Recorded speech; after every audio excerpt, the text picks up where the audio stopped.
Good afternoon, good evening, welcome. We're here.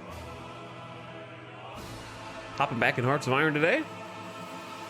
Haven't played since the last, DLC. Technically, there's been one smaller, controversial DLC. But last time I played this, the game didn't work. So hopefully it's been long enough now since the last big expansion pack came out that maybe it does work now. Or maybe we just play a different country and that country works. I don't know.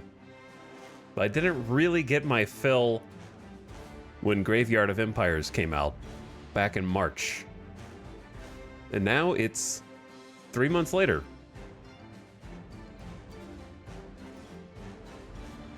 So hopefully going into cryogenic sleep, we have awoken.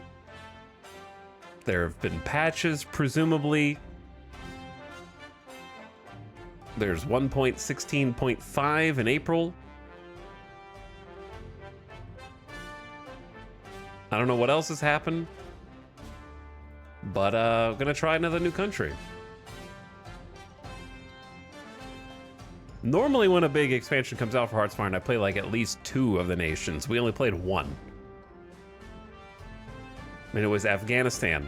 And it had potential, it had promise, but it didn't work. The game was literally crashing. And I became soft locked because if I unpaused, it would crash. And there was no other save. So the game just ended.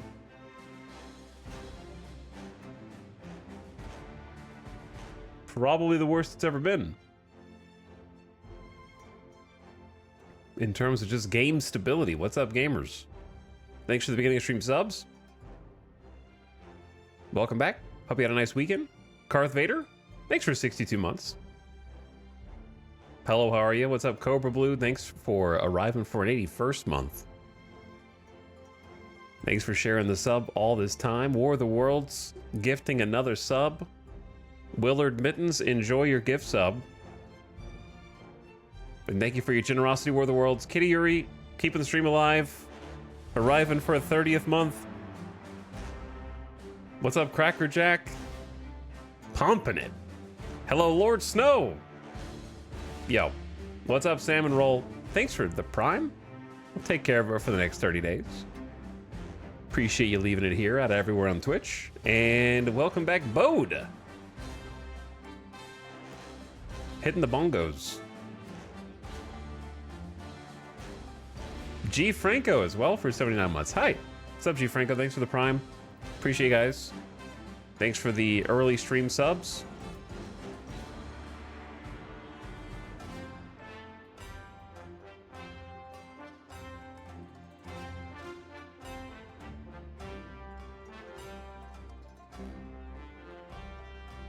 The mic setup sounds different. Should not sound different at all because I have not touched anything. Now I'm gonna listen to myself. Do I sound the same, me? Now I'm gonna listen to myself. Hold on. We can't do the echo thing. We have to avoid doing the echo thing. So there has to be a few seconds of no play, and then I'm just gonna keep talking so that whenever I choose to unpause this, I can listen and see what this sounds like. This is the sound redemption. I can shut up and see what this sounds like. Is this Okay, we're gonna do that again and delete that person's 250,000 channel points. So I hope that they enjoyed the joke because I am not refunding those. Okay, so I'm gonna continue talking and then play. No, I mean it sounds the same. Sounds normal.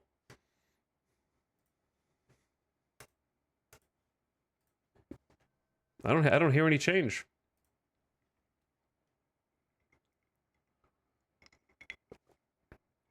All right, already stream derailed. Already.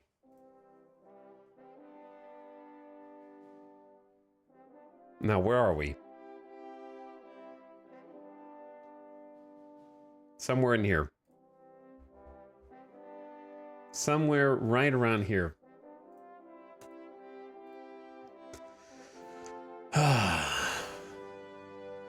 I'm devastated from being cheated. Shut up, non-sub. No one cares. Not your channel points. All right, welcome to the Hearts of Iron 4 main menu, where we are going to have to make the decision of who we're going to play today.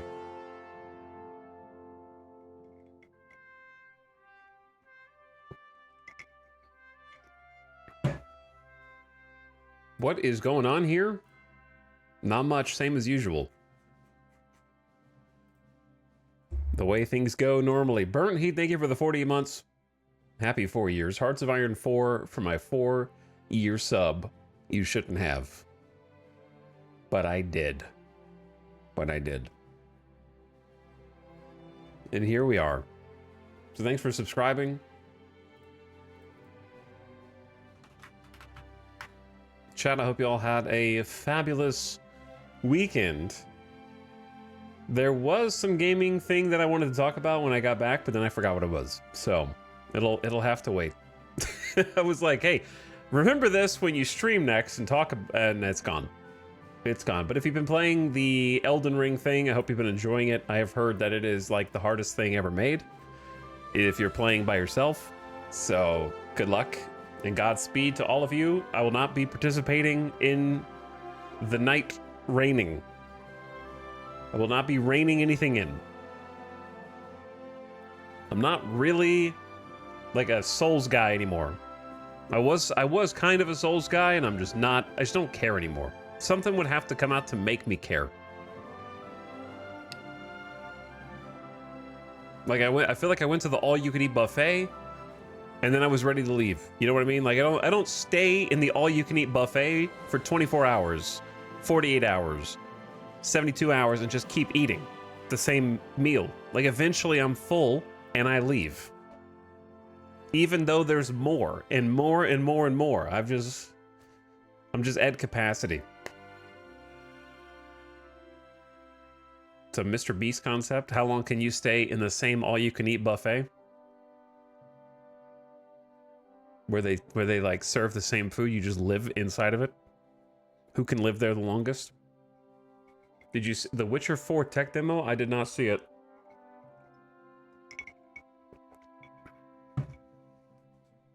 I have not seen it.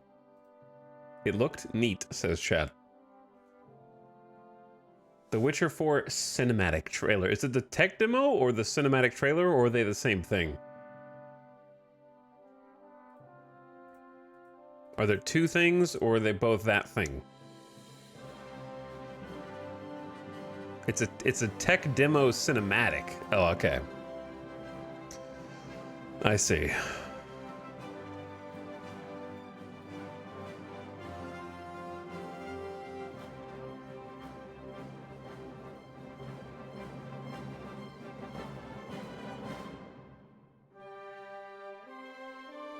I guess I'll watch it. Okay, it's 2 minutes long. I was trying to see how long it was first before I committed to watching it. It's only 2 minutes. We can look at it because I haven't seen it. I need to be somewhere else. Somewhere up there, maybe?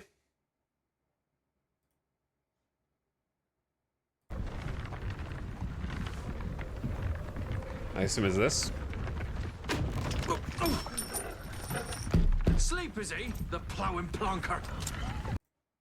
No closed captions available for this video. You're gonna have to interpret to the best of your ability.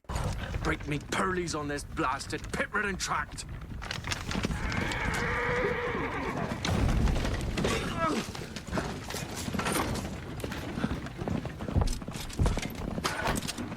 We're veered off dry road. Oi! The devil's after you! It's running from!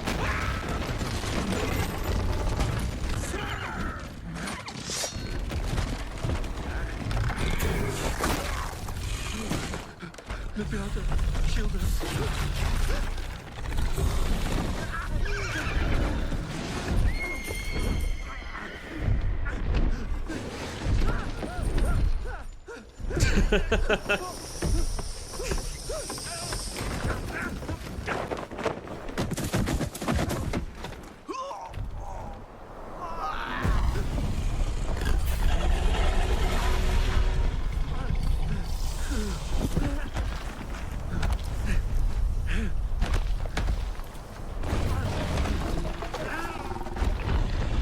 He's not very good at crawling, is he?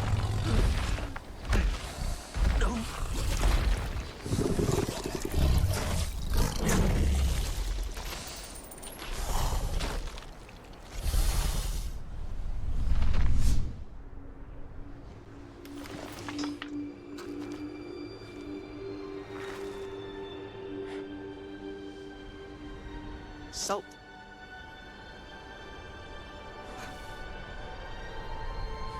Almost had me fooled, Fruin. What is she saying? This is why I need. This is why I am the subtitle Andy now. Almost had me fooled. Salt. Salt? So what does that mean? Oh, they're Almost fake had me coins. fooled. They're just made of salt? Coins can be made of salt?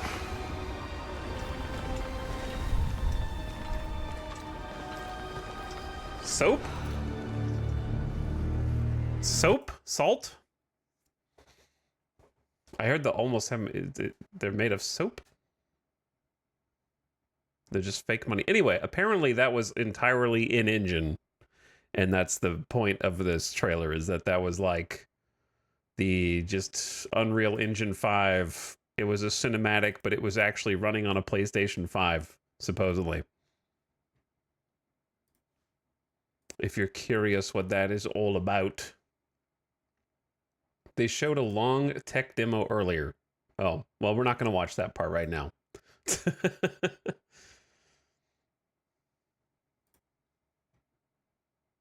Well, okay, maybe, I don't know if this one is running on PS5 or not. Someone said, I like how her swords didn't clip through the cape with the cloth physics going on.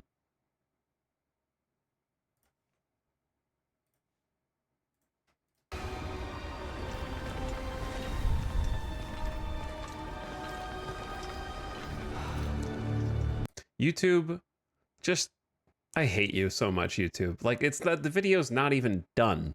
Everyone has to make like a full 15 to 30 second outro of like blanks. It reminds me of when I was in college and I was in like video editing classes, and we would have to leave a certain amount of headroom in front of, and whatever I don't even remember the term, but like the empty space between the beginning of a video and the end of a video, so that it could be like edited properly, so it didn't like start on the dot. Remember when you could toggle those on and off? Here's the thing. I have never in my life, I'm just realizing this for the first time, I've never clicked on any of them. I've never clicked on a video thumbnail that was on my screen on one of these things. Do people click on these? Does that actually get like more engagement from other videos?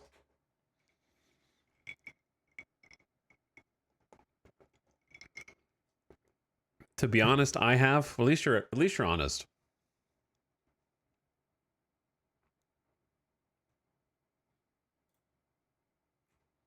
And someone says that the IGN version of this video is actually missing the final 10 seconds of the cinematic.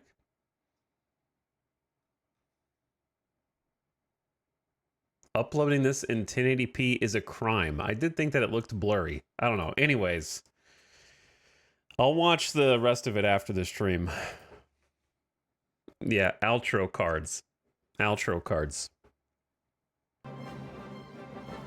Because I do love Witcher 3. And I have actually played Witcher 1 and 2 before Witcher 3 came out. There it is. There it is. I'm allergic to playing the Witcher trilogy.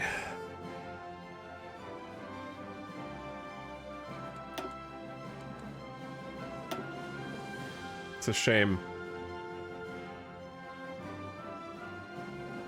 But yes, I remember kind of brute forcing my way through Witcher 1 and Witcher 2 in anticipation of Witcher 3. And from just like a lore and story perspective, it was worth it. But even back in 2015, it was painful to try to get through Witcher 1. And now it's 10 years later, so I can't imagine how much more painful it would be now. Witcher 2 gameplay, I think, is still really stinky. But the story was fun and the characters were fun and the world was fun and it was like a pleasant experience. You know what? In hindsight, I think the Witcher 3 gameplay is stinky, but I would still give it a 10 out of 10 because it was just such a good experience. Like, it's just a well-rounded, like, I don't know. If you present to me an RPG and the writing is actually good, that's the most important thing. The Witcher 3 writing is excellent. And Witcher 2 writing, I think, is very good. And Witcher 1 writing is growing pains. But it was decent. The problem with The Witcher 1, in my opinion, is none of the characters are likable. Geralt's entire kind of character is womanizer, and that's it. He's kind of just like fantasy James Bond in Witcher 1. The only thing that I remember vividly from Witcher 1 is the plot on paper is fine and pretty good even, but the only thing I can actually remember is collecting trading cards of every woman that you sleep with in the game. That's all I remember.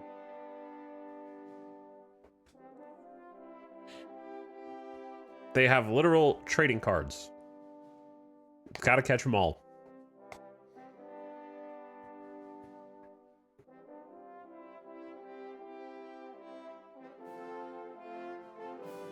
But yeah, I never finished the Witcher 3 DLCs either. I never even started them, which makes me a bad fake gamer. So before Witcher 4 comes out, I'm gonna. Like, that's the motivation that I need to go back and actually play those. By the time that they came out, I was just not in RPG brain. It's kind of a big commitment. And also, I don't want to fight monsters. I just want to hear the stories. You know what I mean? Like, don't make me sniff for red footprints ever again. Don't make me look for blood droplets ever again. Okay, Witcher Vision? I don't want to fight any more monsters. I just want to I just want to be an observer. I just want to watch the movies. I want to watch the movie and then make a dialogue decision. That's all I want.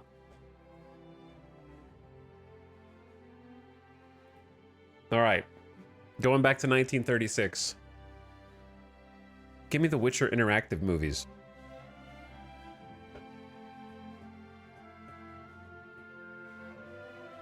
Dark times are coming once again. Has anyone ever played the 39 start? No. And we never will. Hitler has consolidated power and his attention is now increasingly drawn beyond Germany's borders. Mussolini's Italy continues to embark on daring military adventures, while the Empire of Japan stands poised to attack China and Asia. Almost 20 years have passed since the end of the Great War, and the world has been doused yet again in gasoline. A single spark may be all it takes. So this is who we played as last time. And Afghanistan was like building up to be a fun campaign, but then the game started relentlessly crashing. It crashed a dozen times and we couldn't continue the campaign. So we're gonna try someone else. I don't know if this has been patched or not. So our choices are probably Iraq, Iran, or India, but probably not India because India is the biggest one. So probably Iran or Iraq would be my guess.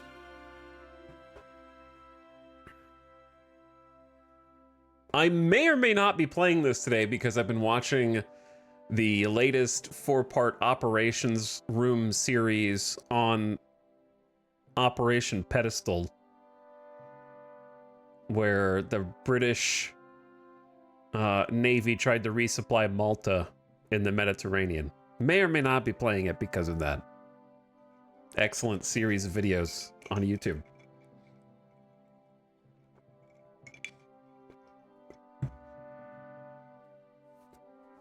What's up, Wanyenners? New Zealand World Conquest Run. No. We have played New Zealand, though, I think. We did play them.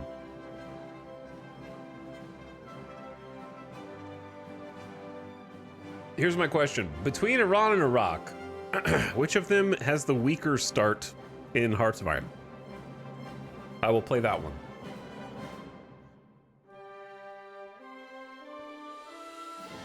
Who is the more difficult nation to play?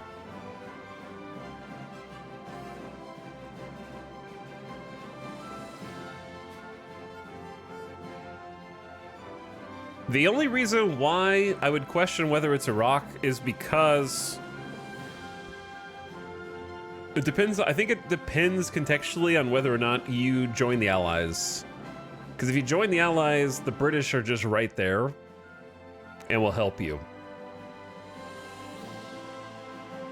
So maybe we just don't do that and we just go our own way.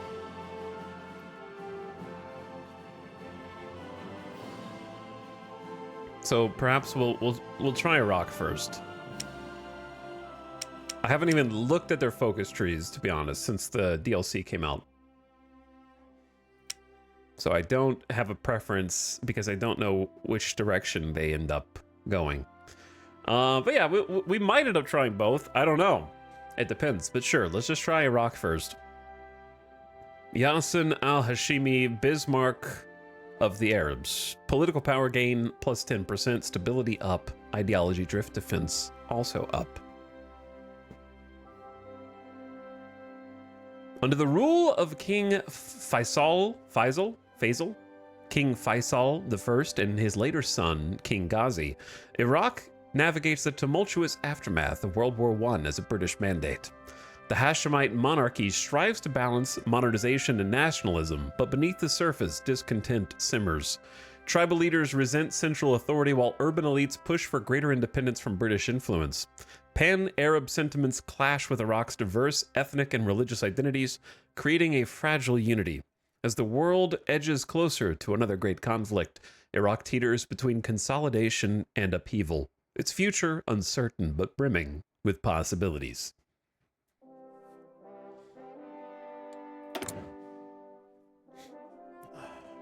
But yeah, it makes sense to assume that Iraq is weaker just because Iran big. Iran large. It's also positioned in a very difficult place where we have literally one port. And then to our flank is Turkey, which is a whole can of worms, and Syria, aka the Allies, and Egypt. And yeah, allies, everybody get in here. And then Saudi Arabia, who usually doesn't do anything.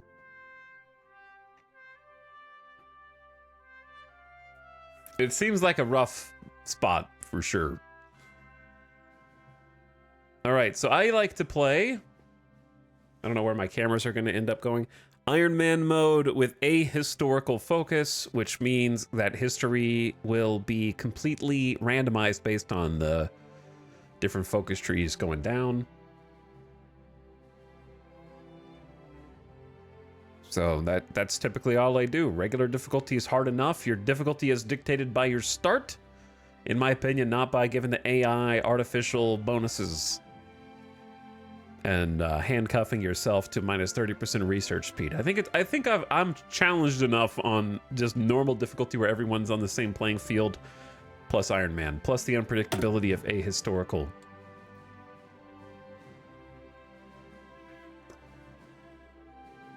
I think chat already came up with the name of the save. Iraq and a hard place.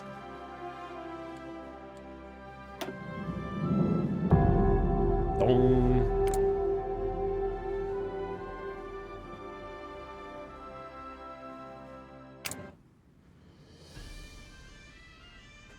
We're in. And we're in. So it's been a while. I mean, it's been a few months. I say it like, like, oh, I haven't played this. I'm rusty. How many hours do I have in Hearts of Iron now? I don't know. Steam says we're approaching 1,000. So I'm still in the tutorial. Approaching 1,000. Feels like it's been more.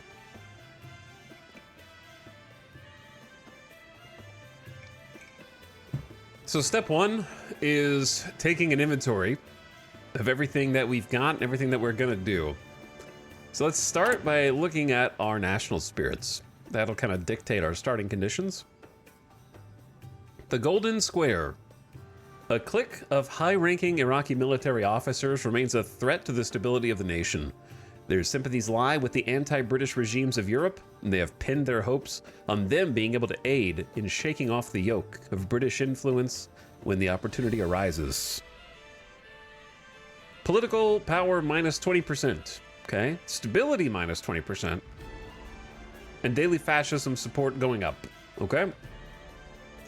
The Anglo-Iraqi Treaty. Although renegotiated in 1930, the Anglo-Iraqi Treaty remains a one-sided agreement that leaves Iraq a de facto client state of the British Empire. The treaty gives preferential resource rights. Hold on.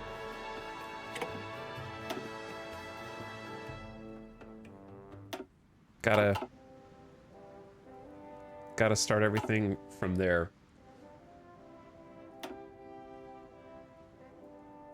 From the beginning. Where was I?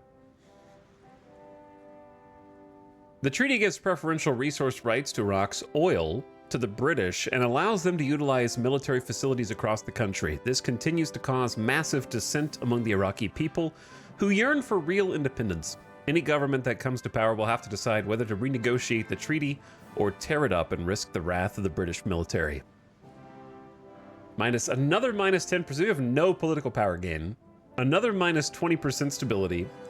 And we're weaker attacking and defending against the UK. So, some big debuffs there. The agrarian society national spirit. Iraq's industry revolves around its agricultural sector, and the conservative leadership in the region has no interest in developing and industrializing the land. Proper time and effort will need to be dedicated to solve the issues in the state. Minus 20% recruitable population factor. Factories are 15% worse. Construction's 10% slower. And 15% consumer goods factories. So basically it's hard to militarize. Royal Iraqi Army. No kind of blurb, just lower army XP gain, lower division organization, lower recruitable population factor, lower planning speed, and we do acclimatize to hot faster. That's the only perk, the only buff. We also start with a political advisor, which is kind of an oddity. Normally have all three of these are blank. Ghazi the First. Ascending to the throne in 1933, following the death of Faisal I, King Ghazi has made a name for himself as an opponent to British influence in Iraq, despite the decades-long connections between the Hashemite dynasty and the UK. Suspicions swirl that the young king is awaiting an opportunity to oust the British by force and for his military to sweep in the neighboring strategic areas. You can replace this advisor by selecting a replacement, but he's given us 10% stability. Minus 30 acceptance of democratic and communist diplomacy is not something that applies to the player, that's just the AI.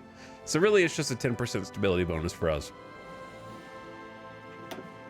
National focus tree, okay. Kind of a moderately sized one. Well, way larger than it was pre-DLC, of course, which was just a generic focus tree.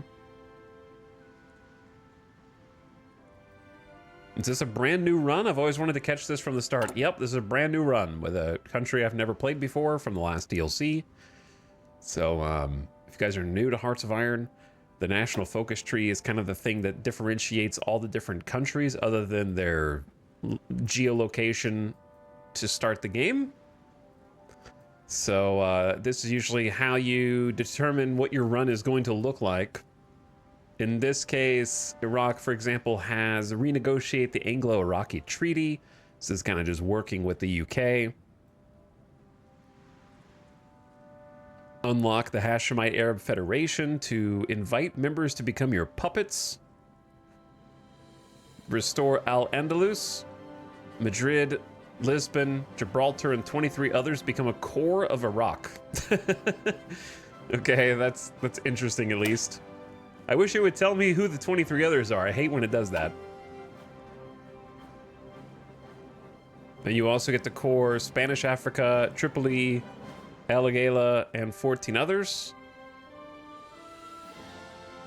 As well as coring North Yemen, Muscat, Nejd. I don't know how to say that, sorry.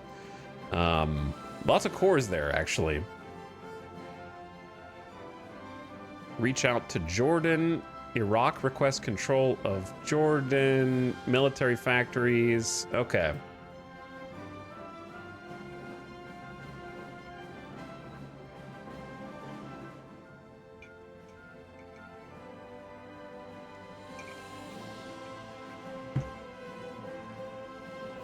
Welcome to the Hearts of Iron 4 tutorial stream. Not quite. Not quite.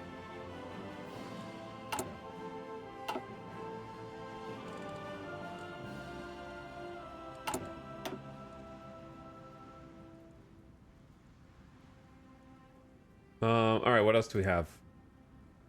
Protector of the Gulf. UK gets the event. Iraq requests Kuwait. Support the Allied war effort. Allied training. Revoke the treaty. Join the Axis. Restore the Regent. Form the Arab League. Economic Council of the Arab League. Will receive an off-map civilian factory for every Arab state that has higher than 85 opinion of us. Holy.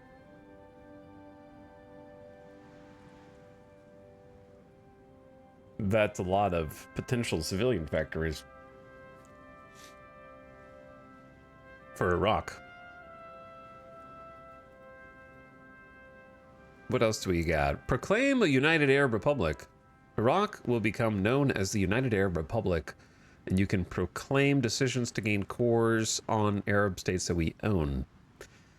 Liberate North Africa and the Levant. Greater Iraq will be established.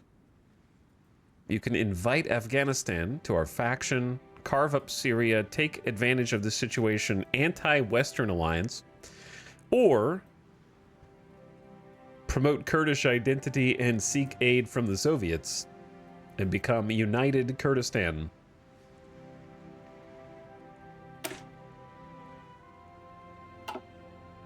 Liberate the Kurds of Turkey and Iran. And then we have the Sadabad Pact. Other members, Turkey, Afghanistan, and Iran get the event. We have nothing to lose and everything to gain by remaining friendly with our neighbors. The idea of a treaty formalizing our friendship has been lobbed around, and it's high time to take the initiative and make sure that friendship is codified in a treaty. I guess the question becomes if you invite them to a pact. Did you guys just hear a crackle? Or was that locally on my end? Did you guys hear a little crackle?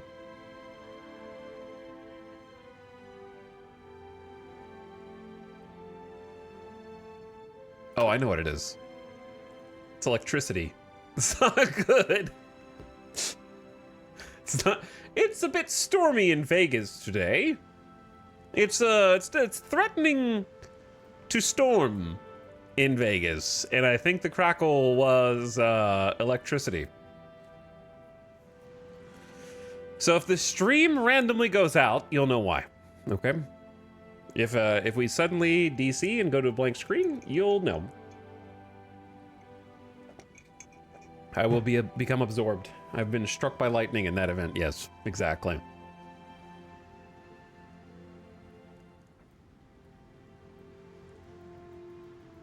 So I don't really know which direction I want to go first.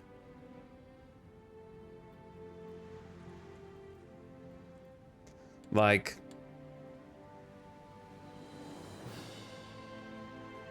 it's a tough call. It is a tough call. We'll come back to this in a second. Let's go ahead and get everything else situated. So, at the beginning of any campaign, the basics are pretty straightforward.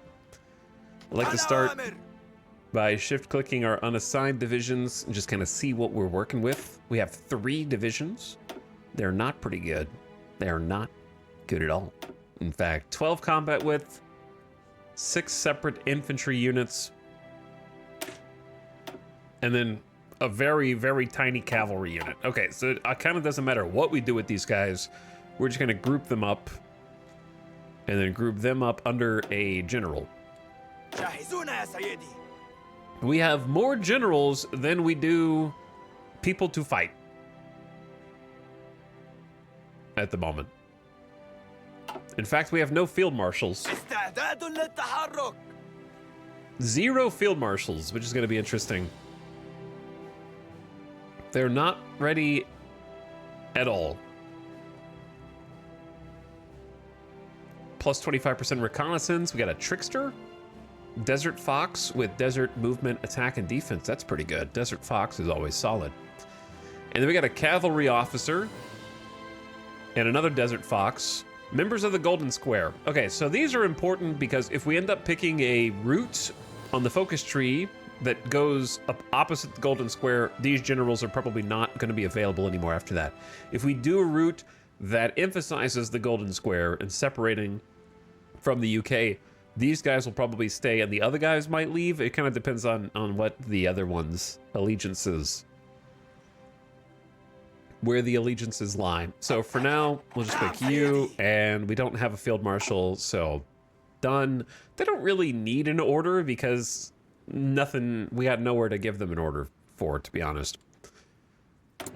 Decisions available. Crackdown on Kurdish separatists in Mosul, which is of course toward Turkey in the north. It's pretty much the only unique decision that we've got. No divisions in basic training, nor do I imagine there will be. We have 23,500 manpower, and I'm surprised we don't have a deficit of infantry equipment. We have 3 extra guns, so make sure that those are spread around and dispersed evenly. You are missing close air support. Trust me, we're not going to be making any airplanes anytime soon. We have 2 military factories. Both of them are going to be used to make guns. So we'll assign both of those to guns. Eventually, we're going to want some towed artillery as well, but that's not really the top priority at the moment. And then we don't have enough steel. We are short on natural resources except for oil. So people will be buying that from us and trading us civilian factories. So then we have to assign our civilian factories, few that we have, to build something. I usually just start with another civilian factory, and we'll just put it in the area that has the highest infrastructure for now. So that way it is built as quickly as possible. We only have 1 available, so that's not going to be built anytime soon. And then finally, 2 whole research slots. So generous. Well, research is pretty much always the same unless you have 2 slots, I guess. It depends on if you're anticipating going into battle immediately. I'm not expecting combat immediately, but therefore I'll take machine tools to raise our production efficiency, which is currently locked at 50%. Okay, so our factories are 50% effective right now, so we want to upgrade that. And then research, to research faster, of course. Even though it's only a 3%, it also unlocks radio, tech, and additional research bonuses. Kind of just long term, so the standards. And then it comes down to national focuses, and then we're ready to go. All right, I saw some questions in chat. Questions.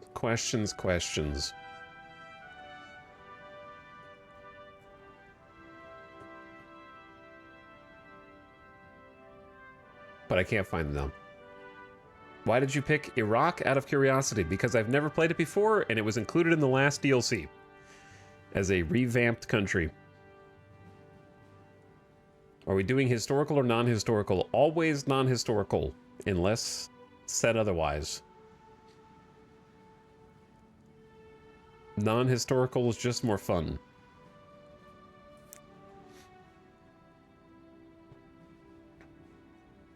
Okay. Chat knows better than to ask questions. I don't think they do.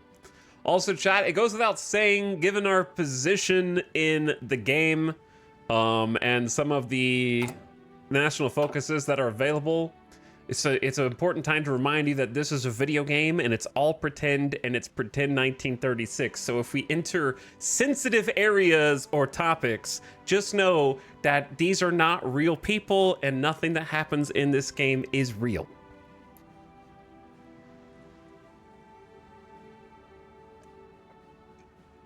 I know that's a tough pill for some people to swallow. Are you sure about that? Kurds are real people. I'm not talking about the Kurds. I'm talking about the national focus called Demand Palestine. This is a pretend situation that is not Iraq does not take over Palestine. You'll be happy to know in real life.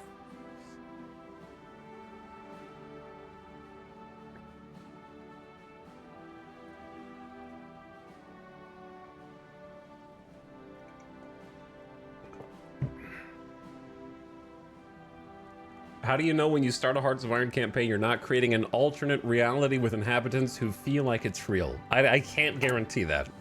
We might be already existing in that. Can we play Iran? You could play Iran. You could play either.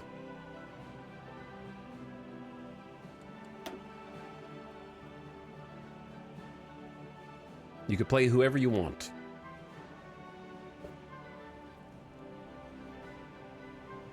Okay, this is going to be the hardest choice, though, for real. On this side of the national focus troop, we have our economic things, decoupling from the pound, constructing dams, trying to build up infrastructure, as well as expanding the oil fields. We got military development. Typically, we're going to have kind of a split between a navy. We do have a sea connection. I mean, we might eventually need a navy, to be honest, which would be a fun and funny challenge to try to make the Iraqi Navy. We also got ground forces. Project Babylon. Construct a land warfare facility in Al Basra and get a research bonus for support artillery.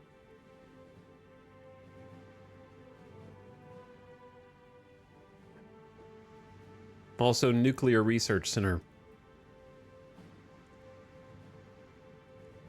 And then we got aerodynamics. Air Force is going to be pretty important in the desert because it's going to be hard to make pushes with infantry in these conditions. So air support will be huge. So let me think. On the one hand, making United Kurdistan sounds like a lot of fun. On the other hand, having to work hand in hand with the Soviets. It's not that I don't like this Soviets or them in Hearts of Iron. It's more like I think I just have a problem with authority. I like campaigns where we usually go more independent and don't pick a side as much. Not because I don't want to pick a side, but mostly like I just don't want to get joined at the hip to a larger power in a historical where they could either be the weakest power and you get dragged into a war early. Because they're like the Soviets are going to get into a war, a big war, before we will. So sort of just like that as an issue. But Greater Kurdistan does sound fun. That being said, we have to basically go to war with Turkey and Iran to do it. So it's not exactly going to be a walk in the park. So for those reasons, you would want to have the Soviets as your friends, because then Iran has to defend 3 fronts, right? Instead of just 1. Like if we just go in from the west, it's going to be real impossible. They will outnumber us. So having like support from the Soviets makes sense for that. Ditto for Turkey. Okay. So option 1. Then we got curtail pan-Arabism, which basically means become sort of isolationist nationalists. But you can invite Afghanistan to a faction. Anti-Western alliance, strengthen relations with Turkey. Okay, it's not isolationist, it's anti-Western. Strengthen relations with Iran, Turkey, encourage federalism.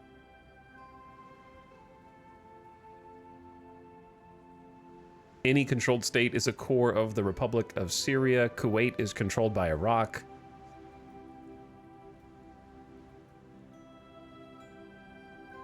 Regime change in Arabia. Gain puppet war goal against Saudi Arabia. Iran ultimatum. If Iran refuses to cede territory, we can declare war. New chief of the army. Liberate North Africa. Liberate the Levant. You can liberate Sinai, Palestine, Jordan, and 4 others from the United Kingdom and proclaim a united Arab Republic. And also request Syria from France. Then there's join the Axis, or these are like 3 mutually exclusive ones, which is kind of spicy. They all go down to revoke the Anglo-Iraqi Treaty.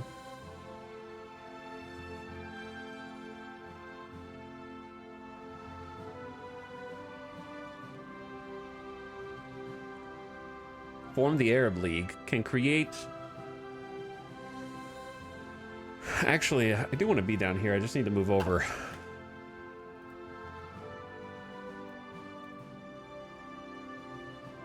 Somewhere over here.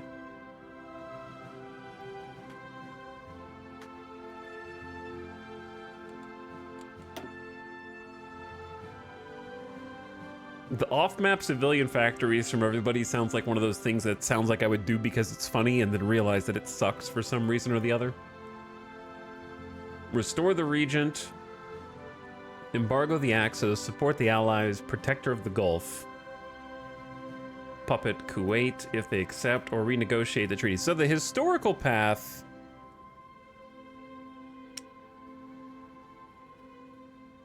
is this one. Party of National Brotherhood. Revoke the treaty. Either join the Axis or form... How is form the Arab League and Economic Council? They can't all be historical because they're mutually exclusive. I guess they could do whichever one they want when they get down there.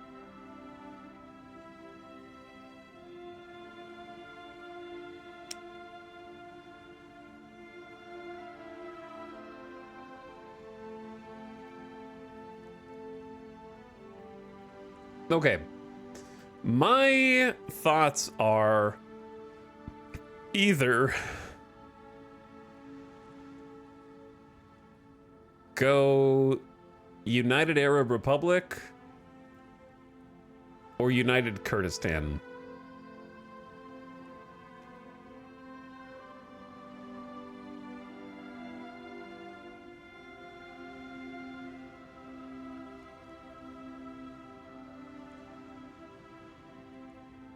Or maybe strength, I don't know. One of those two, possibly.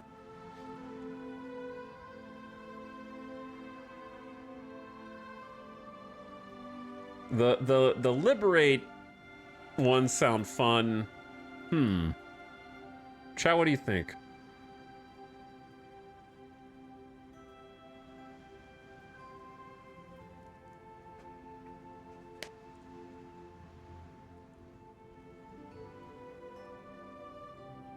The United Arab Republic of totally not a caliphate.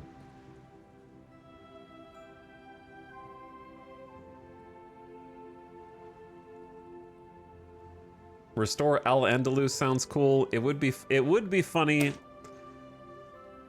to do that. Here's the thing. It's one of those ones that chat always thinks like that sounds so funny, and then when I actually have to do it, I have to declare war on everyone. And then we are never strong enough to actually do it, and then it's 1945, and those places are already controlled by, like, the major powers.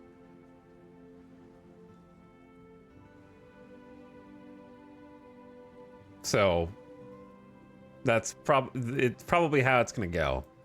Because it's like, yeah, you get cores on everything, but also you have to take them via war first. So I think we won't do that one because it definitely is the bait one. Just control the Mediterranean. It's easy. Whereas this one isn't going to be like easy. But it's also not going to be impossibly hard.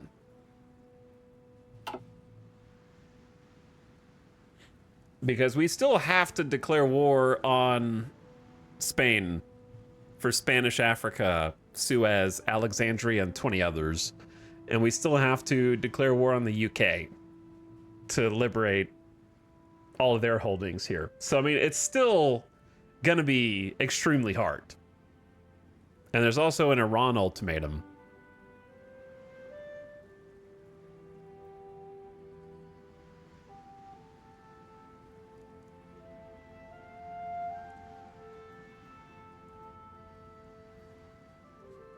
So Greater Iraq is just controlling Kuwait.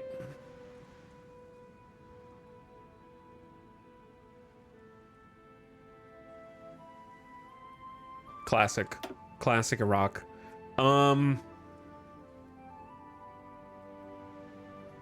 Does it have any other ones?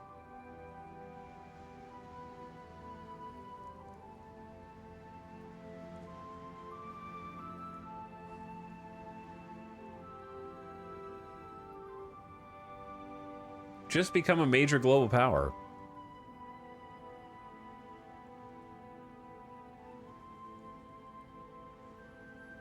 It seems like you have to fight the Allies on almost every path. How would you capitulate the UK and the US? I could be wrong. Chat, it's been a long time. I haven't done a Liberate War in a while. But am I just Stellaris brained? Or if you do a Liberate War, if you actually hold the territories you want to liberate, does it not build war score for you? Or something? I don't know. Is that just Stellaris brain?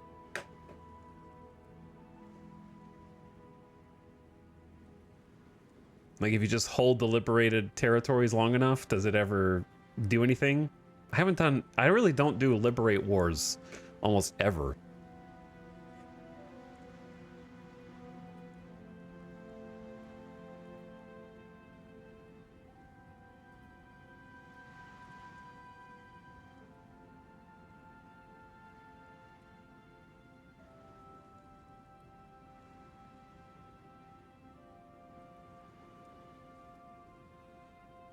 If you get carve up Syria, the thing is, to get here, you don't have to do that one.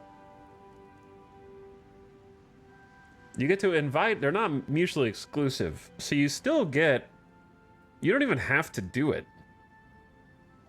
You can do anti-Western alliance, create the Middle East Treaty Organization, then invite Afghanistan, then carve up Syria, then proclaim Greater Iraq, and then get a claim on Lebanon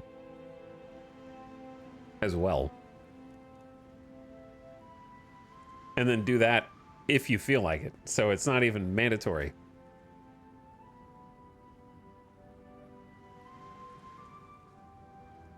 So it's a completely optional war. And you still get to achieve your, like, final... You unlock decisions to gain cores on any Middle East state that you own. Which sounds pretty powerful and achievable.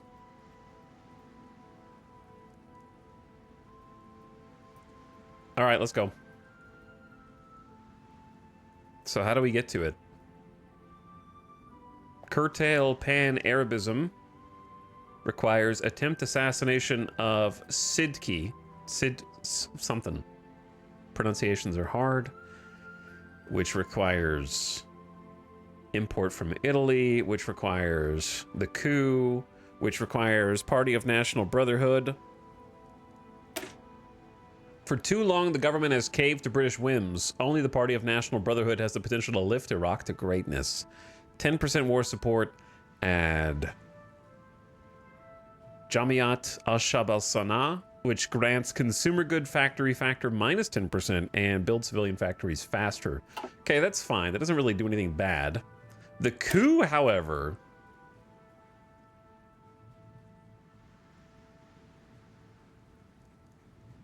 under the leadership of Bakir Sidki, we shall overthrow it and secure an independent future for the people of Iraq. Is there an actual coup here?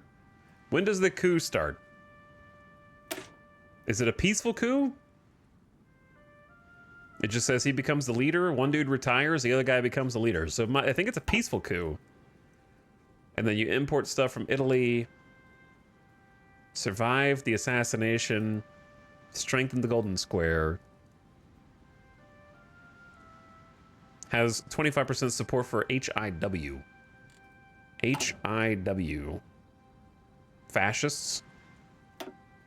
We're going... Chat, we never get to go fascists. Now, maybe we do. But this goes down to daily fascism support minus. So you have to go fascism here, and then you sort of backpedal from it here, it looks like. Because then it starts to go down. You just have to get past a certain process.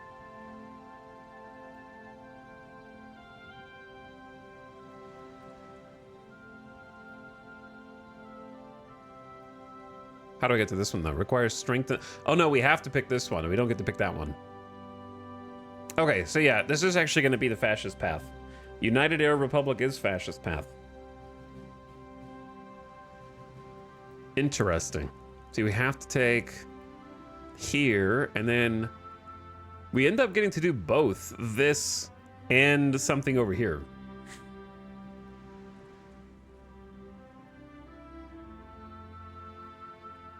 So we can do this plus anything under revoke the Anglo-Iraqi Treaty.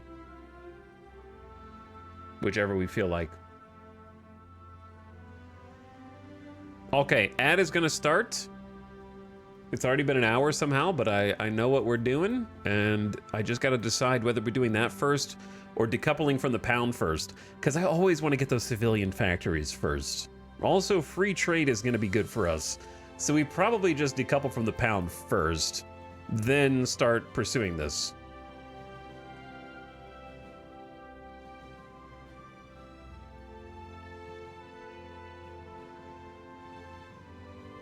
Daily support for unaligned.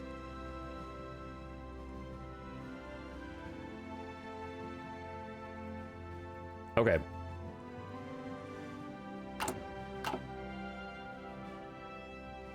Ad starting soon. We're going to keep it here. Tristan S, thank you for 44 months. Thank you for the 44-month sub. While the ad is going to run, let me find that Stinky Chatter's channel point redemption from earlier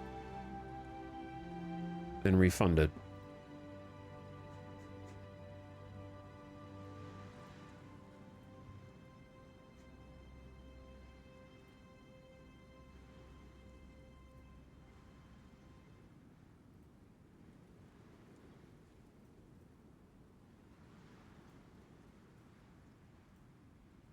All right, the rest of them are completed. There we go. There we go. Hello, chat. Why are you guys talking about lobsters?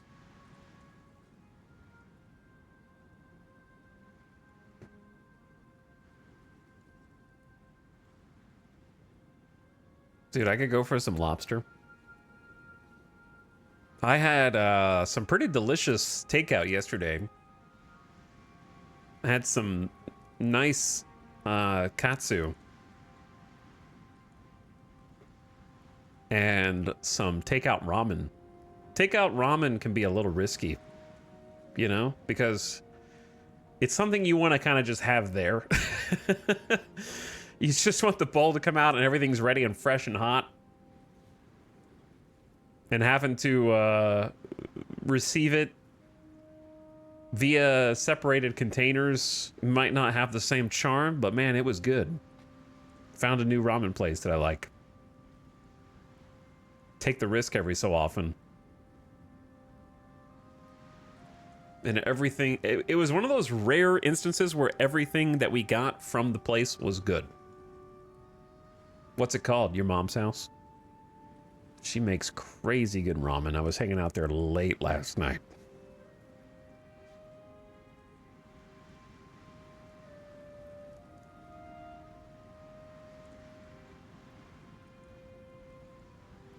Places that separate the stuff and let you build it is the best. I mean, they kind of had everything, all the ingredients were in one bowl, and then just like the broth was in another one. Which I think is just the best way to, probably how every ramen place does it, but I honestly don't get takeout ramen often enough to know for sure. You should try the pho. I don't like pho, sorry. I like ramen, but I don't like pho.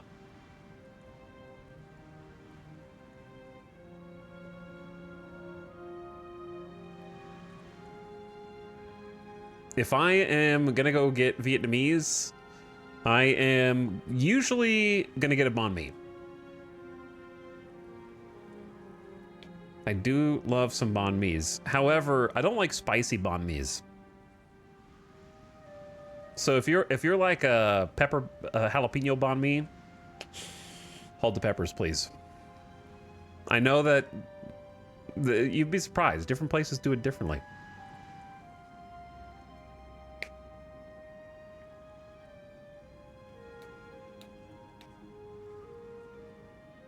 But I like Vietnamese food. I just forget what the names of the dishes are. I'm definitely one of those people that points at the menu. You know what I mean?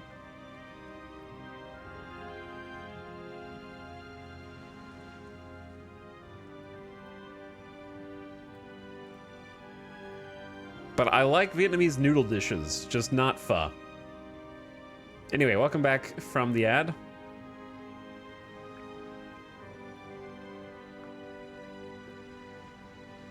Welcome back.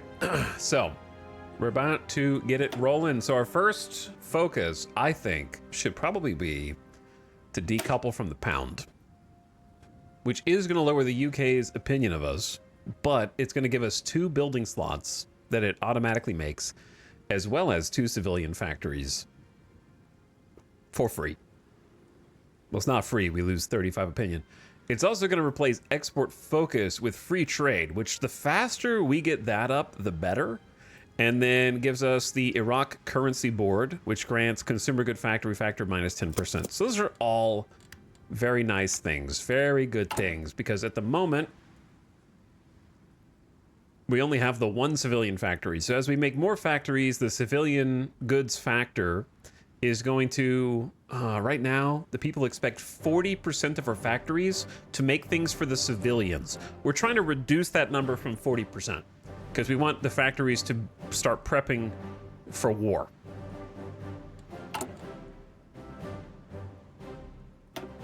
So anytime we get consumer good factory factor down, that's going to reduce the number of factories the civilians expect for their own purposes so that we can repurpose them for ours. But also going from export focus to free trade is really nice. I'm unpaused, by the way. Especially for some place like Iraq that has a bunch of oil that they want to export because we can't use it, but other people might be able to. So export focus has a 10% construction speed bonus. Free trade has a 15. So faster building. Doubles the research bonus from 5 to 10%.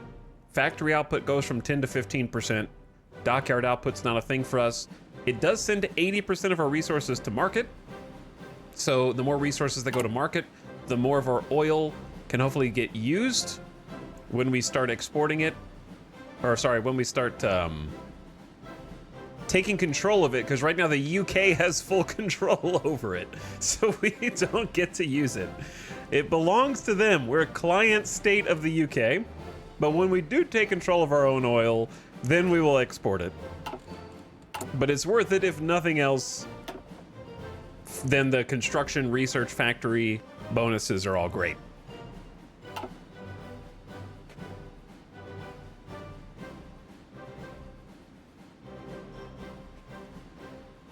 Also, what's up, Roven? Thank you for the Prime. I appreciate it. Also, some gamers that I forgot about. Roven with the brand new sub. Tristan, thanks again for 44 months. Jeff Murr for 52. Appreciate it, Jeff. Thanks for dropping the Prime. Hello, Dr. Wong. Focus Tree game is back? It is. Some say it never left. Marduk for the year. Happy 1 year. Thanks for the E-sub. And thanks again, One Eaters and Feng Shui Gorilla and Omnium Gatherum. And all you guys.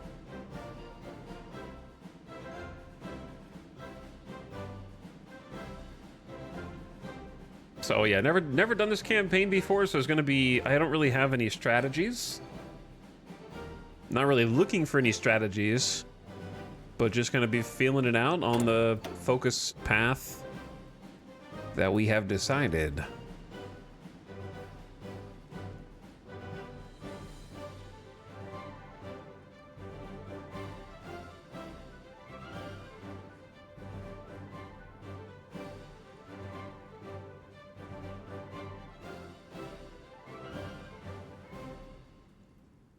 which is going to be dubious at best.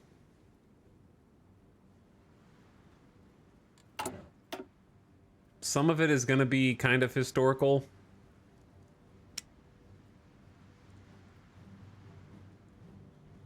A good amount of it is, actually.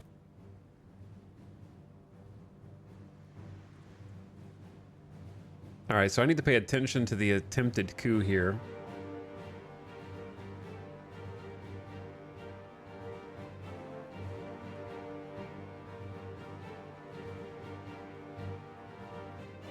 So we kind of are doing the historical path, but plus this stuff. Oh well.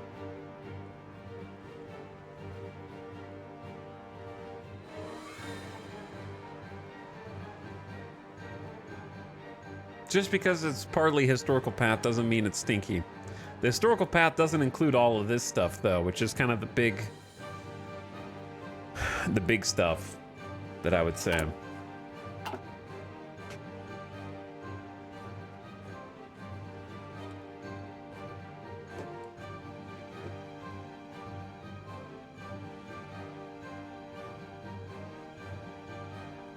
Did I miss the Spanish War?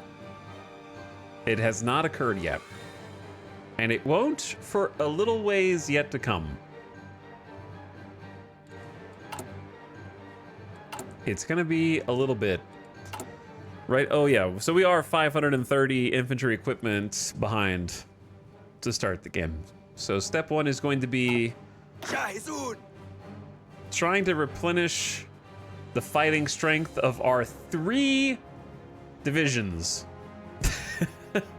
Who only have about 66% of the guns they actually need.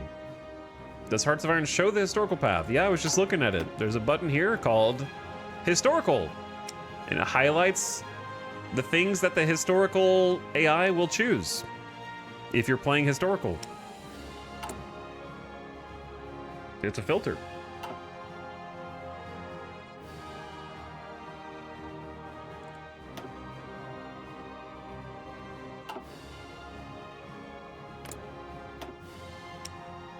So we estimate that Iran has up to 67,000 deployed manpower, and we have 40,000 total manpower.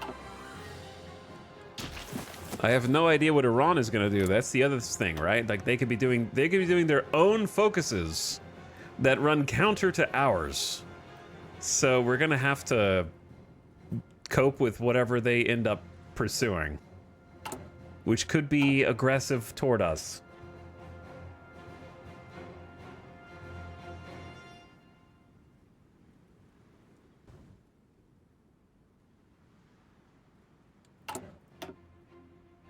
But yeah, it's not too late to change my mind. I just don't know what I would change my mind to. I think that this is a good one to try. It seems powerful if you get it to work. Cores on any states that you control. This one's not bad. And I think United Kurdistan would be interesting.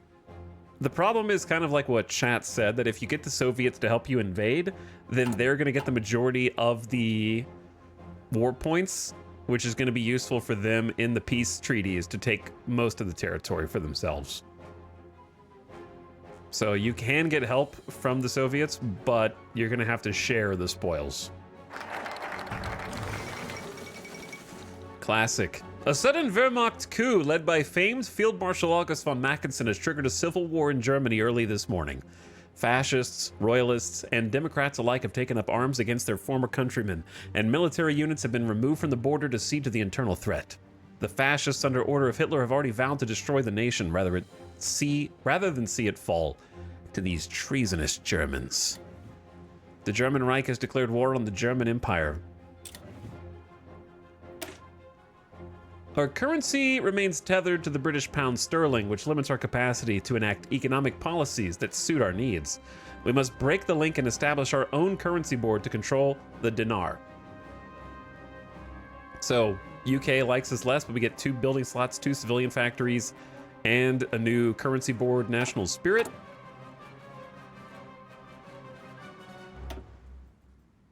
And then kind of Got a series of 4 choices. If we have 5 civilian factories, we can get that 3rd research slot. That seems like it should be our first focus. So strengthening the dinar is like a 420-day stability, but then it leads to some factories. Invite the US. Construct the Kut Barrage. The dam. Unlocks a decision to flood the plains in the event of invasion. Strengthen farming. Lots of building slots. Found the state railways. Or purchase foreign machine tools and then get more steel. It's probably got to be the money one first, because the money one is the only one here that leads to factories straight away, right?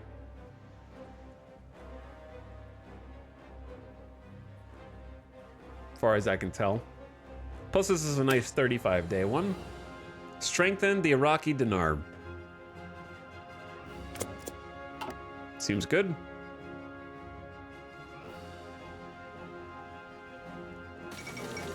Turkey remilitarizes the Turkish Straits. Turkey and the Soviet Union have come to an agreement on revising the Treaty of Lausanne, signed after the nascent Republic of Turkey repulsed the Entente in the Turkish War of Independence. The treaty has long been decried an assault on Turkish sovereignty, but today the treaty has been amended in favor of the newly legalized Montreux Convention. Turkey now has complete control over traffic that passes in and out of the Turkish Straits, and the states around the straits have been remilitarized by Turkey.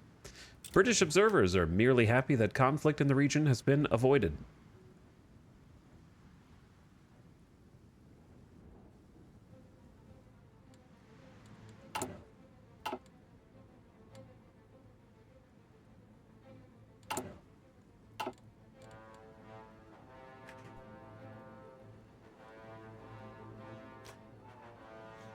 "24-hour timeout, please. If I have to time you out, because you want one, it's going to be for the longest possible time without banning you, which is 13 days.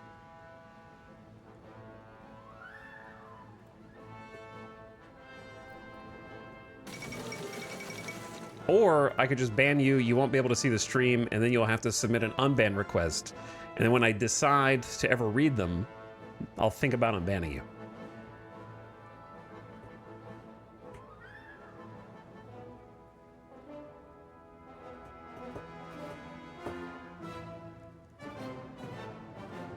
By the way, I've never unbanned anyone in the history of the channel. Perhaps unsurprisingly to many, the Sultanate of Asa has accepted Italian demands for subjugation. While the Afar government held out hope of avoiding occupation, it became increasingly clear that the colonial powers of the region would not be coming to their aid, nor would neighboring Ethiopia be able to spare military personnel to support them. With the situation so bleak, the government bowed to Italian pressure to spare the people becoming the victims of unnecessary bloodshed. Italian forces are now moving into the small nation to take up positions on the border with Ethiopia. It's unclear whether the occupation is permanent or how this will impact the wider Italian conflict.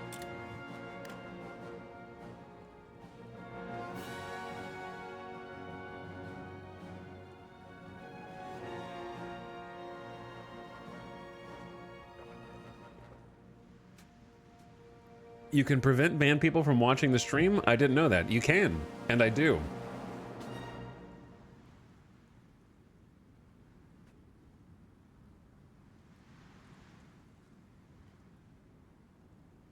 Because if I don't want someone here, then I definitely don't want them looking in through the window. You know what I mean?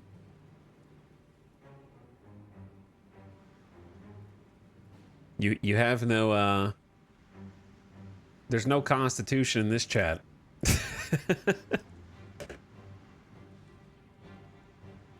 This is a dictatorship. You have no rights here. You only have privileges.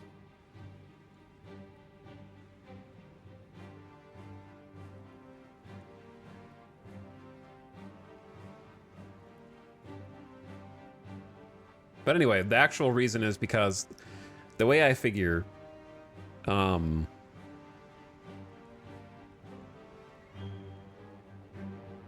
amount of effort it takes to try and baby someone versus just never have to think about them again, gonna pick the second one.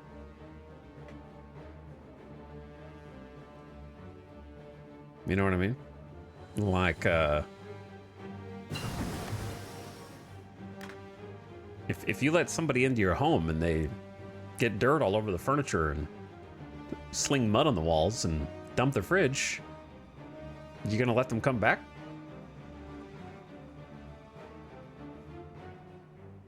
You gonna invite them again? Electronic mechanical engineering. Okay, 3% research speed. One day maybe that'll be important for us. Right now it's not. It is not. But one day it might be. So let's get mechanical computing for another 4% research speed buff.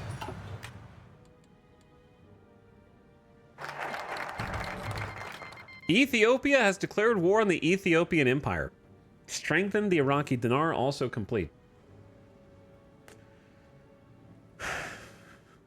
The Governorate of Ethiopia, led by Haile Selassie Gugza, versus Haile Selassie. So Haile Selassie's like family member has risen up against him as a fascist and is now going to put Ethiopia in the ground much, much faster.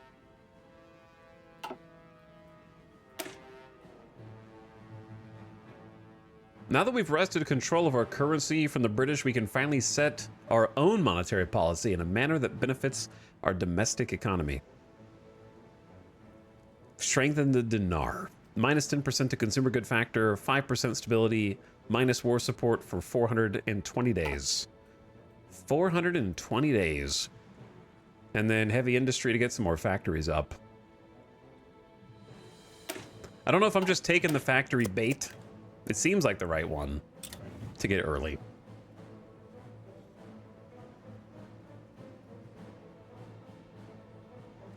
Can we see unbanned requests? No, you cannot.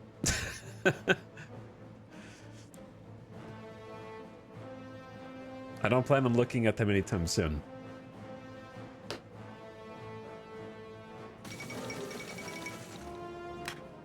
The Great Palestinian Revolt. After years of discontent over British administration and migration to the region since the Great War, the Arab population of Mandatory Palestine has erupted in revolt. Those involved are demanding a withdrawal of British forces and full independence for Palestine. Although the British are unlikely to accept such demands, it is clear that administration of the territory will become an increasingly costly endeavor for them. We stand with the rebels.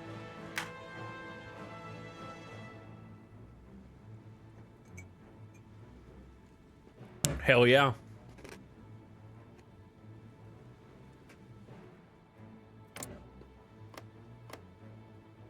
Look at this guy. Look at this guy. Look at this guy and tell me you don't know what's going on exactly in that guy's brain.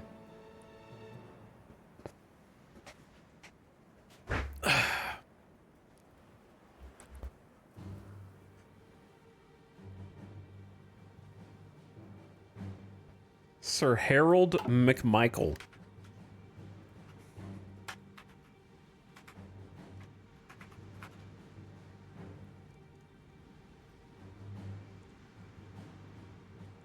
No, yeah, that's exactly what he looked like.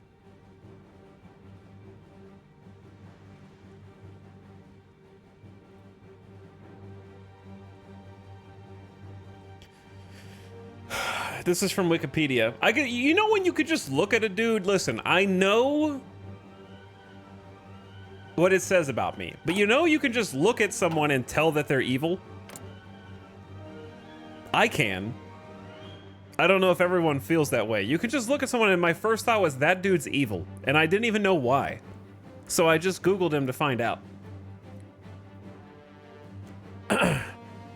In 1938, Harold McMichael became High Commissioner of the British Mandate of Palestine. In 1942, he was blamed for sending at least 768 Jewish refugees aboard MV Struma to their deaths.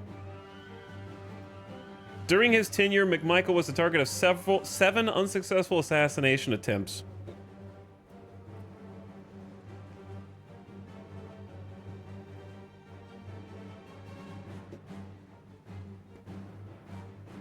No big deal. Just sent at least 768 Jewish refugees to their deaths. No problem. He thought. And then 7 times. The last assassination attempt, both he and his wife narrowly escaped death in an ambush that the Stern gang had mounted on the 8th of August, 1944, on the eve of his replacement.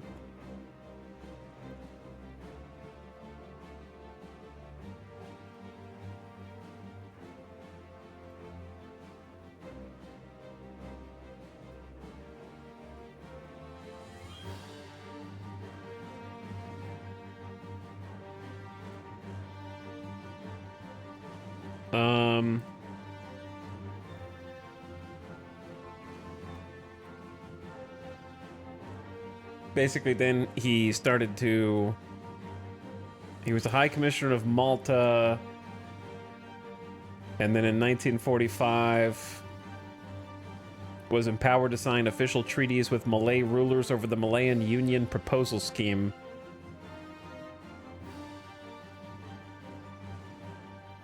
And were sort of forced to sign agreements at the threat of losing their royal status.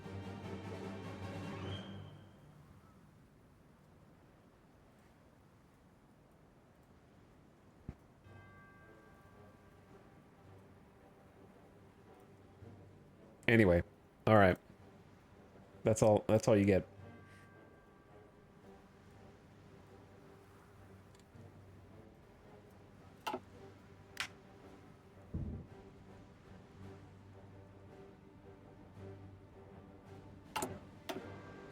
Wikipedia doesn't have much more.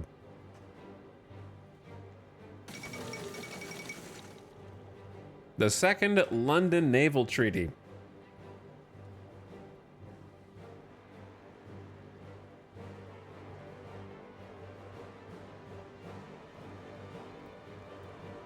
Delegations from Britain, France, Italy, Japan, and the U.S. met in December 1935 to discuss a renewal of the First London Naval Treaty, which restricted the number and size of cruisers and submarines. Negotiations turned quite heated over Italy's war in Ethiopia and Japan's desire to be seen as equal to Britain and the U.S. With negotiations now at an end, the signatory nations have agreed on limits to the size of battleships and aircraft carriers in the hopes of preventing another ruinous arms race. That will definitely succeed.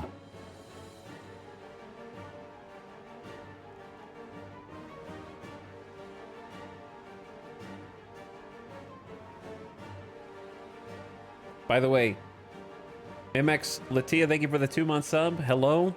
And I appreciate the Prime. Welcome back.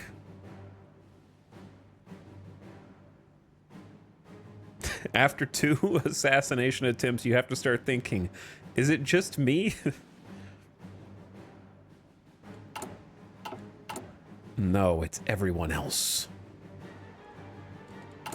Hey, we actually have a small surplus of guns. And our 3 division units are actually armed. Wow. So next thing up is we need to research support equipment, but we also need to manufacture artillery. That's going to be a very important thing to have here in the desert.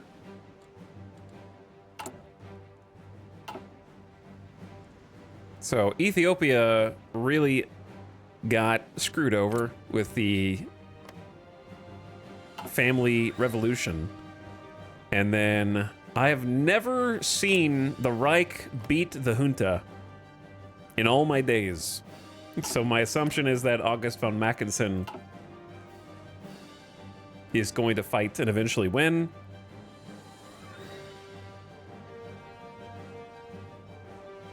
Get that guy. What's up, Snide? Thank you for the 57 months and dropping the Prime. Much appreciated. Thanks for the sub. Bolivian generals blunder their coup following the largest strike movement known until now in Bolivia. The military under the young Lieutenant Colonel Herman Bush moved to overthrow the genuine Republican government of Jose Luis Tejada Sorzano. They claim that unlike Tejada, they stand on the side of the Bolivian people and socialist ideals. But as they failed to capture La Paz, the police and remaining army men have hunted their group down and imprisoned the leaders. They blundered the coup. I wouldn't have made that move.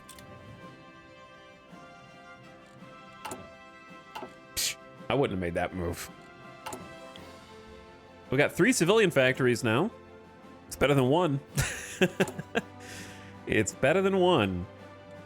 And we got free trade going on. I need political power to get to mobilization, though. That'll help us a ton. Production efficiency cap up 10%. All right, so our few factories are about to get a little bit better and stronger. And I think from here... Dispersed industry is great, but since we're struggling to build things up front, maybe construction 1 first. We don't really need the space yet. And the 10% factory output's good, but let's just go construction 1. Only 3 slots is tough right now.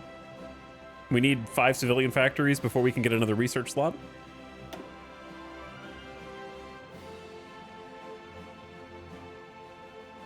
And to be honest, I'm not really sure how to get it, because without just waiting and building. There's not really many free civilian factories here. So it might just take time, I don't know. It makes sense that you can't just instantly mobilize, but none of these other ones give civilian factories except the bottom one. This does, but you'd have to basically agree to the British terms. Or make OPEC. Those are the 2 options. Like, you would get 1 civilian factory by working with the British, and you do get a little bit of the oil, or you completely kick out the UK, but you need at least 100,000 manpower in divisions to do that. So that's going to be a lot, but I think it's worth saving to get to that point. None of these are going to give civilian factories. I'd be real surprised.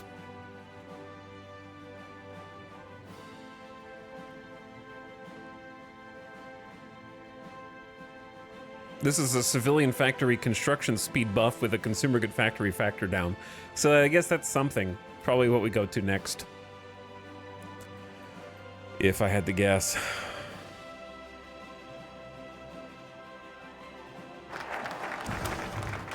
We're making strides in supplying raw materials for industry, but it's becoming apparent that in order to catch up with the great powers, we need to establish more state-run heavy industry or subsidize existing ones.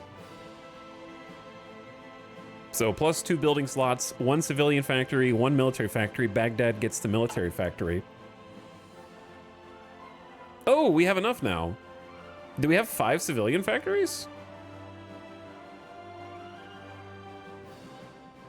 I thought, oh, yeah, no. We must have 5 because we have 2 for consumer goods. So we had 3 building and 1 for consumer goods. So I had 4. I thought I had 3, but I have 4. That makes sense.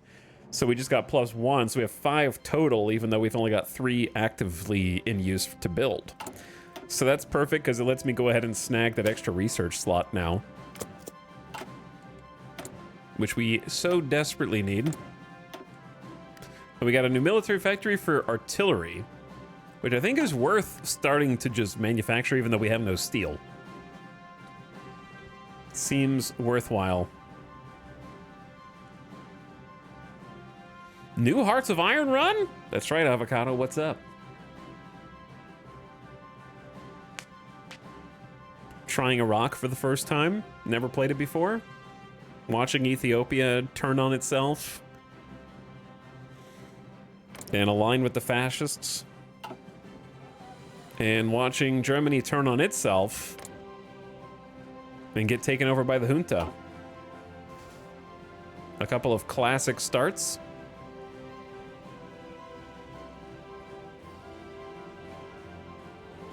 I assume the British Raj / India and friends can become extremely powerful with the new DLC, since they're the major minor power that got the most focus with the expansion. Oh, that is a large focus tree. I haven't tried India since the expansion. Many choices now.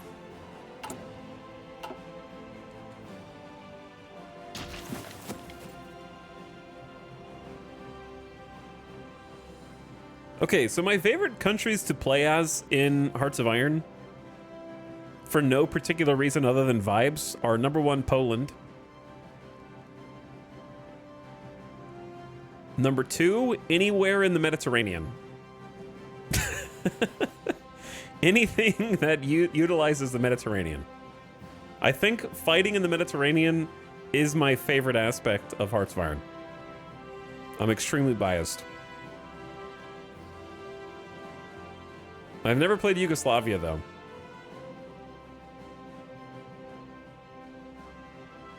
I loved playing as France and Spain, of course. Turkey sucks, sorry. Greece was fun, but challenging. Turkey should be cool, but the Turkey DLC was so bad. Italy is just hard now. I don't think Italy's fun. Italy's like overly complicated. It used to be the tutorial nation.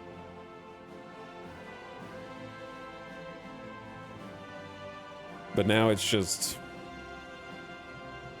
too much going on with the balance of power of Mussolini. Starting with Ethiopia is fun, but meh.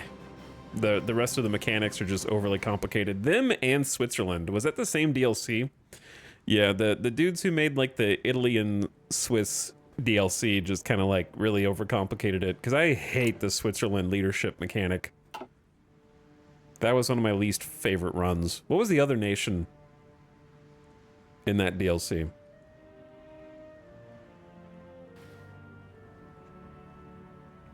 Poland runs soon? We've done 2 or 3 Poland runs. They're hard. We've tried Poland on historical. That took a few attempts. Ethiopia. Ethiopia was good. I thought Ethiopia was fun. The campaign was bugged, though. Like so many things in Hearts of Iron. If you go down the communist path, it literally doesn't work at a certain point. I forget where. I don't know if it ever got fixed. But like one of the main aspects, well, Germany's dead already. One of the main aspects didn't work. I think it was...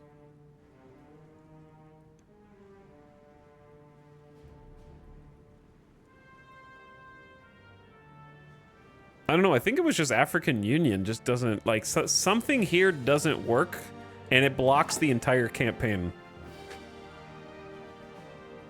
I've tried it 2 or 3 times. And it is dysfunctional. The junta wins. August von Mackensen is now the leader. Everyone acts surprised.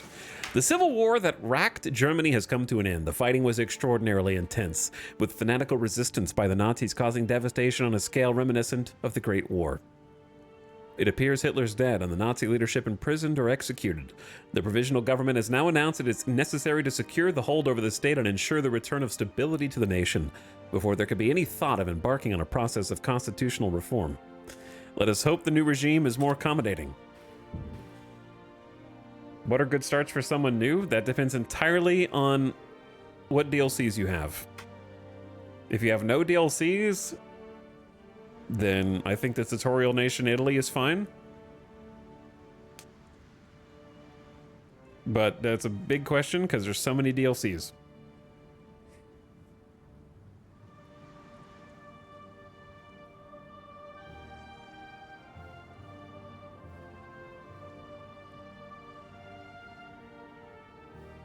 But a lot of veterans will just suggest Germany just because they're powerful. I don't like playing as Germany because I don't like playing as OP.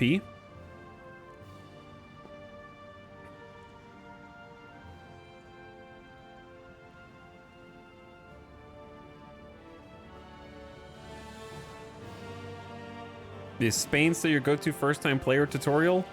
It is, but it's not because it's easy. It's because it's like slowed down and will teach you the basic mechanics of how combat works, like it's in slow motion, because the fighting is ineffective there while the civil war is going on, because the units can't maneuver through the streets and everything's in disarray. But I think Spain is a tough first time. I think anything's tough first time. The game's just hard. So there's not, in my opinion, a go-to guarantee. I would say that playing in Asia is unironically a good place to start because you only have to worry about infantry. You don't have to worry about tanks, vehicles, air force, and you can just learn the basics of combat.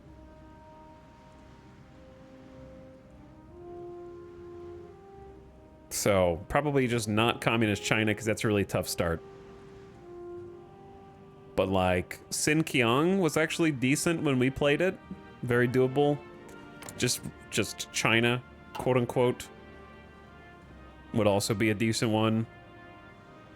But you have to face off against Japan. So Xinjiang is actually a little better because you have the Soviets to back you up. And then you just get to learn how infantry works. Are you going to play EU5? I don't know. Are they going to make it good? The answer will be the same. Expand the Baghdad colleges. Baghdad has been a center of learning for centuries, but in recent decades, it has been neglected in favor of Western universities. It is high time we invest in our educational institutions to reestablish our city as the heart of academia. But the truth is, just pick a nation that you think sounds cool in Hearts of Iron, preferably one that doesn't have overseas holdings. So I would not pick the UK, I would not pick US, I would not pick Japan, I would not pick... Italy has some overseas holdings, but it's not too bad. France, same thing. Germany is just Germany, it's pretty concentrated. I would just try to pick like a minor power that doesn't have a bunch of need for navy.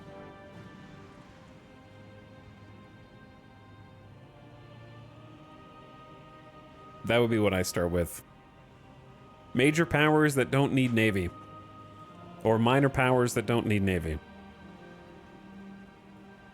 I started with Romania, and it was a good intro, light navy, to get a feel for that kind. Yeah, I could see that. I think Romania wouldn't be a bad choice. But you probably would need the DLC. All right, the all-important extra research slot feels good. Now at this point, we have to sort of hit a fork in the road. Because we either stay on the industry stuff, which I don't think it's bad to take one more. I think this like 35-day, 50% industry research bonus would be good right now. And then after that, we do need to start doing some of the government things. Because like the dam is fine. This is going to be really good, but it's going to take time. These are going to be good, but it's going to take a lot of time. This is going to be good. They're all going to be good. But let's go industrial research and then start doing government. And with our third research slot, we can start taking industry. Since I'm not I just don't think concentrated is ever the answer. Especially not for someone like us, who's going to be probably on the back foot against major powers at some point, right? So dispersed industry for the bomb vulnerability reduction, and also I just really value that production efficiency retention because you're changing your factory chains so much. They don't have to start from zero. They could just retain like 50% automatically. Saves a lot. So I'm a big dispersed industry fan. So we'll pick that. And keep it trucking. My first game was Albania, and I got really bored. Yeah, that was probably not a good choice.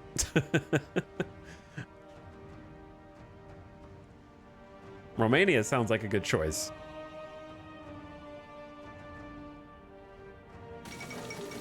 The games of the 11th Olympiad. The 11th Olympic Games were recently held in undamaged parts of devastated and newly rebuilding Berlin, Germany, attended by athletes from 49 nations across the world. The 1936 Summer Olympics are the first in history to have enjoyed limited live TV coverage. The Games, a symbol of renewed German national unity, were a significant propaganda victory for the new regime, which, despite the tremendous cost of rebuilding the nation after the Civil War, spent lavishly on the event. German athletes saw the most success, winning 33 gold medals, while the Americans came in second with 24. 4 of these won by Jesse Owens, the single most successful athlete of the Games.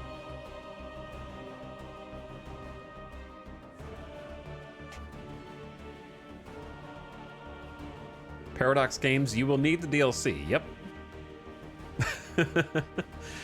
It's true. To be honest, though, I don't think this is that hot of a take. I don't think the DLCs really add anything to Crusader Kings 3. I would pick like Northern Lords and maybe like the Iberian Peninsula and maybe the other campaigny one, and I don't really care about the rest of them.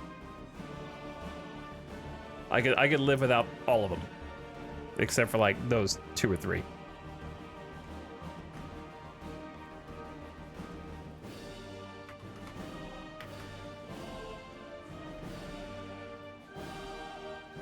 I'm looking at their page now. Northern Lords was okay. Royal Court should be uninstalled. Fate of Iberia was okay. I kind of enjoyed it. It was fun for one campaign, right? I wouldn't do it again. And then Legacy of Persia was fun for one campaign and I wouldn't play it again. And then I would skip the rest, to be honest. So really I would just get Crusader Kings 3, Northern Lords, and you're done. And whenever you get bored, play a different game.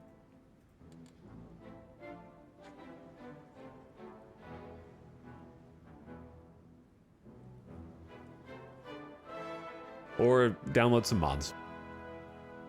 Those would be my 2 choices.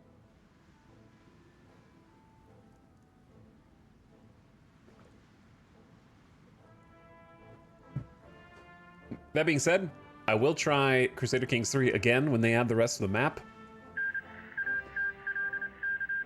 which I've been waiting on for 5 years. I'm gonna have to at least try that, because I've been waiting on it since the game literally launched.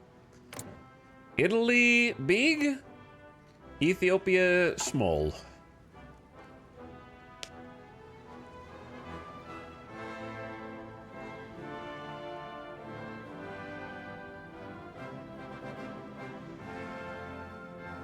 I think they're good, just not worth the 20 bucks they're asking for. I'm aware some people think they're good, and I won't try and change your mind. However, I think they're bad. And I think most of them actively detract from my enjoyment. Otto assumes the Hungarian crown in search of a suitable king. The Kingdom of Hungary extended an invitation to Otto von Habsburg to return to the lands that were until recently ruled by his family. Otto, who's lived in exile throughout Western Europe since the end of the Great War and the dissolution of his father's empire, chose to accept the offer. Today, amidst much fanfare and celebration, he was crowned King of Hungary in a solemn ceremony at the Royal Palace in Budapest. During his coronation speech, King Otto thanked the Hungarian people for their loyalty and devotion and vowed to see the Habsburg lands reunited once more, promising that this time Hungary would be the dominant constituent part. Will the empire rise again? While we have arable land and plenty of area for irrigation, we lack the mechanized tools of the industrial powers. If we invested in importing such machinery, we could drastically increase our crop production and industrial output. So 2 big research bonuses. Feels good. Now, political. Let's go. Let's get freaking political. The Party of National Brotherhood. Let me double check that's the one we want. Yes. Because we have to strengthen the golden square. That is the one we want.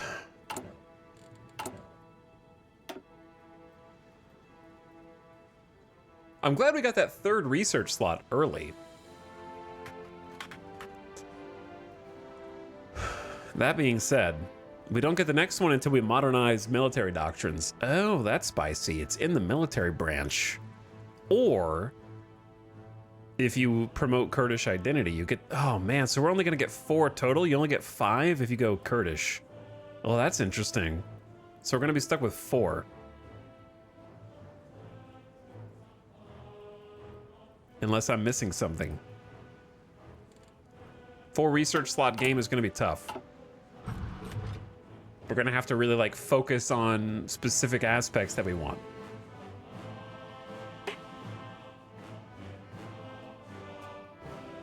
Off topic, but did you see they're releasing a Bannerlord expansion? Yes, I saw that the Bannerlord expansion was announced and subsequently almost immediately delayed. So I would expect nothing less from the Bannerlord team. My Bannerlord taking longer than expected to develop by... This is probably just the first of many delays, if I had to guess. But anyway, I'm not really excited about it. Will I play it? Yes. Am I excited about it? No. It takes more than dangling some keys over the crib to get me to start cooing. Because to me, that's all it is. Hey, look, boats! You freaking love boats, right? Psh, this is gonna make you forget all the things you don't like about this game. It's boat, man. All right, we got 157 political power. Which is important because I need to mobilize the economy immediately. This is the most important thing we could do at the beginning of a campaign. So civilian economy is not gonna work. The people are expecting 35% of our factories to be put toward consumer goods, and also it's drastically lowering the construction speed of our civilian and military factories. So fortunately for us, we can go straight up because we have more than 25% war support to partial mobilization so that we can just skip early. You don't have to go in order if you can afford it. And that's gonna get rid of the 30% build speed debuffs and also give us 10% factory expectation back. So suddenly we only need 1 consumer goods factory for consumer goods, and we got 4 being used to build. And then the build speed just went up by 30% as well for the factories. 40% for military factories. It's all very nice. It's nice to go ahead and just get that out right at the beginning because it is important before maybe some event lowers our war support or something.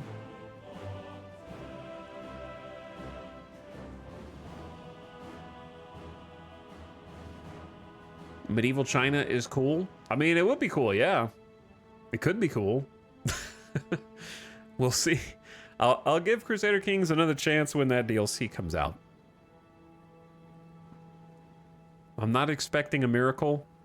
One DLC cannot fix the rest of the game, but maybe we can have some fun with it. Hopefully. Hopefully. Maybe I'm hoping for too much.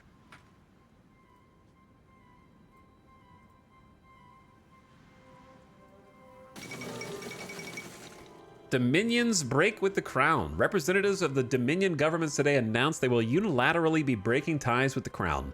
They cite the king's flagrant disregard for the opinions and wishes of the Dominion governments and their peoples as the primary reason for why the relationship can no longer continue.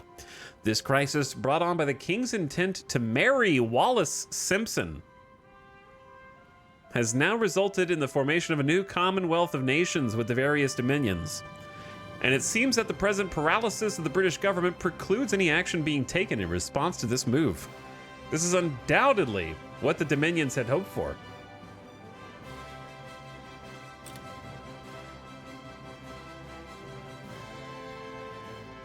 I think you're never going to love CK3 because the role-playing is just never going to get there. I mean, you can RP a little bit. The problem is that the stories that can emerge from it are extremely limited.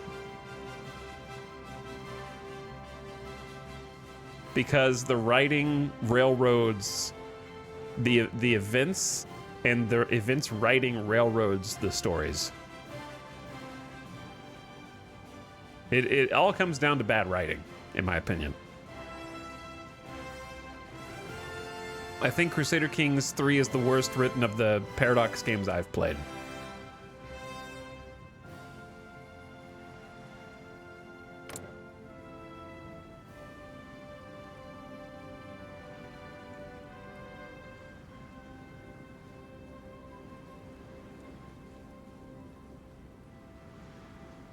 So what am I technically...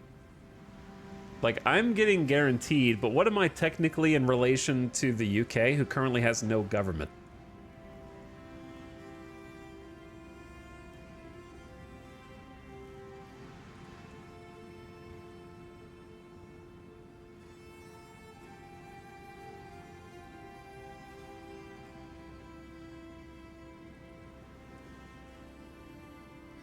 I know I'm a quote-unquote client state, but I don't know what that is considered in the game.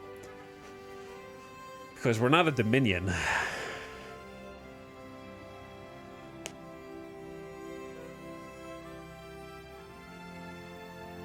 I've been playing CK3 with hidden attributes and random player error settings. What is random player error settings?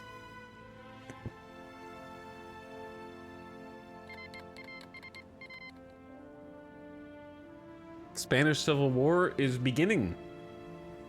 I could see how hidden attributes might make the game more fun, but also less fun in certain ways, because part of the fun is seeing your guy who has like 20 in 3 stats go crazy.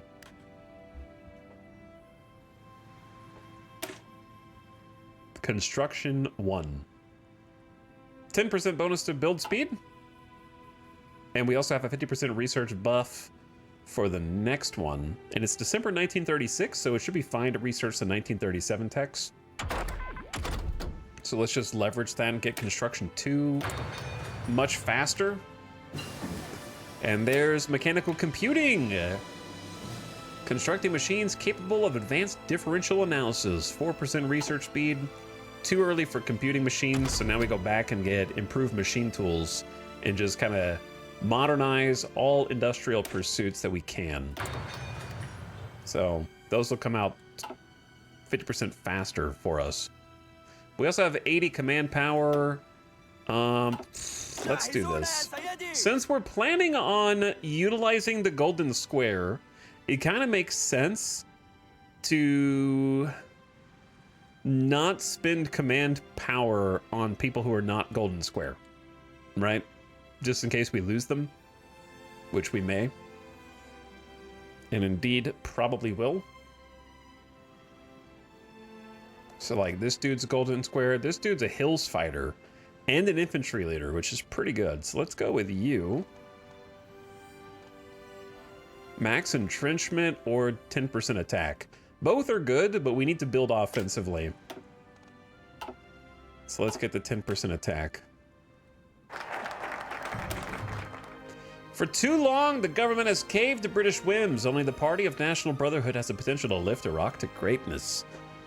10% bonus war support. We're at 57 now. Consumer good factory factor down, and we build civilian factories a little faster. Then it's coup time. I'll read that here in just a second. Do you have a recommended guide to get started on Hearts of Iron 4? No. But I did do like a full breakdown tutorial stream when we played Spain. However, I'm trying to explain stuff when I'm doing now, but I'm probably not doing a very exhaustive job. The thing about Hearts of Iron is, for the most part, you can just click on the notifications and just do whatever needs to be done. It's very much a game of just follow the notifications for the most part. So to be honest, the best way to get started is just to start. And then just like, if there's nothing you can do about one of the notifications, I just right click it. Like, oh, you don't have enough resources. But it's like, too bad. Like, I can't do anything unless I give up a factory right now. But I would recommend doing the tutorial. And that'll get you started. And then from there, there's going to be some Googling. Because even when I had 500, 600 hours in the game, I was still Googling obscure mechanics that I didn't understand. like how supply works and how you can extend supply via making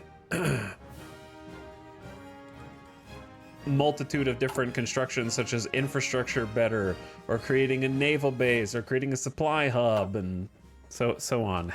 How train work. I played after watching a few ETAL streams and I was 80% fine. To be honest, yeah, you just need to get your foot in the door and don't pick too overwhelming of a nation to get started, and just be willing to read some tooltips. Because you will sit paused for a while and you'll be like, huh, I used to make fun of streamer for being paused and not unpausing, but now I see that it's actually that hard.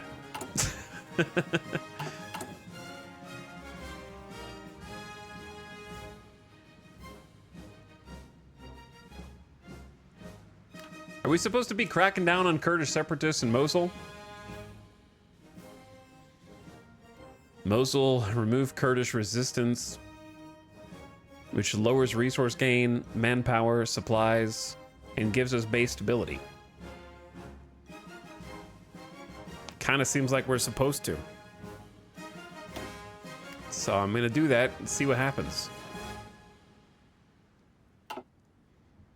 What's the most overwhelming nation? Yeah, either Poland on historical or just Italy with the DLC. In my opinion, Italy with the DLC was the most confused I've ever been in a new campaign. And that was after 600-700 hours of experience. I had to really sit there and think. And then if you're a new player and you never figure out that you can click on the balance of power button on this screen that appears when there is a balance of power, you'll never figure it out. Italy declared war on the Italian Union.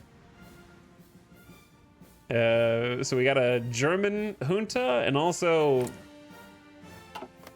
the Italian Republic, the Comitato de Liberazione Nazionale.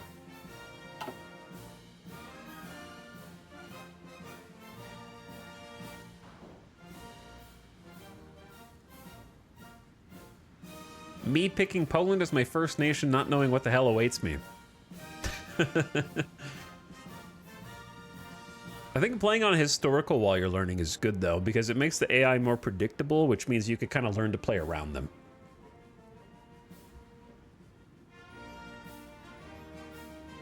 Italy post-DLC is weird because the routes you can go depend on the outcome of the Ethiopian War. Yeah, it requires you to have, like, foreknowledge of both historical and game mechanics that you, if you were new to the game, you would never possibly be able to have.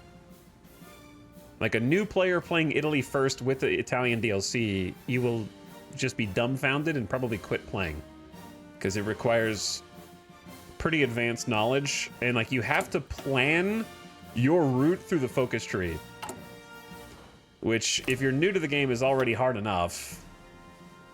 And then the Italian focus tree is huge before they've chosen the route that they've chosen now.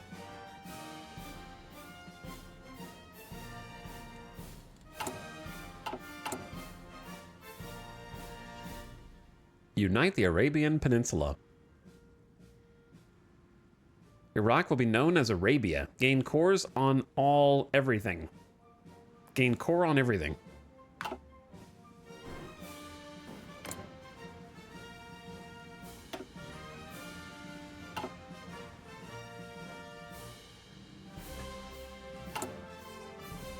We've actually almost built our first own civilian factory.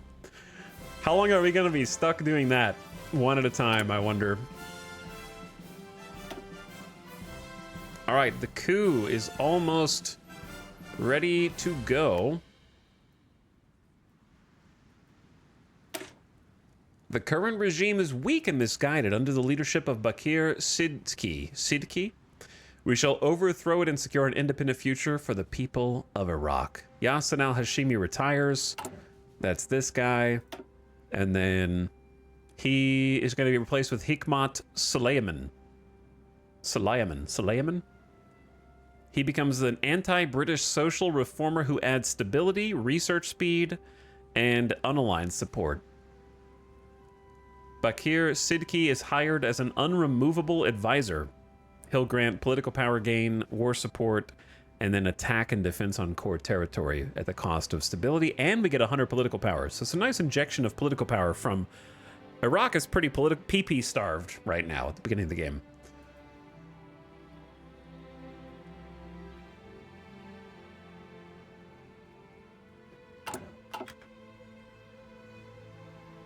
The idea of someone playing this game having no idea what World War II is so funny to me. There are people being born in the 2000s, 2010s, and 2020s who will be like 15 to 25 on the like 100-year anniversary here in the next 13, 14 years. They're getting further away. Eventually, people will be born who have as much knowledge of World War II as we have of...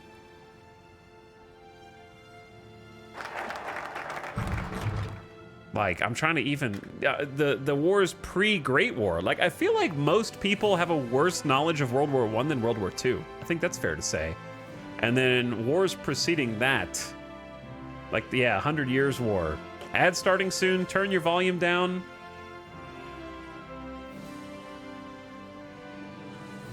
Turn your volume down. I'm gonna take a BRB, grab a drink and a snack.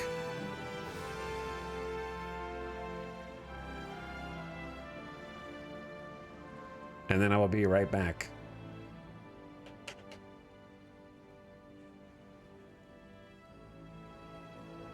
All right, I'm gonna just leave it paused here.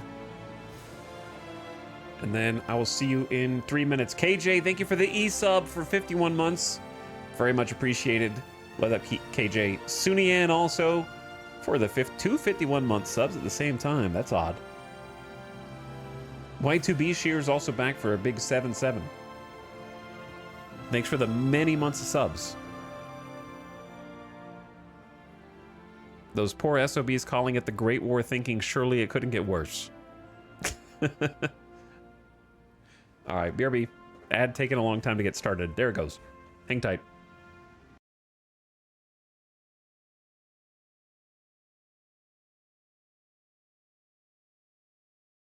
Computer is slow and not fast. Be faster, computer.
Yep.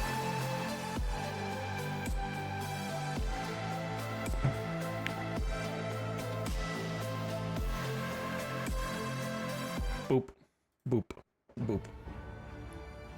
The coup. It's time for the coup. The current regime is weak and misguided. Under the leadership of Bakir Sidki, we shall overthrow it and secure an independent future for the people of Iraq.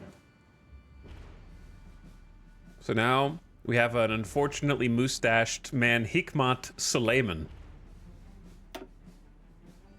It's so, like, interesting to me that that was just a popular, normal thing, and then World War II happened, and it was like, no one will ever do that again.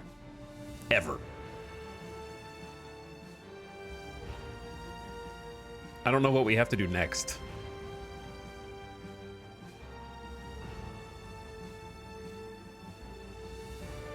To get down to here.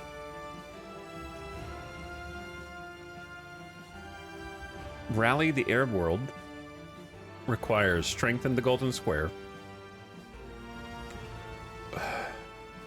Requires either one of these. We can do whichever one we want.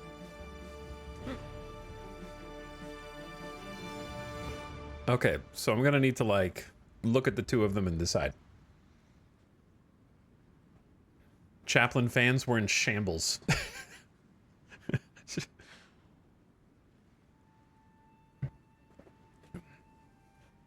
Hello, Poodle. Been enjoying the F1 streams? Cheers. Well, I apologize that they're over for now, but they will be back eventually. Because I was enjoying the game. I just needed to... I can't... mentally, I can't go from one right to the next. I don't know. Depends. I need a buffer period in my brain. But I appreciate the sub.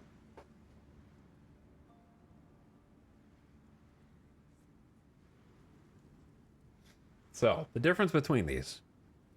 If we attempt the assassination, I don't get to choose. Like, I'm not the one assassinating, am I? It's not me, I'm not the character, I'm just sort of deciding what happens.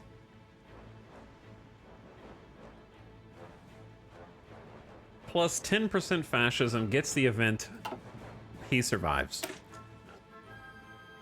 Or assassinate equals minus 10% political power. It's cheaper to improve the maintaining cost of improving relations as a British a British lackey takes over.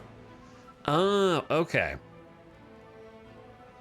Justify war goal time on us plus 50%. That doesn't seem good. Acceptance of democratic diplomacy. We gain stability and war support.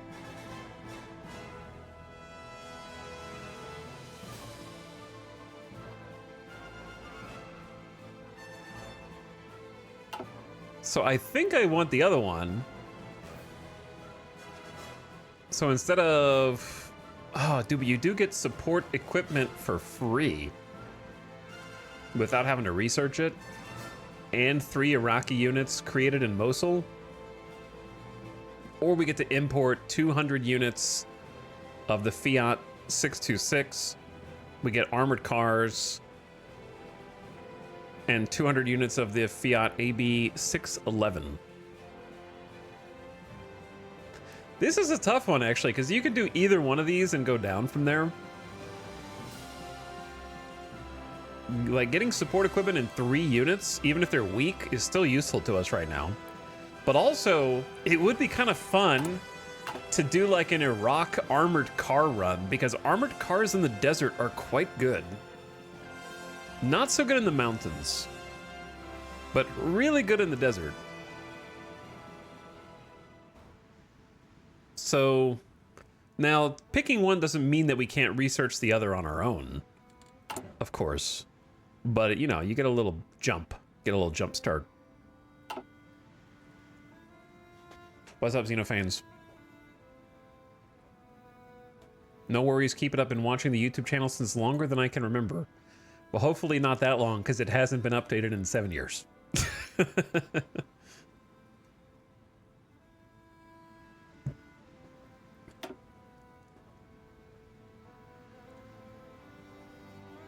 You can also pick this one at any point.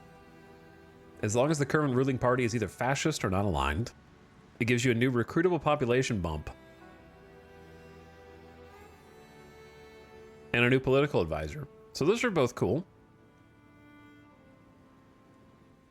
I guess you will be able to pick both of these, right? It's just which one do you want to pick first? That's true. They're not mutually exclusive. So I think the one I would want first is RAF levies for the support equipment. And they're both 70 days.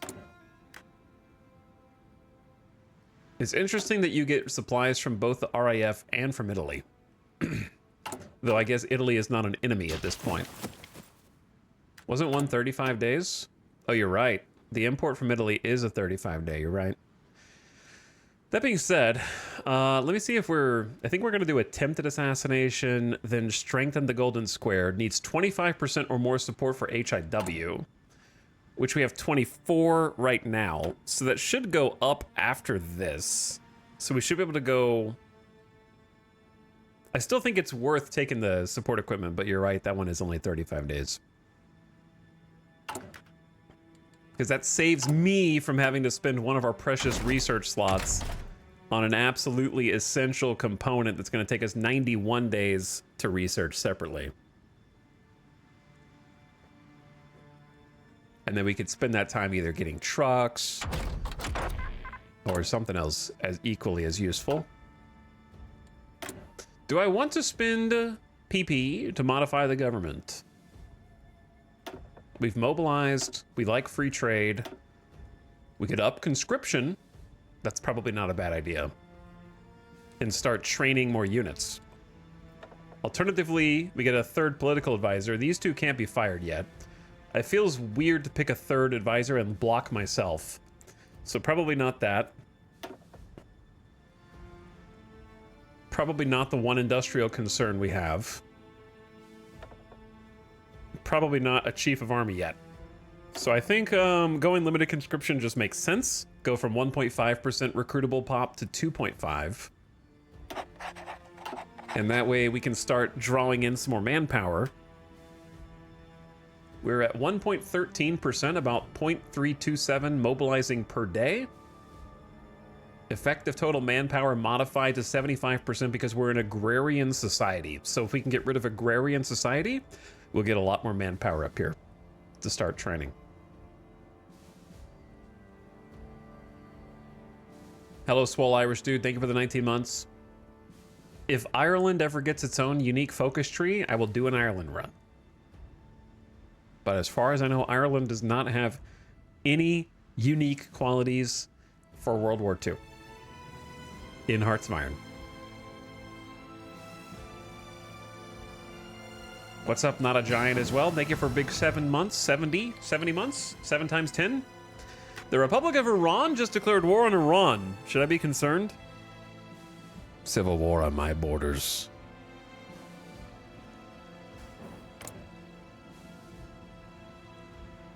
It's Rexa Gorbani, Democratic. Uh-oh.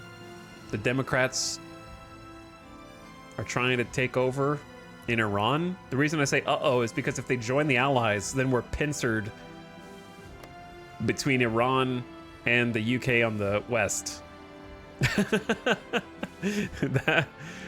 That would be spicy, because like right now we need to go to war with one without inducing the wrath of the other. Classic ahistorical, making this spicier than it needs to be. Dispersed industry. By spreading out our industries, we can ensure that it becomes difficult for the enemy to target us in times of war. And since it is 1937, we just got like a opportunity to go straight to the next one, which I am going to take because I think industrializing as early as possible is to our benefit. This will give us 20% more space for factories and upgrade the factory output, reduce their bomb vulnerability, and more. It's all very, very useful. So our existing factories are already up to 60% efficiency. We're making 10 guns per day. We can also assign a weapons manufacturer. That way we start to get experience toward that. Sorry, there's a buzzing in my ear because I think... Do you guys hear that? If the stream randomly shuts off, it's because I got electrocuted. Just FYI. I got zapped by lightning.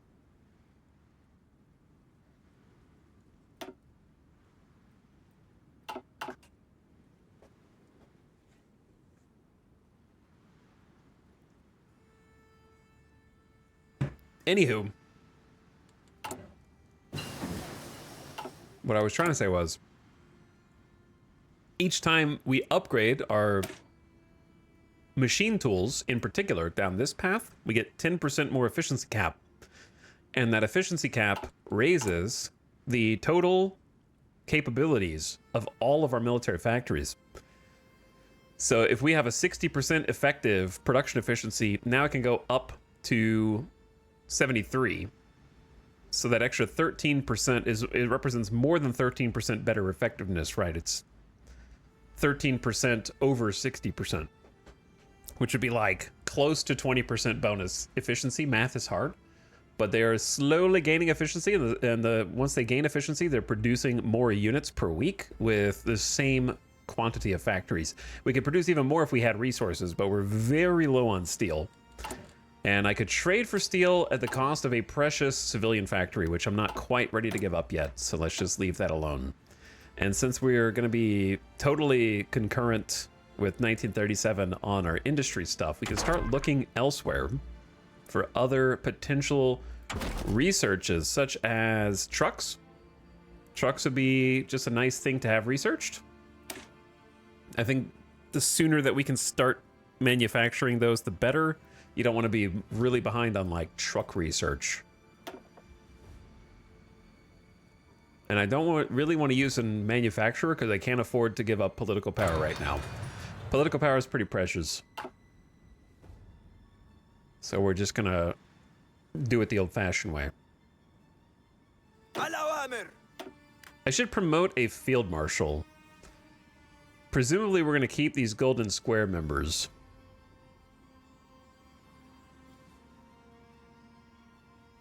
So I might promote... The thing that sucks is promoting a field marshal when everyone's like a level 2 just kind of feels bad. But I think this dude, Camille Shabib, makes the most sense because he's got infantry, division defense, hills fighter, and infantry expert. So when someone becomes a field marshal, they do give their general bonuses to every army that is underneath them, but at a reduced rate. There's been some confusion in chat before over whether these actually apply once they're field marshals. But let's go ahead and promote him.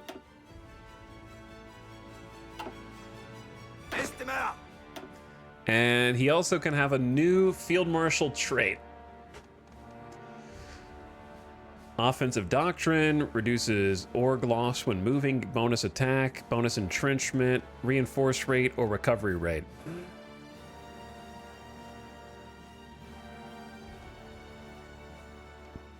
I think I should probably, now that I've seen that we've got potential British forces on the east and west, maybe we should go defensive, but I'm committed to offensive doctrines, so let's just stick with that.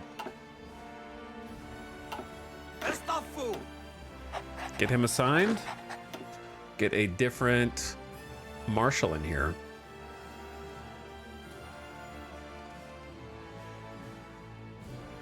Maybe it wouldn't be a bad idea to have one dude who's got ambusher with entrenchment. Recon bonus while entrenched. +5 entrenchment is a lot early in the game. That's a lot. Our default entrenchment is like 1. Or a base maximum is like 5, I think. So he like doubles our entrenchment. Probably not bad. And then I'm going to want a second army for Cav, and then we can make some Cav units because we have a Cav general. This cavalry officer gets like bonus XP for leading Cav and also has Desert Fox.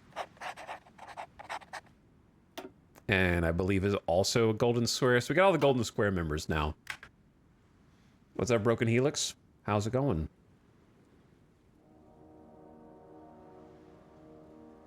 So I don't really know what's going to happen over here. I'm nervous because we don't have any troops, but I am recruiting more manpower and we are building more infantry equipment. So let's take a look. I love that we only have 2 units because it's going to make it a lot easier for me to figure out what to train. So these guys are real simple. 6 units of infantry, 12 combat width. They're not very big, they're not very strong, and they have no support. But that's what we're going to train. We just need them to have guns, 600 infantry equipment apiece. So we should have enough to train 4 simultaneously. Set the location toward Baghdad, and then say only do that once so it doesn't do it infinitely. And let's start training.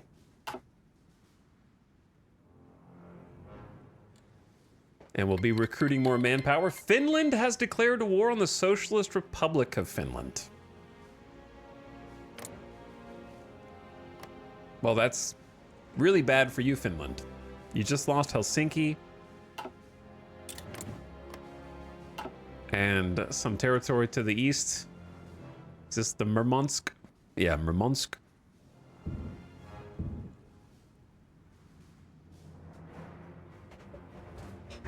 Oh. What's up, Modal? It is an Iraq playthrough, my first actually, so we're just experimenting with different things and kind of seeing what happens and what sticks. At the moment, the Spanish Civil War started, but I don't think there was a pop-up. I guess I can let you guys gamba.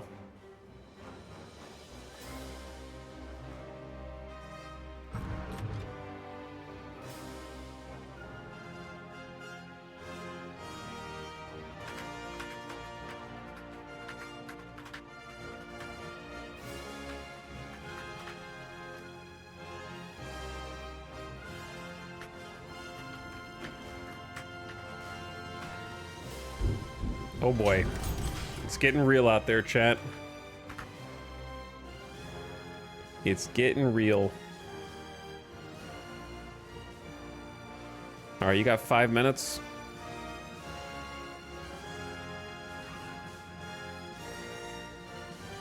So, before you gamba, typically, Republican Spain or Nationalist Spain wins.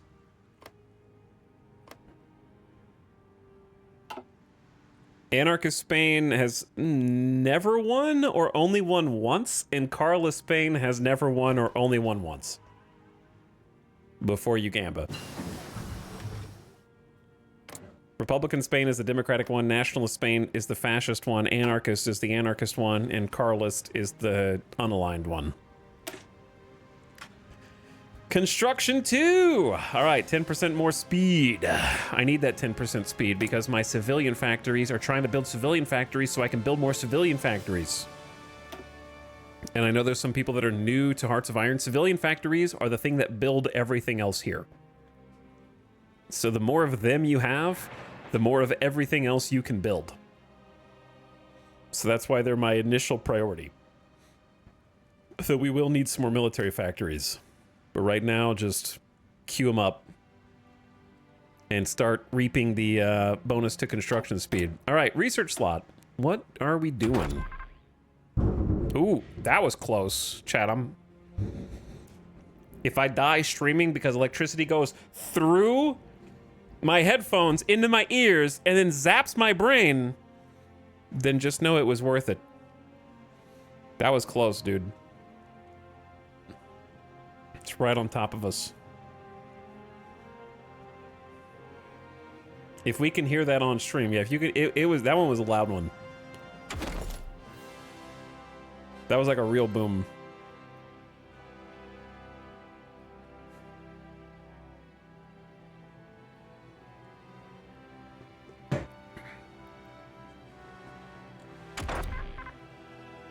Is it radio time?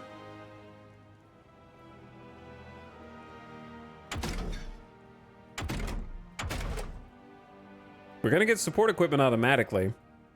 So it's either radio time, train time, or infantry weapon time. It's always a good time to get infantry weapons, to be honest. They look like small bonuses, but they add up. 5% defense and offense. It's not the most exciting, but it is helpful.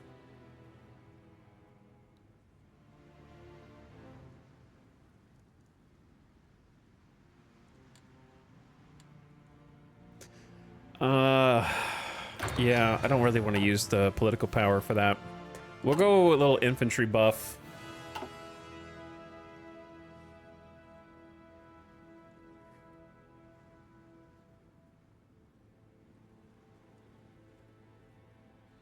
Thunder is comforting to a large degree. I don't mind thunderstorms when I'm not sitting at my computer.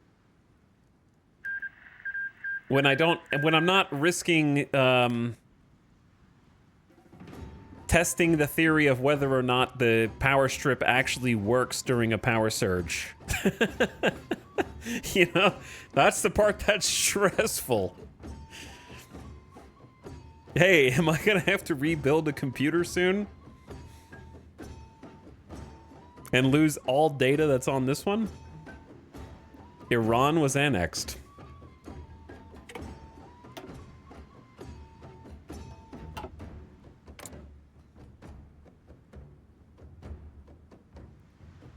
So the uprising failed? Wasn't this who was already in control of Iran?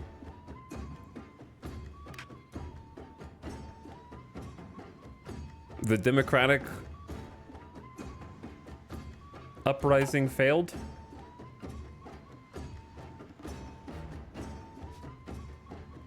Interesting. Well, that's good for us. That's very good for us.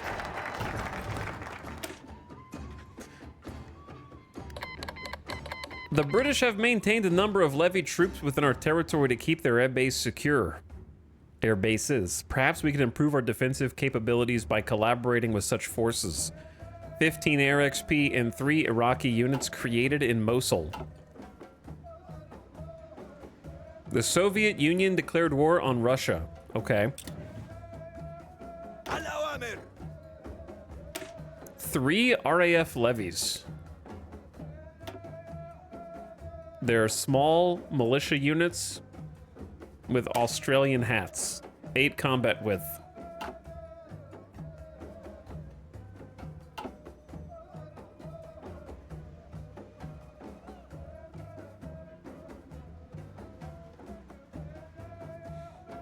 I used to sell the power lines running into your house. I can tell you that that can't actually happen.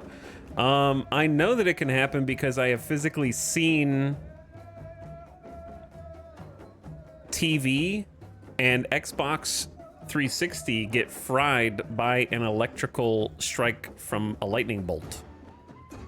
The TV was ruined. Both were connected to a power strip, and the Xbox 360 was fried and never turned on again.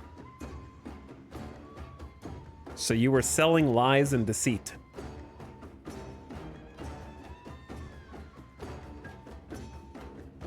But yeah, the TV got like a giant spot on it. And whenever it turned on, it was all crackly and staticky. A power surge recently fried my router by killing the Ethernet port on it? Really? That's crazy. Internet dead?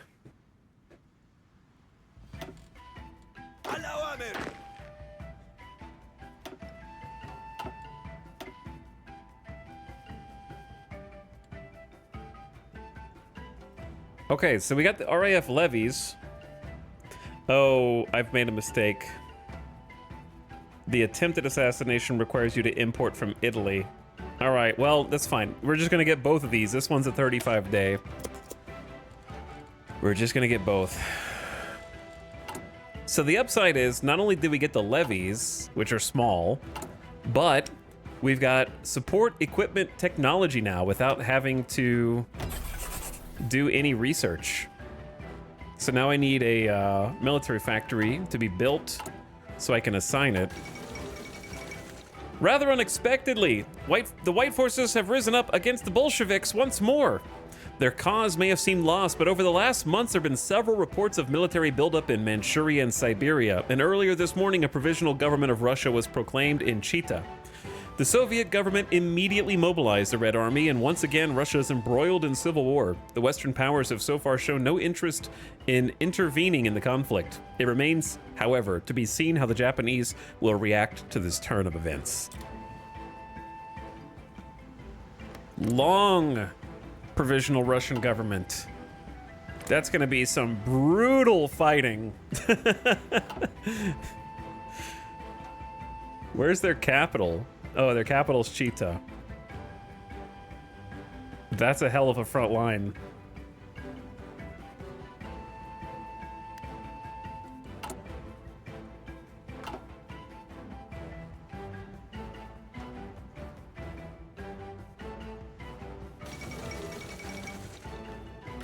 I had a modem explode once? That sounds terrifying. It just overheat? The United States pursues interventionist policy. The peace movement in the United States suffered a severe setback as Congress passed a joint resolution encouraging President Franklin Delano Roosevelt to use military force if necessary to safeguard American interests across the world. It appears many in Congress have decided it was American indecisiveness that allowed the Great War to drag on for so long and consume so many lives. They point out that within a few months of U.S. troops entering Europe, the Great War had come to an end. An earlier intervention, they argue, could have saved hundreds of thousands of lives. The giant will not be sleeping this time. Don't see that one too often. That's a rare choice from the ahistorical AI.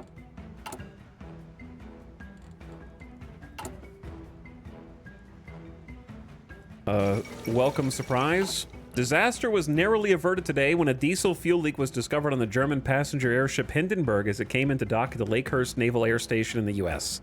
The leak was promptly repaired. Had it gone unnoticed, flammable vapor could have resulted in a fire that would have engulfed the entire ship. Critics have long questioned the wisdom of passenger airships given their spotty safety records, and this incident's bound to make them more vocal. A close call. Narrowly avoided.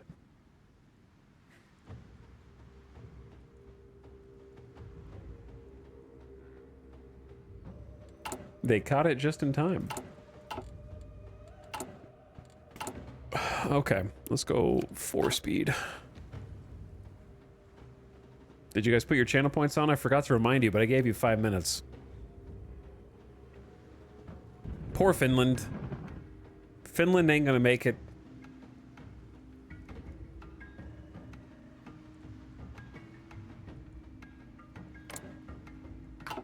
The uprising. The Socialist Republic of Finland will live on. Ain't no way you guys win that one.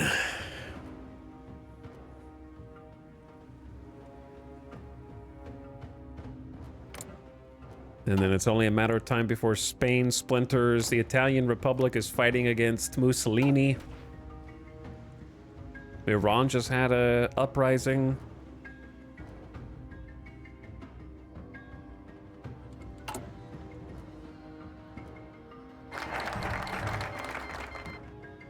We no longer get the effects from strengthened the dinar. That's fine. We cannot allow ourselves to remain utterly dependent on the British for our economic needs. Luckily, the Italians are more than happy to aid us. 200 Fiat 626 and 200 Fiat AB 611s. And we get interwar armor. Armored car. All right, then the attempted assassination. And then down we go. Armored car run would actually be super fun. I don't know if we'll be able to do it, but we could try. Where are the other ones? We only got these. 2 defense, 12 breakthrough, 65% hardness, 6 soft attack. So fun thing we could do if we get some army XP.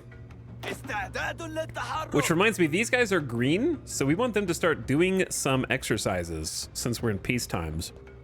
We want them to not be minus 25% combat effectiveness when we actually fight. So I'm gonna shift left click and the units will start to exercise, which will cost us guns and other supplies that they use, which I think is just guns right now. But their XP will go up and they'll be ready for combat a little better. And then that will slowly build us a teeny bit of army XP. That'll go a lot faster if I just get a chief of the army. Free Arabian Legion. Where is that? I don't think we'll get that. Actually, we will. Okay. Yeah, no, that one... That one should actually be achievable.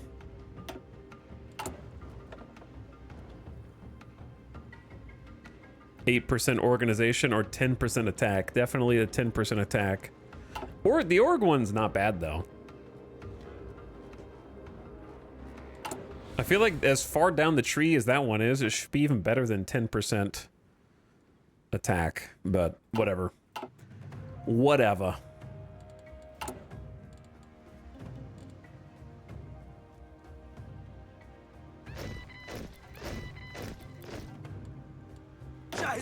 Hello, 4 new divisions. Ready to come out and start training. Back to 34,000 manpower, 1.4K guns spare. Let's start training 2 more divisions.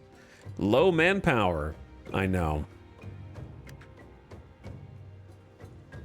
Well, we actually we probably don't want to train these because we only have 34K total to replace 75K.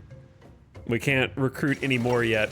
Amelia Earhart disappears. Famous aviator Amelia Earhart, the first woman to complete a solo flight across the Atlantic, has disappeared along with her navigator Fred Noonan near Howland Island in the middle of the Pacific.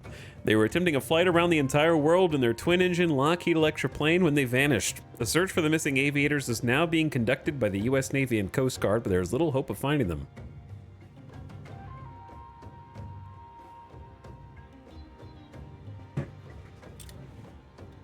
I watched that video not too long ago on why they actually disappeared and where they vanished, and it's honestly the most terrifying thing I could think of.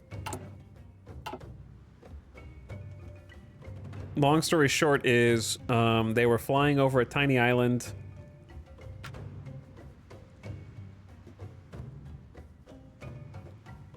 The crabs? No, not the crabs.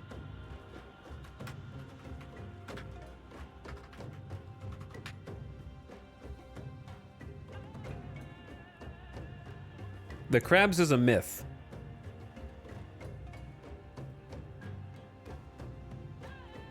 Anyway, basically they were just looking for a tiny island, and there was an issue with communication between the plane and the ground. So they were speaking into the void, thinking that people could hear them and nobody could hear them, and they couldn't find the island. And they just kind of flew in circles until their fuel ran out. So like the part that's terrifying to me is leaving from one place to find another, and it's such a tiny island that you can just fly past it because you have a heading, and if your heading is off even slightly, or if the wind conditions change and you don't account for them, then you're veering a little bit off. They didn't have GPS. There was just a bunch of separate things that went wrong simultaneously that led to them basically just circling and circling and circling, trying to get a radio response, and everything that could go wrong kind of did in terms of communication. And also it was like, I think the documentary that I watched was just sort of accusatory of basically saying that Amelia Earhart and Fred Noonan were at least partially to blame. Yeah, they threw a lot of the stuff out of their plane to try to save weight and fuel. Yes, they threw a bunch of stuff. They changed their antenna at the last minute. It was just like they were in a rush and in a hurry and like insisted on doing it. And it's kind of like their fault. And then there was a third guy who was like the actual navigator who they kicked off of the plane, who if he had just ridden along would have been able to like help them. But they kicked him out for some reason I don't remember.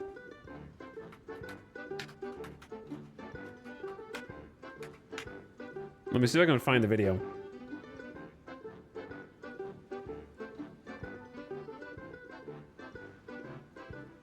Did I watch... Was it a Veritasium video? I swear it was somebody else. Dude, what happened to Veritasium? I thought it was a video from the other channel. Maybe it was Veritasium. He's still doing stuff?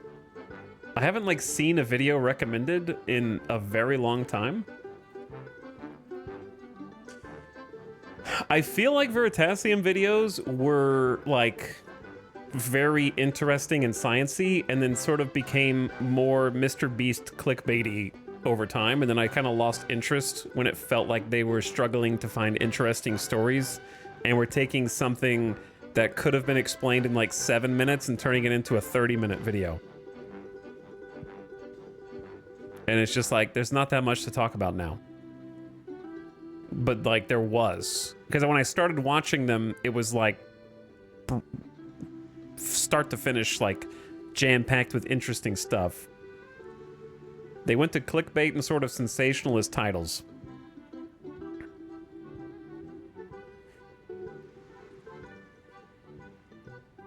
I miss Tom Scott. I do miss Tom Scott. There was a hole in my YouTube life, a void that never got filled.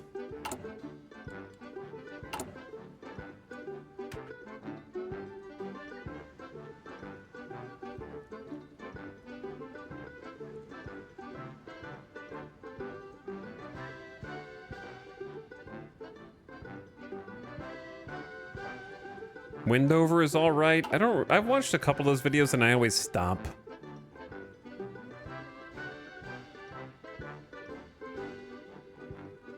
And they never grabbed me. Uh-oh, the Sadabad Pact? I don't know.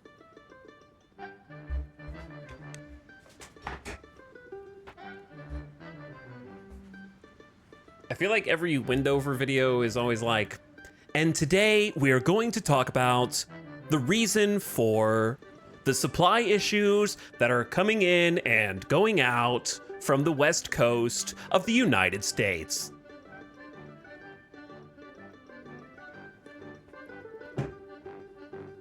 And then it's never like enough detail in them. It's like stuff that's like, okay, that's probably accurate, but it feels like, I'm not saying it was AI written, but I'm saying that I could ask an AI about the topic and get a more succinct answer that is as in-depth as what I got from the video. It's like not detailed enough.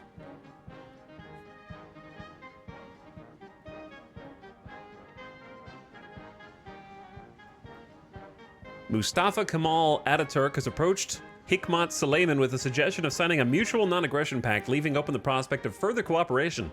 The diplomats worked hard on the pitch, going into detail about the mutual histories and interests of our two nations, followed by an earnest appeal to peace between brotherly nations. The back and forth negotiations have been pleasant, but the choice of whether we sign falls to us.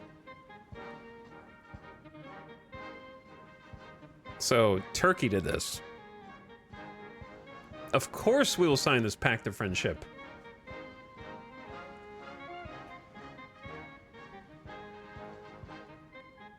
You unlock a joint focus tree between signatory nations that gives us a national spirit, which will become better over time as the focuses are completed. We are not kin, we do not know you.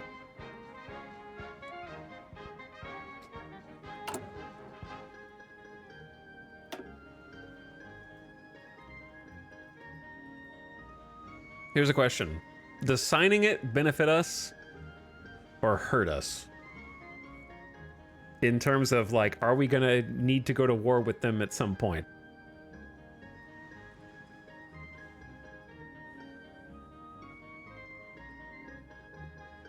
Because there is gonna be an Iran ultimatum.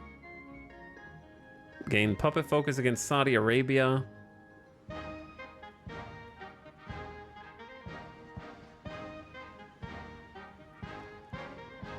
Who all can join the Sadabad Pact? Iraq, Afghanistan, Iran, and Turkey.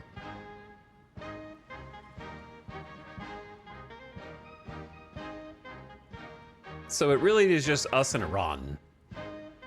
But here's the thing. I think we join the pact because worst case scenario, it buys us time to go into Syria and possibly go into Kuwait and Saudi Arabia. So it seems fine.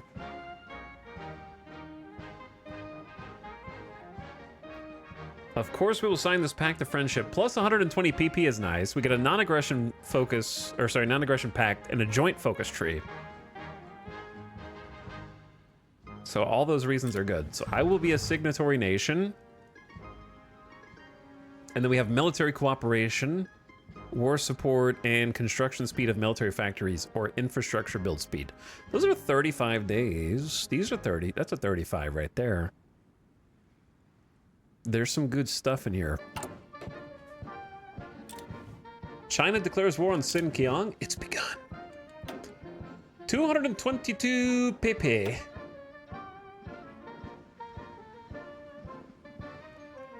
The problem is I need that chief of army, but I'd rather wait until we get the one we want. Can't do more conscription, can't do more mobilization, can't get rid of these two advisors, can get another advisor, but I don't know which one I need yet. Political power gain, war support. Democracy is not what we want.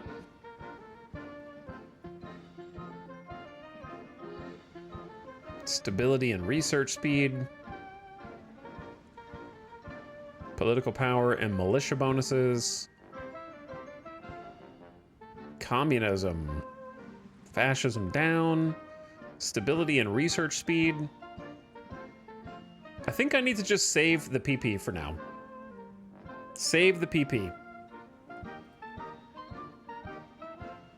Hoard the PP temporarily.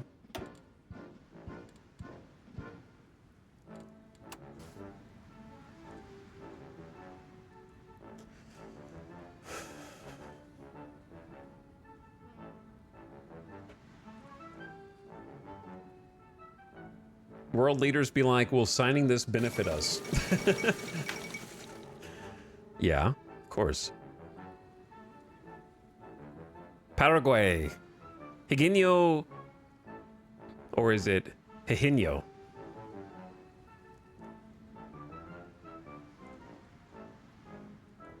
And is that Moranijo or Moranigo? After growing dissatisfaction with the leadership of the nation, the military took action and has installed the general as the new president of Paraguay. He is sympathetic to the fascist cause and likely to approach Argentina for mutual protection and aid, which will lead, in turn, to Brazil attempting to strengthen their own alliances to secure themselves in case of a Paraguayan or Argentinian aggression. Japanese and Chinese forces have skirmished inconclusively over the Marco Polo Bridge just southwest of Beijing. China accepted full responsibility, forwarding an apology to Japan, as well as agreeing to extensive territorial concessions. This has surprised many experts who predicted that border tensions would erupt in full-blown war. Is this lasting peace in Asia? I have never seen the Marco Polo Bridge incident go that way and before a war breaks out. They gave up Beijing, everything south of Jinan and Qingdao. I've never seen that before. I didn't even know that for most 95% of the time, war is declared and then the Marco Polo Bridge incident happens afterward, which is not timed correctly. So that's a new one. China's at war with Xinjiang. I don't even know how they got a foothold here.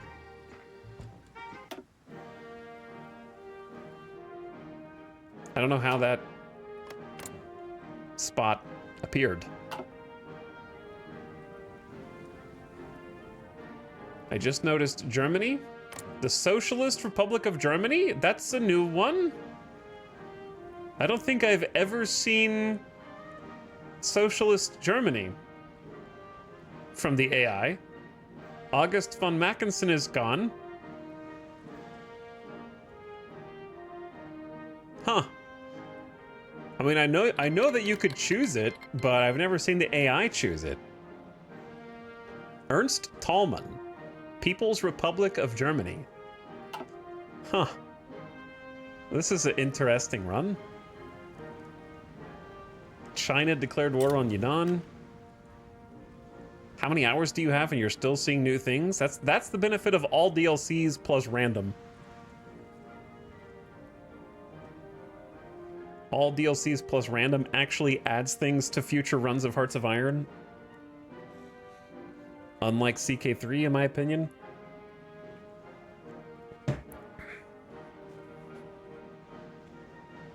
CK3 be like, we have invented new ways for you to doomstack 50,000 troops and 100 knights who will slaughter everyone. You can now do it while as a Mongol horde. Now you're going to be able to do it as China.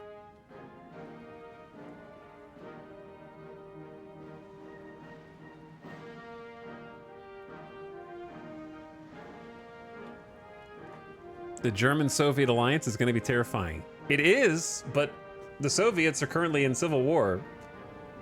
And the provisional Russian government is making moves in different places. Honestly, wouldn't mind the constant warfare in Crusader Kings 3 if there was something other than Doomstack gaming. I hate Doomstack gaming. All my homies hate Doomstack gaming. Get as many troops as you can in the same army, and then just try and, like... Combat in Crusader Kings 3 is like a game that is exclusively end-game Total War. You know how in end-game Total War, you have stopped fighting the battles yourself? You just have so many armies that are stacked with your best units that you just auto-resolve, but you only auto-resolve when you get like perfect positioning where you have one initiating and two reinforcing, and that's going to guarantee that you can auto-resolve without an issue. And then you've like, you don't even get to fight the battles anymore. It's like that, but from the beginning in Crusader Kings 3. You just bring your Doomstacks over, and then that's it. From start, it's that same gameplay from start to finish.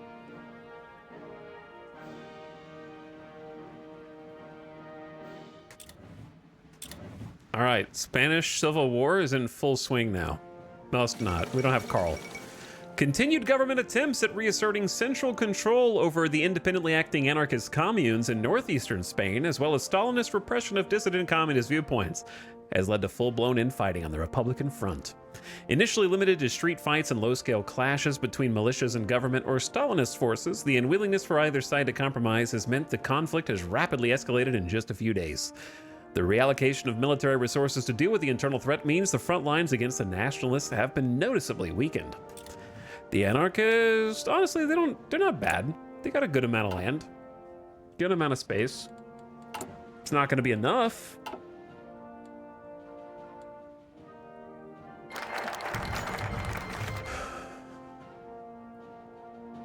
Bakir Siddiqui survives assassination attempt. In Mosul earlier today, Bakir Siddiqui was the target of an assassination attempt carried out by Corporal Abdullah al-Talafari when the young man pulled a gun on Siddiqui and his right-hand man, Muhammad Ali Jawad. In the attempt, Jawad was heavily injured, but Siddiqui got out without a scratch. How lucky can one man get? Plus 150 PP, Muhammad Ali Jawad is retired.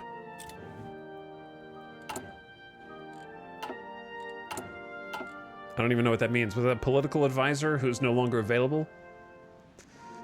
Turkey has completed military cooperation, plus 5% war support for the Pact, plus 5% military factory construction speed. Yo, thanks, Turkey.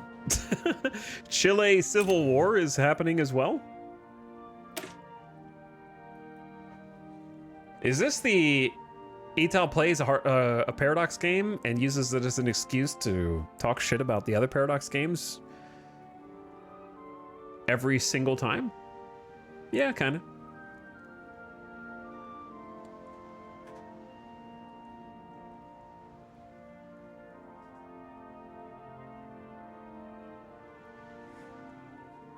Can't help it. Despite massive resentment among the population and political elite, recent assassination attempts on Bakir Siddiqui have so far been unsuccessful. However, we need to increase security and intelligence to protect the new regime from dissidents. 10% fascist popularity increased. So now we have 36% support, which is enough to strengthen the Golden Square. And we have, what am I gonna do with 392 PP?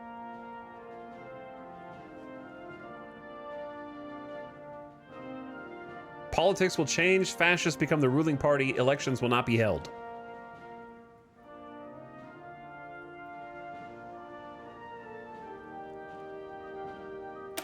All right, I'll read this more in just a sec.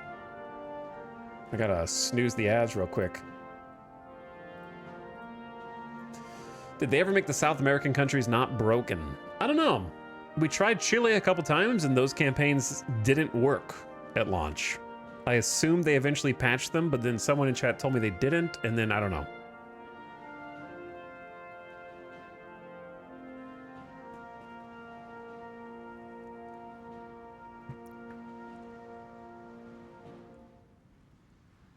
So I don't know if they ever like improved it. I wouldn't mind eventually trying South America again, but I don't know who I would play as. Honestly, just fighting in Brazil is just so annoying. And you might say, yeah, that's what the Amazon is like. And you're not really wrong. But I think it's just when you zoom, they really need to decrease the opacity of the dividing lines. Like from this view, it's very obvious that you can fight in the light territory and not, these are impassable. But when you zoom in, that all goes away. When you look in here, it's like, you kind of just have to focus on the rivers, like the actual Amazon itself. But at a glance, sometimes it's just hard for my brain to perceive where you're allowed to fight and where you're not. Like the dividing line's not good enough. It's unplayable. You get stuck in corridors that are logistical hell. Yes, exactly. Because we ended up invading Brazil in a campaign, and it was just like, we got stuck from up here, and we had to naval invade like Rio. But if they just worked on the visibility, it wouldn't be so bad.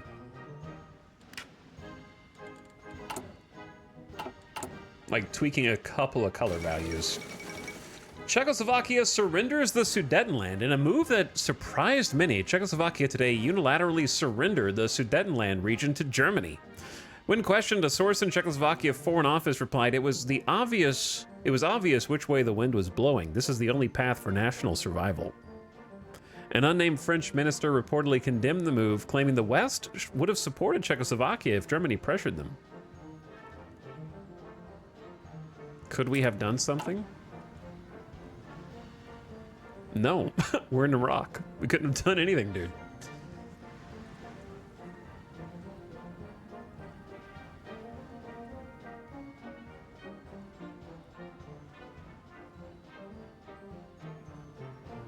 But yeah, South America was one of the DLCs I was most excited for, and was then subsequently the most disappointed by.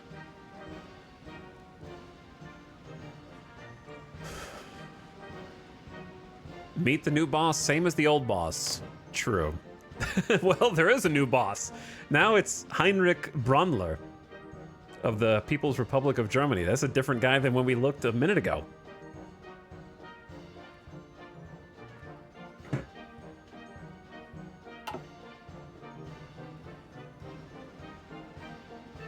Logistical hell corridors can be fixed with supply centers and rails. Here's the thing, Profane. You're talking about playing as Brazil. We're talking about playing against Brazil. If you're playing against Brazil, you cannot build rail or supply hubs on the way in. And even if you could, gameplay that is get here and then wait 360 days for your supply hub to be built is boring.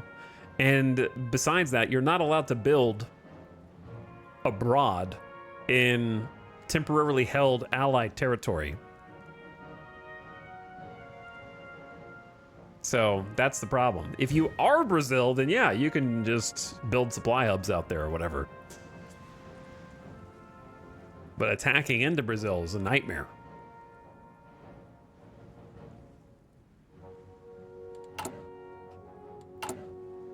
It was worse than fighting in Eastern Russia. Because of the bottlenecks. Like if you just get stuck, there's no flank. So you just stare at the enemy eternally. and they stare back at you until someone runs out of resources or supplies. We need that other military factory.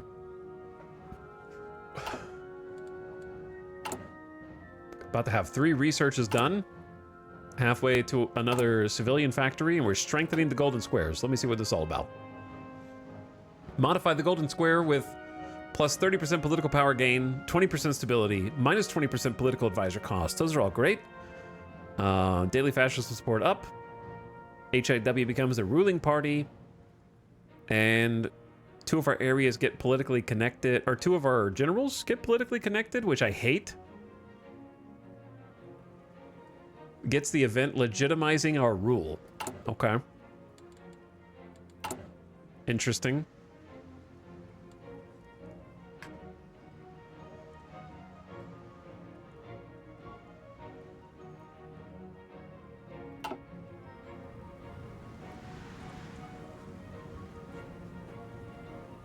We get it, Profane. You like to play Brazil. I'm happy for you. It doesn't change the fact that everyone else considers it a terrible place to fight in. Touchy. Yunnan has capitulated. The Yunnanese government has gone into exile and their main forces have capitulated to China, who is now in control of their home area. Although the struggles between China and Yunnan are over, China is still in all-out war, and the fighting continues elsewhere. But yes, you can't just stick to the coastlines unless you go through the United Kingdom, Netherlands, and France. If you're not at war with them, you cannot go along the coastline. You have to do a naval invasion, which is what I said I ultimately had to do because fighting from the northwest into Brazil is actually impossible. It's impossible. You have to have a navy and you have to naval invade. That's why it sucks. That's why it's terrible, but it's nice that you enjoy playing as it, which is the opposite of what we're talking about. The Vickers MG and Stokes Mortar. Plus 5% defense and 5% breakthrough bonus. Small, but meaningful.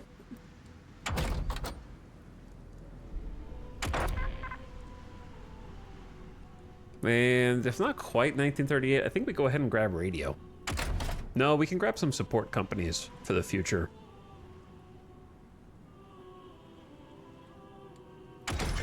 Or we could buff artillery since we're actually making artillery. All are good. Good choices. What? I think support company wise, we're not going to be able to live without recon.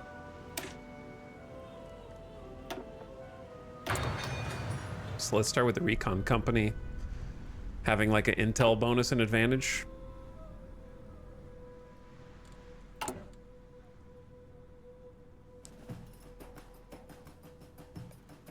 And there's Dispersed Industry 2.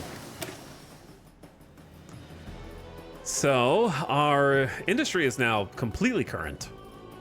We got machine tools, dispersed, and construction 2. So more space for factories, more factory output, all great. Now let's do radio, because I love reinforced rate plus coordination. And then with my final choice, probably the artillery buff. Start getting combat capable.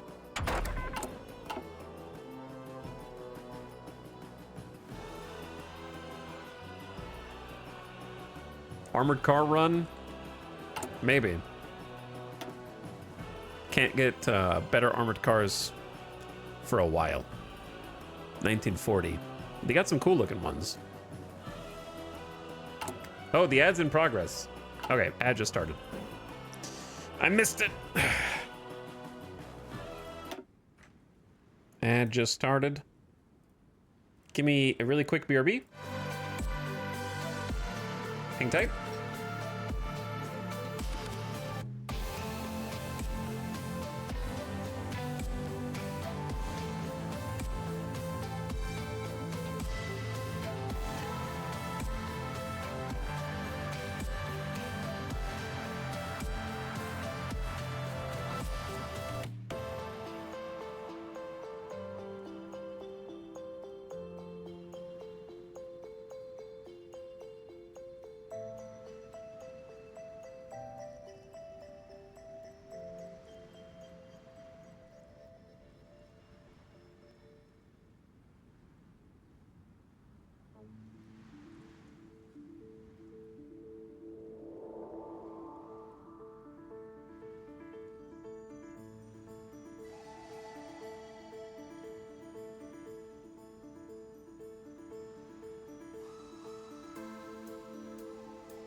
Okay.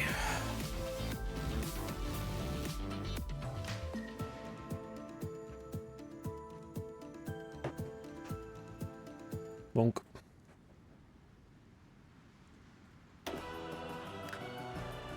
And we're back.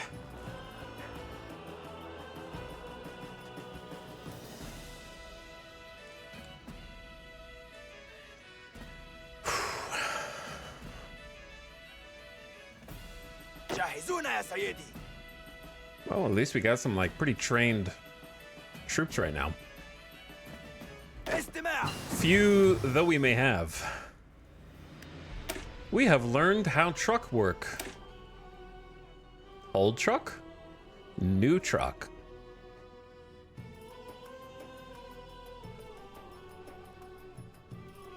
Same resource cost as well. I like the art for each country, even though it's just little 2D, almost sprites. But they look cool. Oh, but yeah, these are going to be so much better. These things are 65% reliable. You got to replace them all the time. Also leads to APCs, which you got the Churchill Kangaroo. That's a funky one.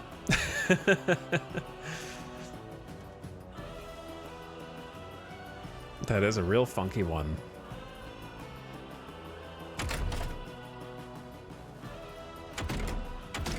Artillery? Yeah, let's go interwar artillery. 10% bonus soft attack. We're gonna start incorporating artillery. Actually, you know what?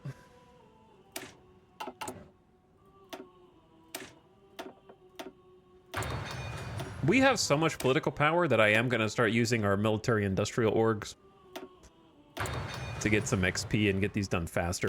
What should I do with 410 PP? I did not expect to have this much PP. But we don't have anything unlocked. I could add a political advisor, but I don't know which one we need. Or if we're gonna unlock more. Do we end up unlocking more? Or is this pretty much it? There's a new military high command. This is the new chief of the army.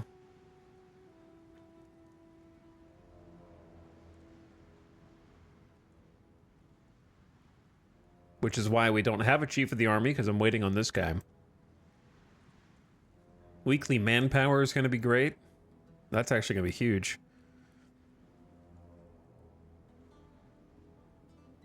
I think I can just go ahead and pick a political advisor.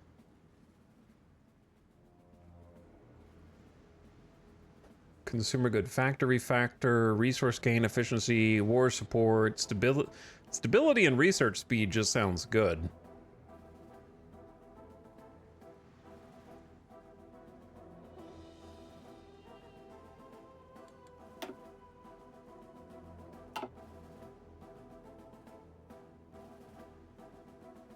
Division defense.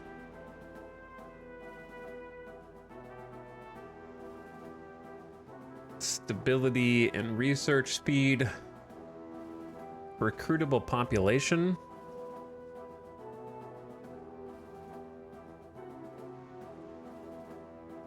Communist, political power gain.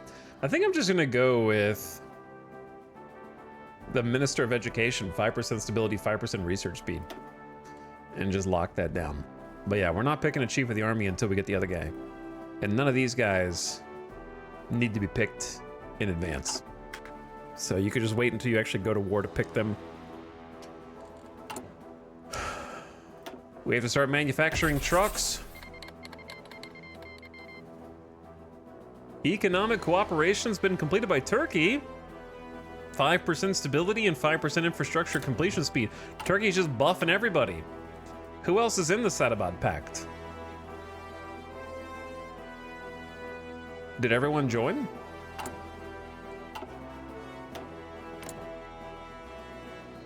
Yeah, I guess Turkey, Afghanistan, and Iran. Yeah, everybody joined.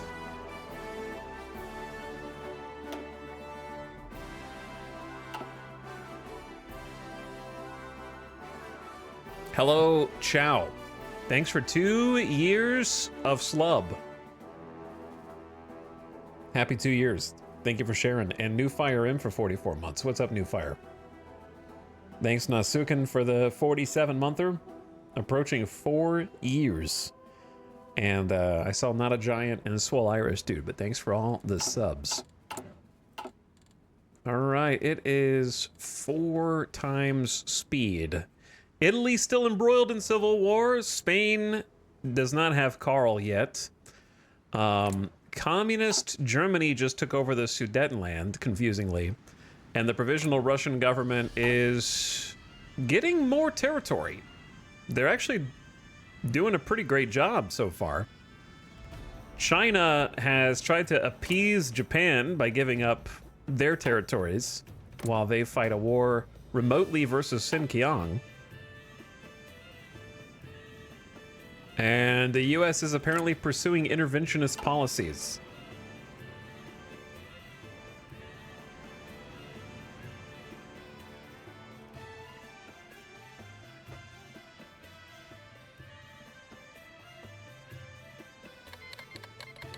Uh-oh, there's Karl.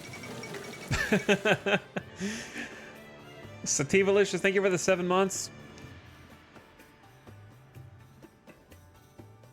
Appreciate the resubs. Parkside with a tier 2. We slubbing tonight? 2 for 1, apparently. Thanks for the $10 sub, dude. And for big 8-0. Very kind of you. Wary of being increasingly sidelined and having their influence over the nationalist front curtailed, the Carlist forces under Manuel Falconde have renounced their affiliation with the nationalist cause. Declaring their own independent insurrection, Carlist Riquetes, predominantly in the north, have turned on their erstwhile allies, while at the same time continuing the fight against their Republican enemies. The effect on their military position in the Civil War is being downplayed by nationalist leadership, but it's evident the current chaos presents ample opportunity to the Republicans. Chad, it looks bad for the nationalists. It always looks bad for the Carlists. Republican Spain is pretty big and has 2 fronts at the moment, so good luck. Can you play as New Zealand in this game? Yes, you can. But they're kind of boring. It's kind of a boring campaign. There's a DLC that includes them in Australia and some other people, and they have a few things on their focus tree, but it's a very small, old focus tree. It's one of the old ones. The newer focus trees are a lot more detailed, I feel like.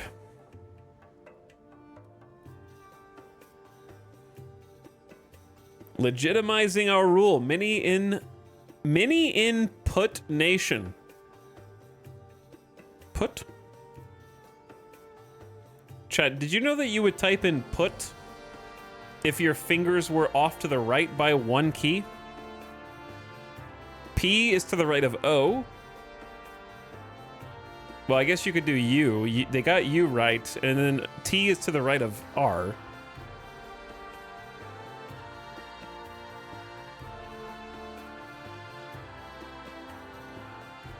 And then once again, I'm the only person who ever reads text in Hearts of Iron, so I'm the only person who ever sees these typos.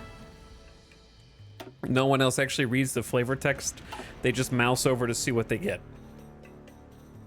Many in our nation still do not accept the Golden Square as their legitimate rulers and regard us as usurpers and illegitimate scoundrels. In order to solve this issue, all right, Paradox, 2 in 1 paragraph is a bit much even for me.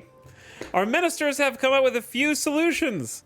Either we simply ignore the people's calls and hope they will fade with time, or we instate the Emir of Taif as a new regent for Faisal II. There is, however, always the option of reforming into a republic, though that might be widely unpopular among our religious population.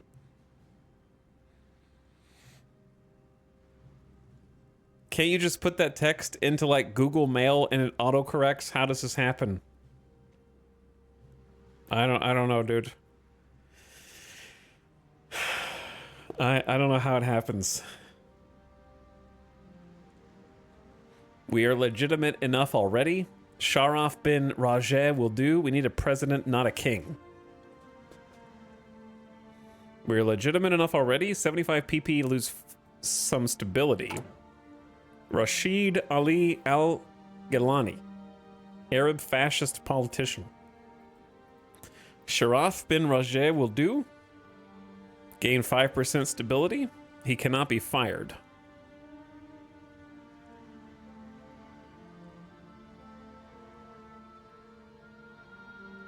Appoint advisor with the effect stability plus 10%. We need a president, not a king.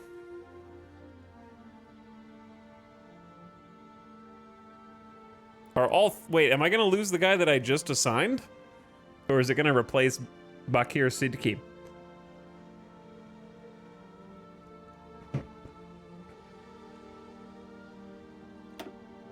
Also, let me read this. The Golden Square, composed of 4 high-ranking military officers, has become a focal point for pan-Arabism and anti-British sentiment. Perhaps the time has come to bring them fully into government and begin the reforms necessary to strengthen the nation. So stability, political power up, political advisors are cheaper.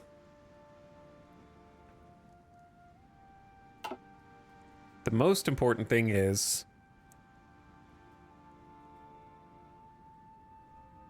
the United Kingdom are likely to declare war on us for revoking this treaty. So we can't do that yet.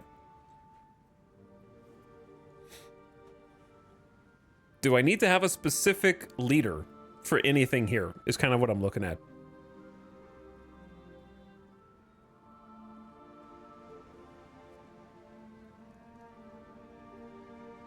I don't think so.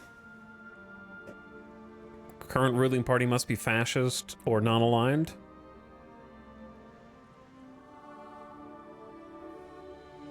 Regime change in Arabia.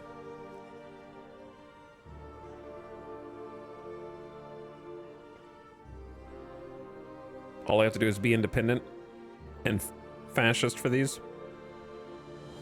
Okay, so I can pick whichever person I want.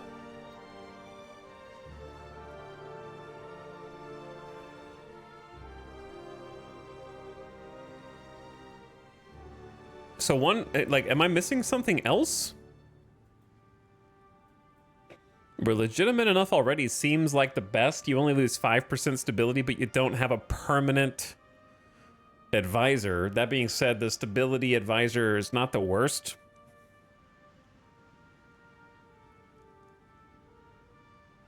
And then the president is political power gain and consumer goods factories factor, but stability takes a small hit. So I guess you could argue the consumer good factory factor might be the best. But once you're at war, stability can be hard to come by, so the plus 10% stability and fascism support's probably fine. I don't know, chat? Do you have a thought on this? I don't really know which is better here. I don't really understand if we're gonna have 3 advisors who can't be fired.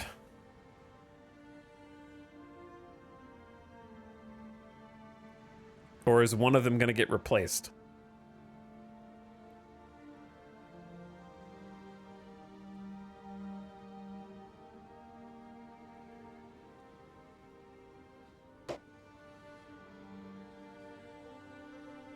I guess just fascism support.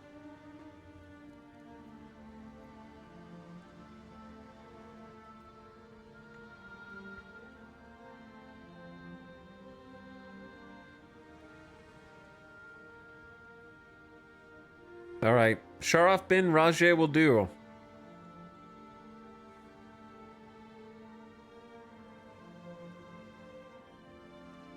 So we either ignore the people's calls and hope they fade with time. We instate the Emir of Taif. Is that this guy? Or there's the option of reforming into a republic. Probably not that one.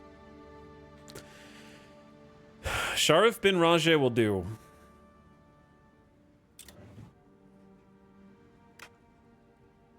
Okay, so he takes over the first spot.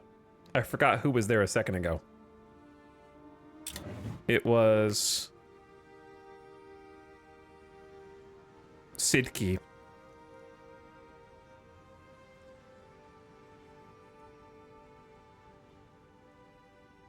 It was Sidki. All right, Sidki's gone. So we get fascist support and 10% stability. I mean, that's pretty good. That is pretty good. Okay, from here...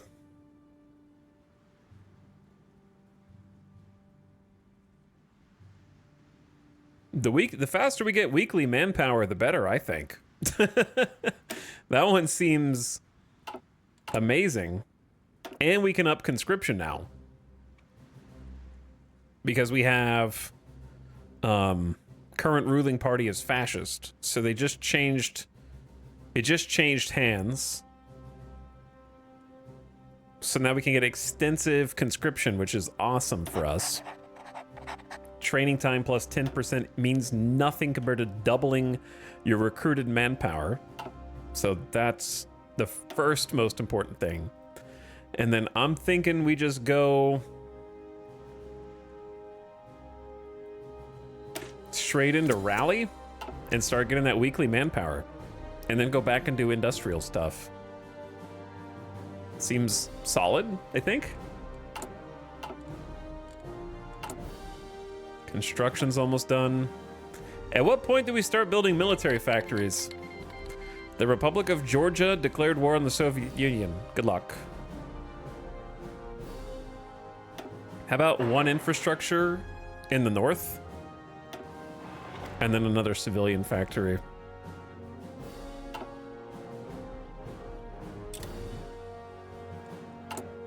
We are now Al Muthanna, Iraq.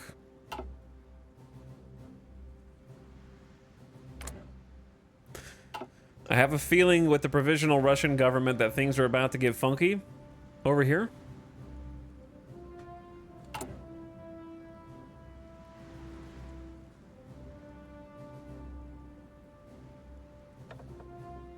Actually, the other thing we need to do, we need to get Free Arabian Legion so we can get the new Chief of Army. Recruit divisions from across the Arab world, can send volunteer forces. And a new Chief of Army, create a new unit in Al-Anbar. That could be good.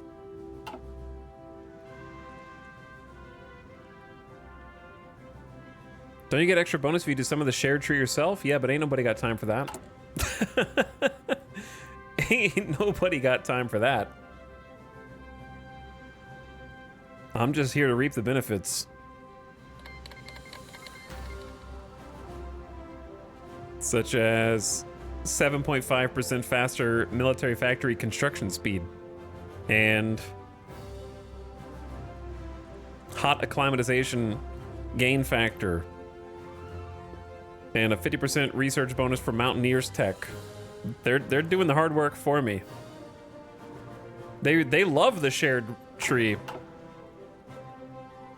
Turkish Mountaineer Corps has been completed by Turkey, Afghan desert training by Afghanistan, and military infrastructure by Iran.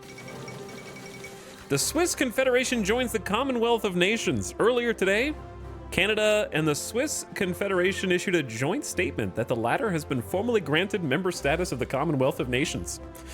Whether this partnership will be used for offensive or defensive purposes remains to be seen, but undoubtedly extensive joint military planning is already underway.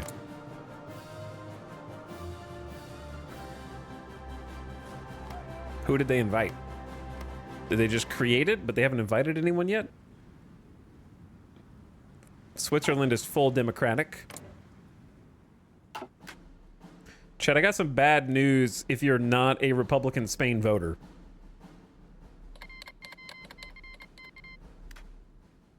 Kalmykia declared a war on the Soviet Union. Here it goes.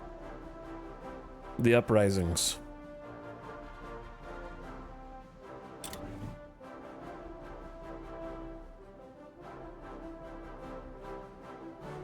Can I change my vote? No. You cannot change your vote. Guess what? It's time to train more dudes. I wouldn't mind training some cav.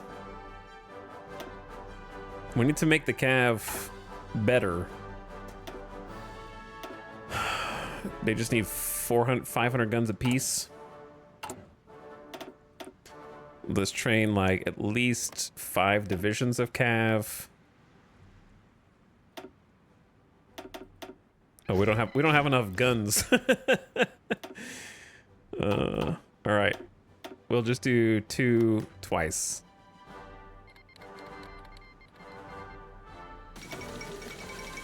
Uh-oh. Mexican Civil War, Second Cristiada.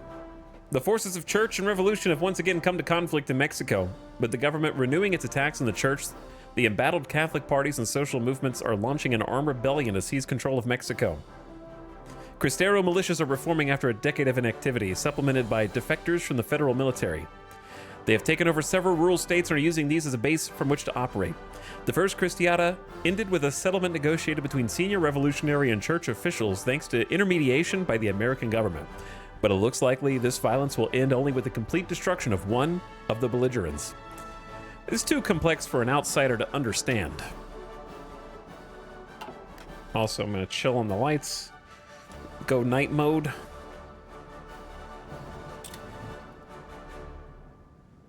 Hello, True Blade. Thanks for 22 months. Appreciate the prime. Good evening and welcome. We're almost at 1938. Cruising right along. Got some new troops getting recruited. And then we need to start militarizing. Or industrializing and militarizing. The largest world tension has been generated by Japan so far. Latest change, Mexican Civil War.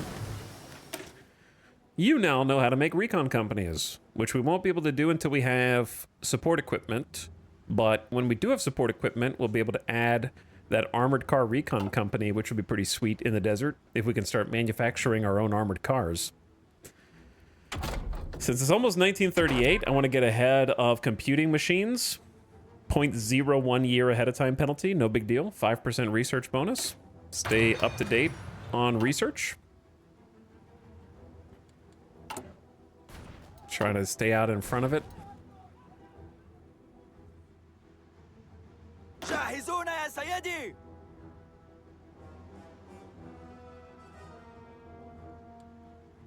We're also going to need to split these guys into different groups.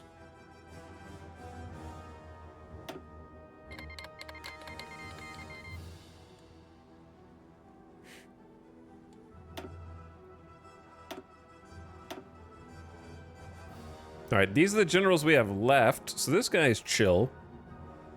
Azerbaijan declared war on the Soviets. We'll go... We got 1 ambusher, so we'll do infantry expert for you. This is the ambusher. So let's have the ambusher...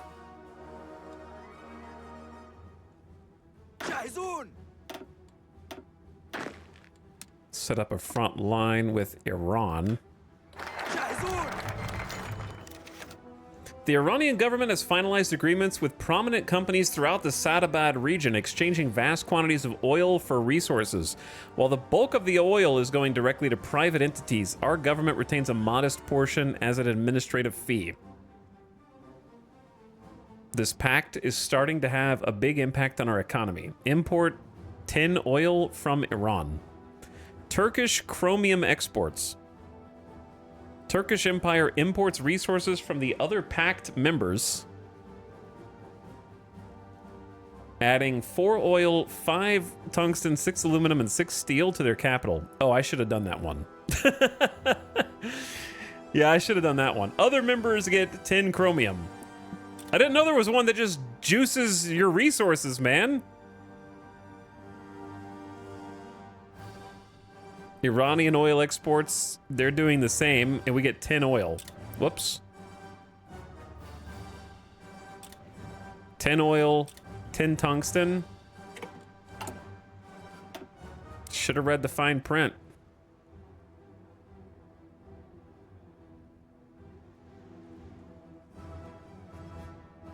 Wait, I can do this one too. This one's Iraqi. Maybe I couldn't do those because they're explicitly for them to do. Yeah, they have a Turkey one, they have an Iranian one, and I have Iraqi resource processing. In order to stop being dependent on stronger nations, we must expand our own resources. Wait, how come they get like 5 of each resource and I get 15% bonus efficiency and they all get 10? Like, that doesn't seem the same. I get 10 chromium and they get 5 of every resource. I get 10 oil and they get 5 of every resource. I just get 15% resource gain efficiency and they get 10. That doesn't seem as good.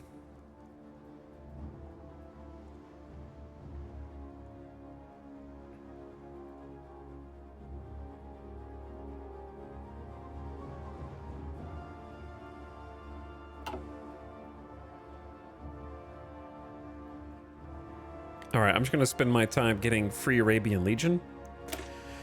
We got Rally the Arab World. The Arab world yearns to shrug off the shackles of the Western powers. Together we shall unify the Arab peoples and reestablish ourselves as the masters of our own destiny. 500 weekly manpower, 10% war support, and 10% division defense on core territories. Those are nice.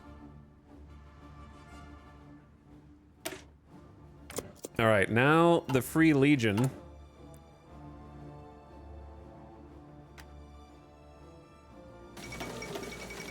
Oh, we can also swap to war economy. That's very nice as well, since we have fascist ruling party now. So that'll buff military factory construction speed to 20% and give us more fuel from oil, and also reduce the number of consumer good factories that are required. So we're making one infrastructure, and then we can do a civilian factory, and we're about to start building some military factories, I think.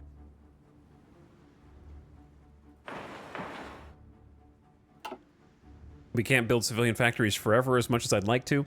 Edward VIII empowers the King's Party. Following the royal marriage between King Edward VIII and Wallace Simpson, the King has now appointed the leaders of the newly formed pro-monarchist King's Party, Winston Churchill, Oswald Mosley, and David Lloyd George, to form a new government after the nation's extended period without one.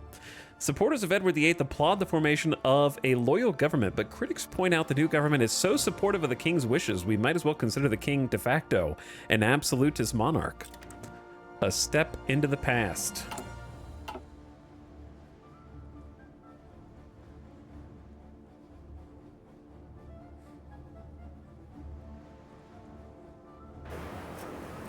Something's happening. Japan has declared war on China. What? Appeasement didn't work? Psh. Are you sure? And now they just have more land?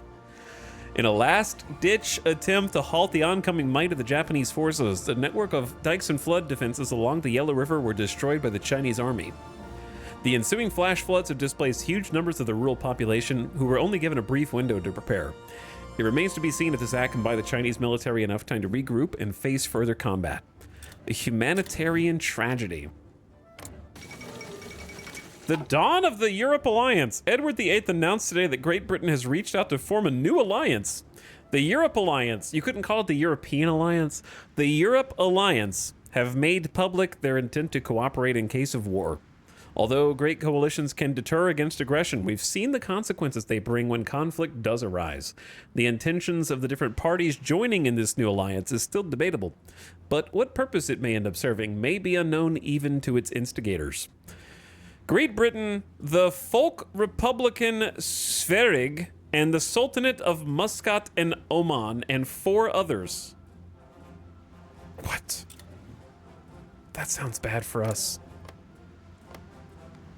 So,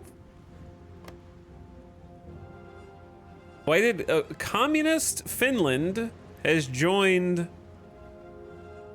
our neighbors? Uh-oh, chat. Kuwait has joined the Europe Alliance. Why is the UK always messing things up? I mean, they were a puppet anyways. So, doing anything fun here is going to necessitate going to war with Britain.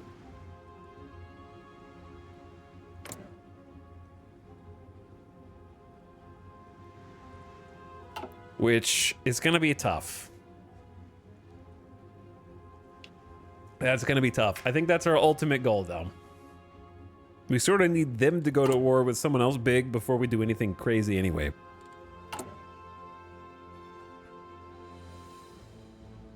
I'm recruiting new troops as fast as I can muster them. The problem is we don't produce that many guns. We've got 115,000 deployed manpower, though.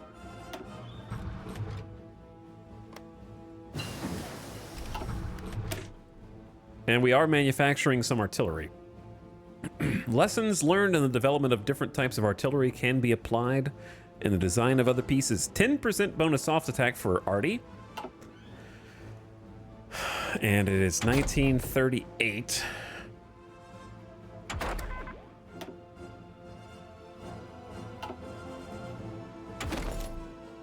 Infantry buffs, maybe?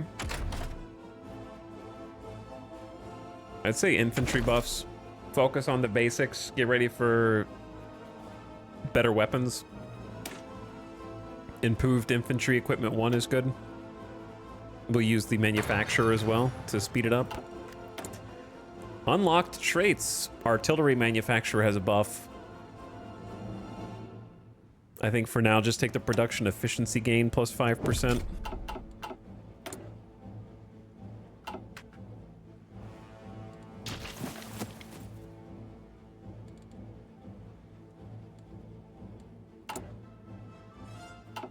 So, gain puppet war goal against Saudi Arabia. That's probably our first target.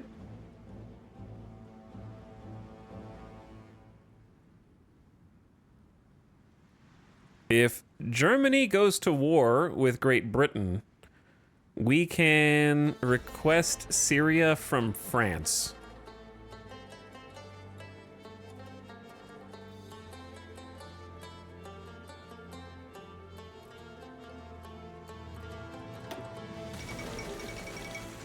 New music? The Panay Incident. American and British gunboats were attacked by Japanese aircraft in separate actions today, while evacuating Western civilians from the front line in the war between Japan and China. Despite being clearly marked as an American vessel, the USS Panay was hit by 2 bombs and sunk, with 3 American and 1 Italian citizen killed and others wounded. In a separate attack on the HMS Ladybird, a British sailor was killed. Both the American and British governments issued strong protests. The incident highlights the increasing tension between the 3 foremost naval powers.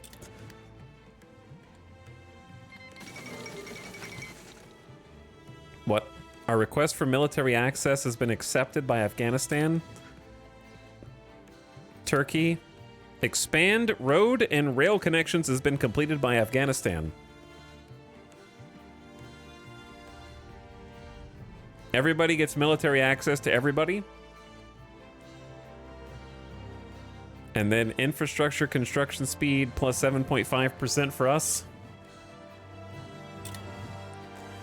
Canada seeks patriation. After breakdowns in negotiations with Westminster and an unprecedented 63-hour debate, the Canadian Parliament has overturned the British North America Act, instead enshrining the Canadian Constitution in laws untouchable by the British Parliament or monarchy. Although not anti-British in its own right, it signals a move away from the Commonwealth policies of the old empire.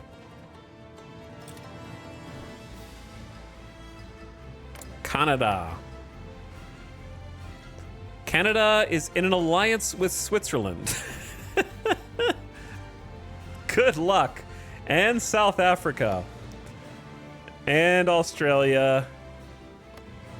And New Zealand. Everybody except for British Raj and the UK themselves. Okay, well, good luck to you all.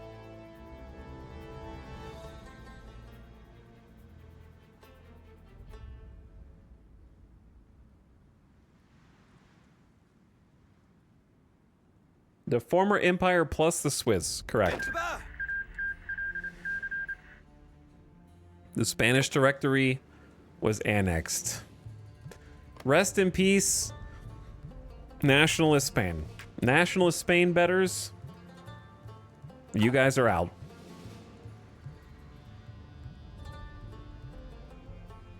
Republican Spain, you guys are well in the lead, barring some kind of disaster befalling this particular group.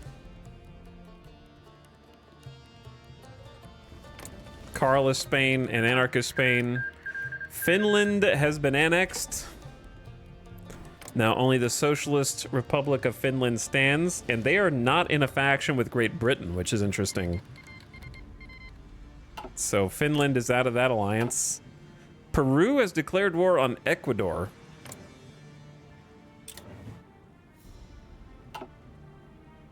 Things are coming apart. Belarus has declared war on the Soviet Union.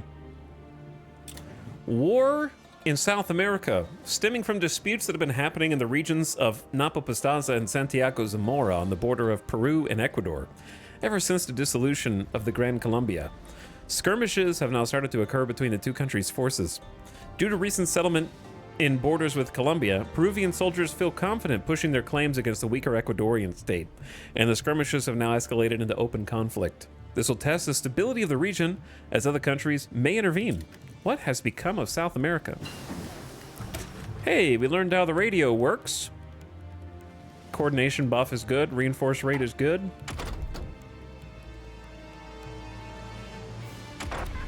Could go back to back on radio. Could go infantry. A little early to go artillery. We're not really going to have tanks. Could do another support company.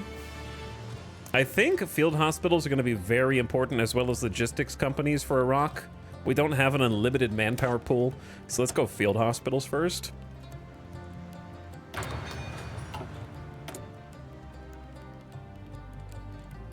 And then we're going to need those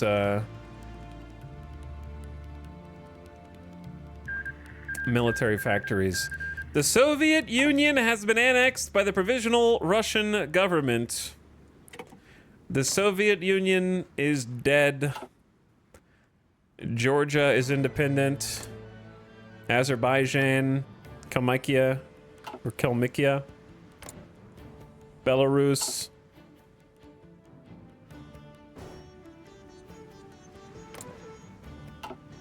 Spicy. Very spicy. The end of the Second Russian Civil War would seem like an impossible undertaking. The renewal of the fight against the Bolsheviks by the exiled white movement has turned into victory in spite of all odds. The provisional government declared the Soviet Union beaten and vowed to restore Russia to its former glory. The war has devastated much of Russia and cost the country dearly. The whereabouts of Stalin are so far unknown. Rumors have it he escaped the country days before surrender, and he might be hiding in South America. Stalin's Russia came tumbling like a house of cards. انتباه استعداد للتحرك. There are simply too many front lines in Iraq. Peru and Ecuador have signed a white peace. Free Arabian Legion. Arabs from across the world have volunteered to fight against the old powers that have held us back for decades. Perhaps we can build on this and recruit troops from beyond our borders to fight alongside our military against common enemies. You may now send volunteer forces. Create an Iraqi unit in Al Anbar. New chief of the army.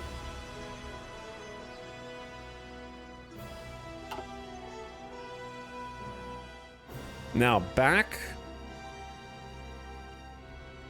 to industry.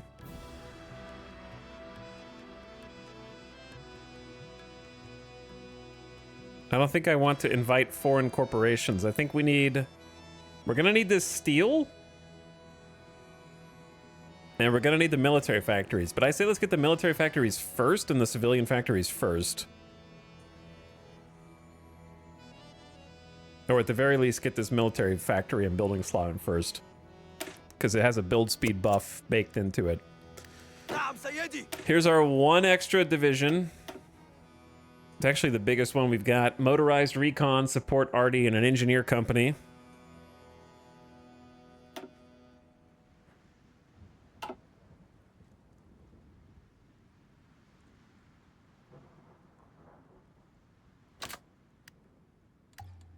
It's gonna we need another general. This is the last general we have. Harsh leader? Oh, that's it? Bakir Sidki. Only attack, no supplies. Music? Why does music sound spooky? Yeah, this general sucks. Estafu.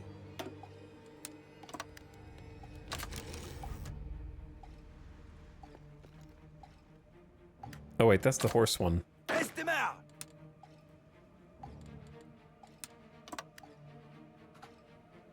So many front lines. All right, we can do a chief of the army now. Hussein Fauzi. No, wrong guy. Fauzi Al Quawu. Okay. Qawuqji. Kawukji. Fawaz Al Kawukji. So we get, finally we're gonna get some army XP daily and we get the 10% division attack. Mostly we're here for the army XP daily. So that army XP is gonna start to accumulate so we can edit these divisions, which we desperately are gonna need to do. I really wanna edit the cavalry divisions to be a little more stout because like 8 combat width is pretty bad. So at least make it 12 combat width for the cav.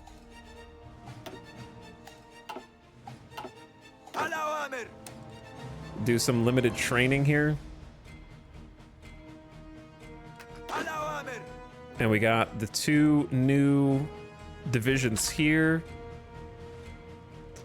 Ready to go in and fill in some slots to try to hold the line. Someone's gonna, we got 2 more borders. We got one with Turkey and one with Kuwait. That's gonna need 2 more generals. Actually, these 2 might be able to hold the line against Kuwait in the event of a UK invasion. One of my generals has fallen ill. Don't worry about that. But yeah, just having some like army XP going up daily is going to be so nice. All right, Spanish Civil War gamers, your time is almost up. I regret to tell you. Why are my generals falling ill? Are there spies in my midst?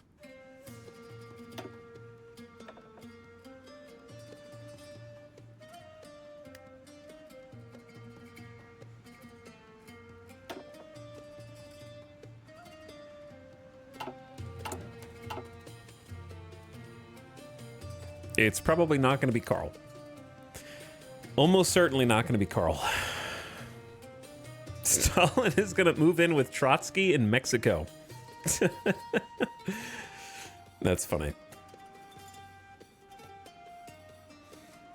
So the way that I see this going is we start to mobilize our military and try and take Saudi Arabia first. They're the only ones not in a faction. Brazil and Portugal establish a commonwealth. Following deep relationships and collaborations between the Kingdom of Brazil and Portugal, the 2 countries have decided to jointly establish a commonwealth to increase their cooperation.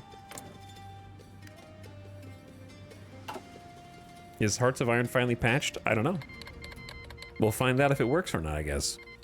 China has declared war on communist China, who has joined with Xinjiang. Don't know if now is the right time to go to war with communist China, given that Japan is moving in toward Nanjing.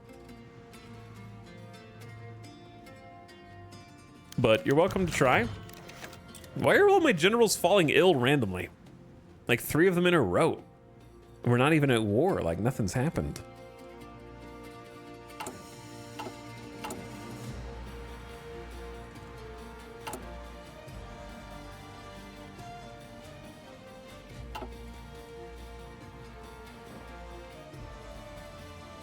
So we got 64k manpower. We need to get rid of agrarian society, which I don't even know. This lowers the effects of agrarian society. This lowers the effects of agrarian society. And this lowers the effects of agrarian society. Okay, so we're sort of on the way to accomplishing that. We have new divisions,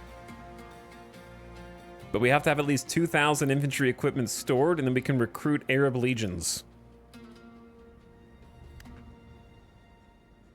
But I don't know how long it's going to take us to have that much equipment stockpiled. Not having equipment is going to be one of our primary issues at this stage.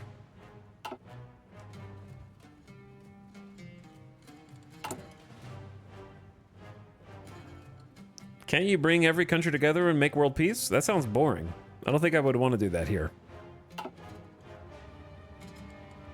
That doesn't sound profitable. Seems like I won't be able to expand my borders that way.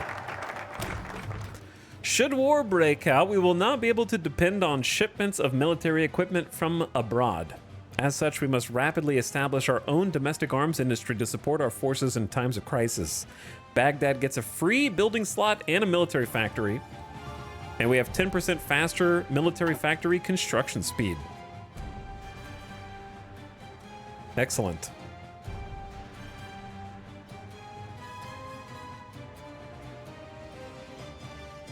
We need to do all these. We kind of need to do all of these. Let's get the steel first. That also reduces agrarian society debuffs. And also gives us some much needed steel because we're -7 right now, so we'd be able to produce. We just started producing support equipment for the first time in May 1938 with our 4th military factory. We're getting there slowly. Improved infantry equipment paves the way for Mark II weapons. In 1939, gives us 5% soft attack for both mounted and leg infantry, and then we're gonna go into another 5% defense offense buff for boots on the ground. I'm actually putting points into my military industrial organizations. Let's go for soft attack and reliability.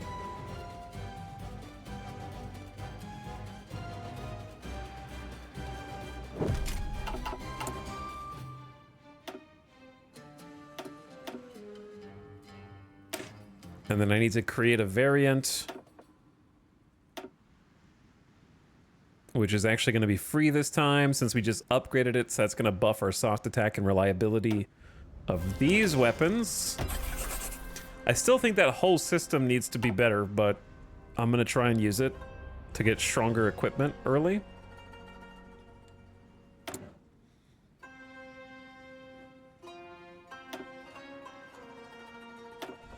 What do I need to unlock these? State Company for Iron and Steel. Supply Hub and Railway Construction Speed. Trains are cheaper. And bonus oil. The bonus steel is probably the best one.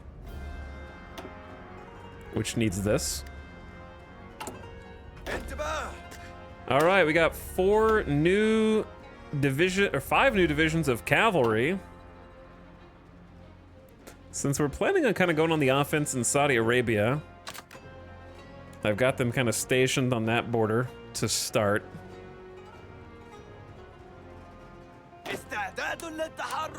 And we want them to go ahead and do some training to make sure they're in top form. World peace will be achieved once we're done conquering everyone. Now you understand. Now you're beginning to see.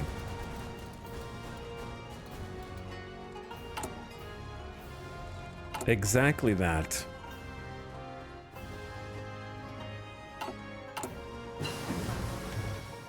Field hospitals. All right, we're desperately going to need those to save our very limited manpower pool. It's not close enough to 1939 yet to do 1939 tech. So I think the most basic but functional one is improved radio for the reinforced rate and coordination bonuses. They're small, but they add up, and they help with infantry combat. Focusing on the same target to eliminate them more efficiently, and just reinforced rate is always good for when you start hemorrhaging equipment. Speaking of equipment, do we have enough artillery to add support arty?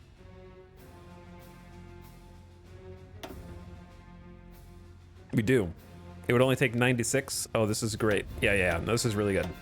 So, support artillery is going to give all of our infantry divisions some really nice bonus soft attack. They go from 39.8 to 57.3.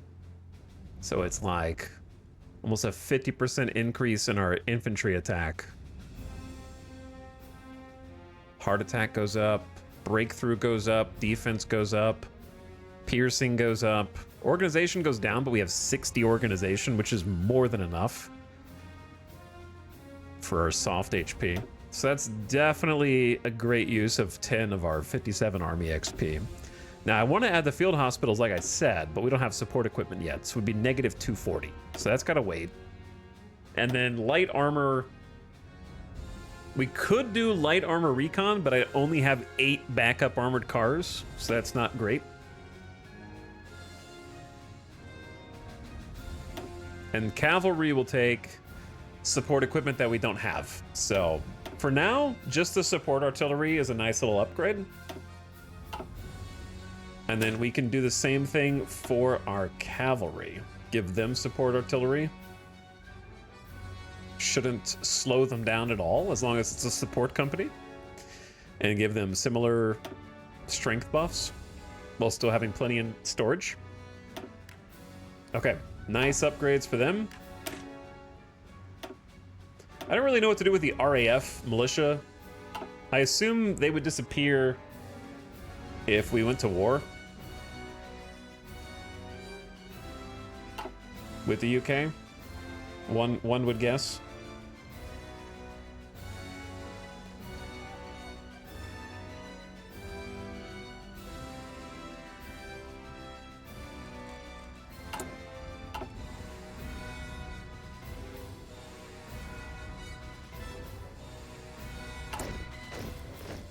جاهزون. Why is there? Was I okay? نعم سيدي. I guess I was recruiting 2 divisions. They took a little longer because now they're coming out with support artillery. اصطفوا.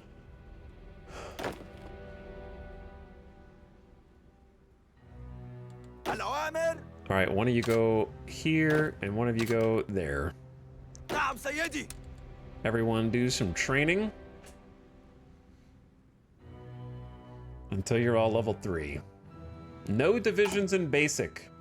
It's because we only have like 630 guns. I need more guns. I need trucks and I need guns.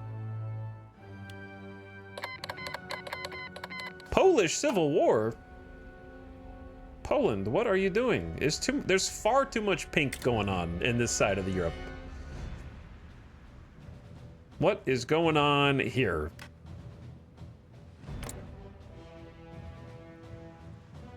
Proto-Transylvania and Cisleithania? Cisleithania? Who? Bosnia, Yugoslavia, and Croatia. Don't forget Drava Banovina.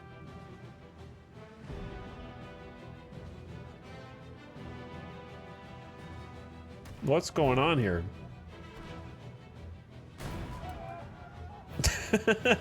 And then Poland is in civil war with the fascists.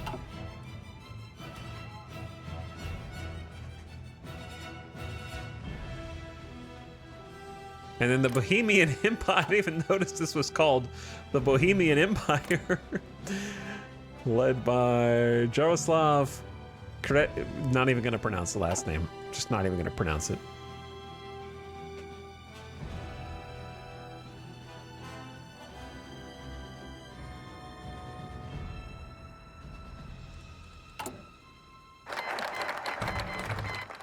Expand our influence has been completed by Turkey. It's now easier to justify annexing and war than ever before. Steel is critical to economic development, as well as the production of military equipment. As of yet, few domestic producers have emerged that can support our needs, leaving us dependent on import.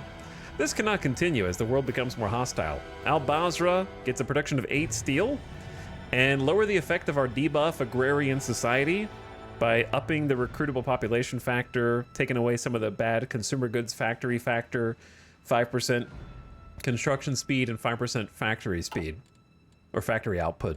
And the other best part about it is we should have a little extra steel compared to what we did before.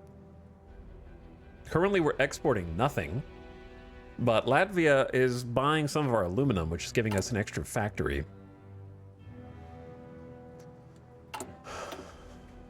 So I could go for even more steel,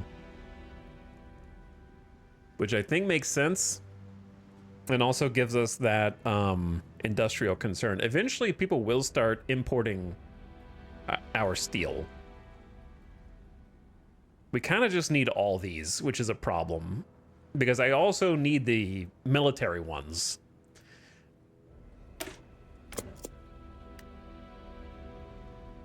But the industrial research speed bonus plus 10 steel, it will be also very nice to get early. So we just need that one first.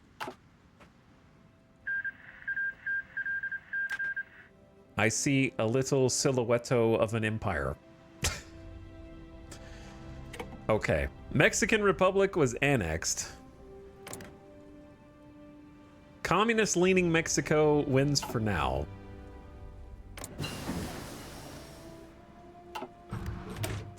Research speed plus 5% bonus. So we're all caught up on 1938 electronic engineering.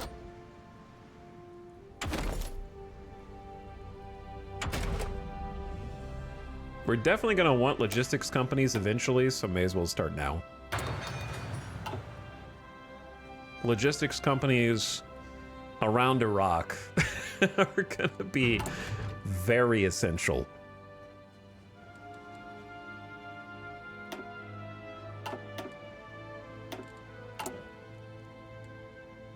No divisions in basic training. Hello, Ahmed. It is a small problem.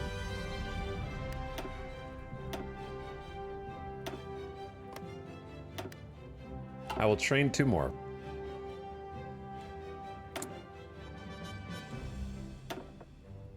Because we definitely have plenty of people to recruit from right now, but we don't have equipment. The anarchists are dead. And Carl's next. I regret to inform you, we got one of the boring outcomes. Do you hear those guns? Da da da da da da da da da da da da da. Machine guns, man.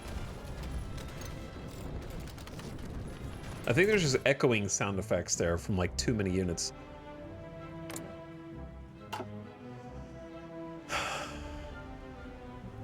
The map has already gotten really funky, I gotta say.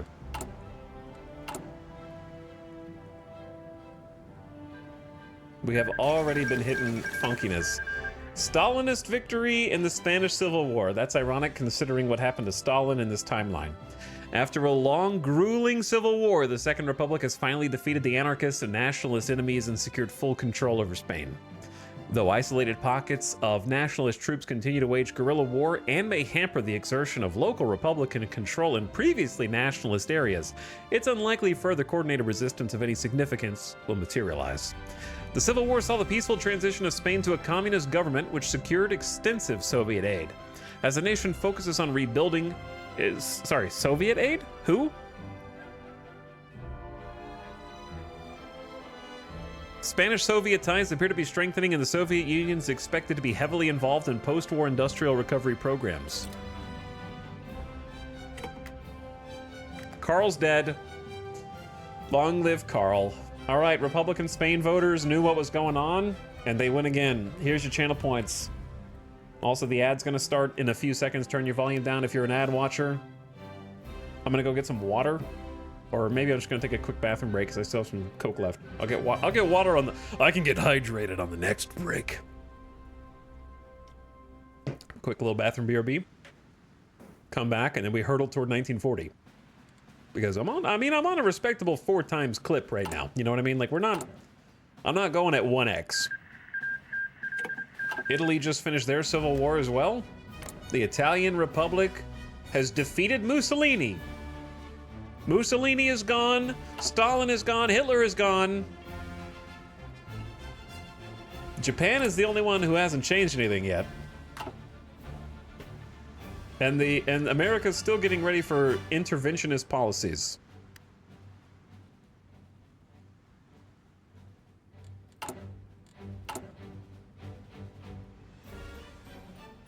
Okay, add mod check.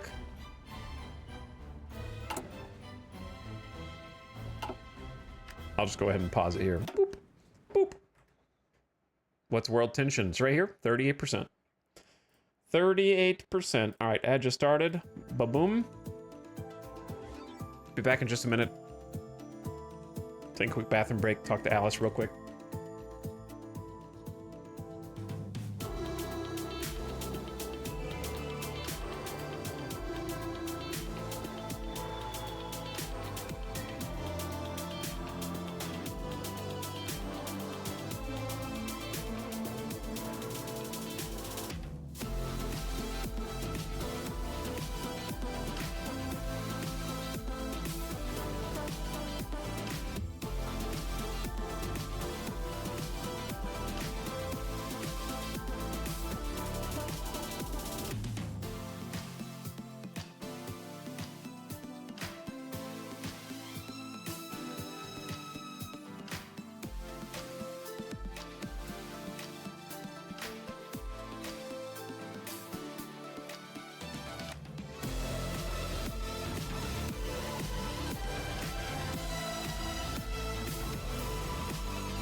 Yep.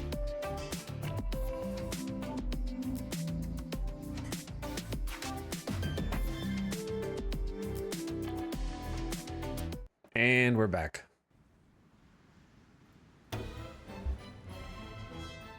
Hi.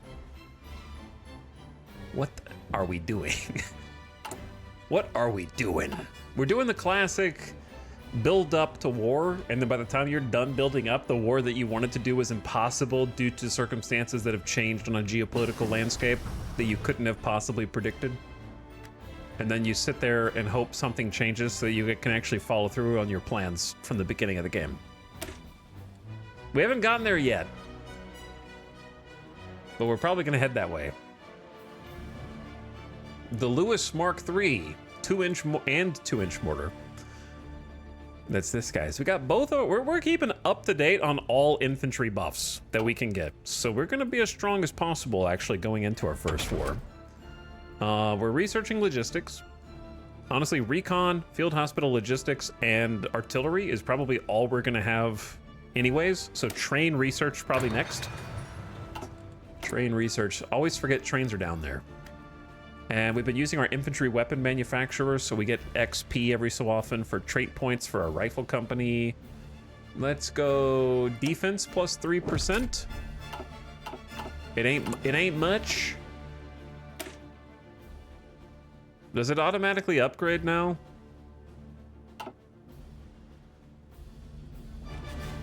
Or do you have to keep updating it? Did they finally patch it?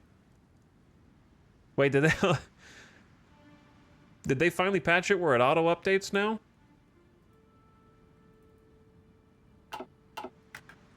For fewer clicks than the last patch? Actual great change, maybe? Question mark?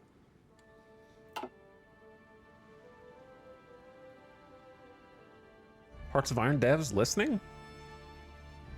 Maybe? I'm gonna investigate it next time. In the old days, you would do an update to your military industrial organization, and then once you did the update, you have to go click, create a new variant, click the upgrade arrow, save it, then click on this infantry equipment, then click on the new one every single time you made a single change. And it drove me crazy. That one I didn't have to do the extra clicks once I applied it the first time. But I need to pay more attention next time. Recent investments in the steel industry have benefited our economy and reduced dependence on imports. However, we could go even further by establishing our own state-controlled industries to control the supply of such raw materials. So we get an extra 12 steel in Al Basra. That's huge for us. We get a new industrial concern, which I think I'm going to pick, that has 15% bonus industrial research speed, which is great. And another plus 10 steel, which is great. So like those are all solid. Now I want the civilian factories, which means we need the dam. So here's the industrial concern that we just unlocked. 10 steel and an industrial research speed bonus. Nice. NIC, nice. Best part is we actually have enough steel and we can start, we're actually exporting some to Ethiopia. So every time we export, we have 40 available for export. They're only using 8. So we can actually get up to 5 civilian factories from this if someone takes us up on it. That would be a huge boon. Also, we just built our first military factory that we ourselves built. Things are starting to move forward.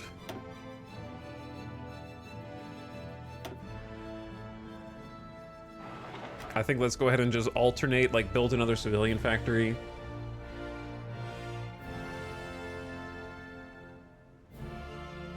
Because we need a little bit of both. We were up to 9 civilian factories being able to be put toward buildings. Cool.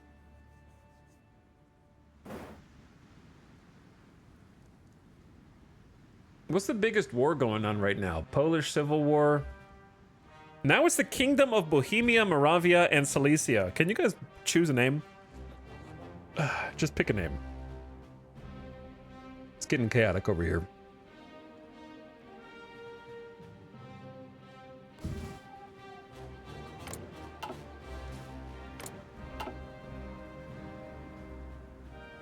I guess the biggest war is Japan. Japan is now at war with Jibei Sanma as well. They're definitely winning. Mostly unopposed. Especially after China went for appeasement and gave them Beijing.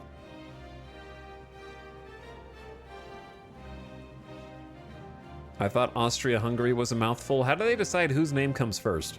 That's what I want to know.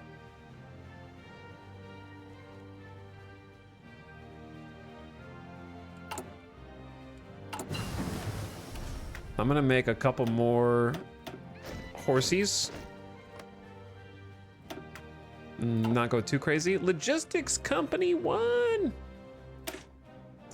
We know how logistics works. So logistics companies are gonna help us stretch our supply lines across the desert and lower our supply usage by 10% per level, which is huge, as you might imagine. It's November 1938. I think it's perfectly reasonable to get the ahead of time on all the industrial researches, as well as Guns, the sequel. Guns, the sequel are a little bit more steel expensive though, so we have to keep that in mind. So I think that could be our last priority. Go industry first. Let's go construction speed first this time, so we can build stuff.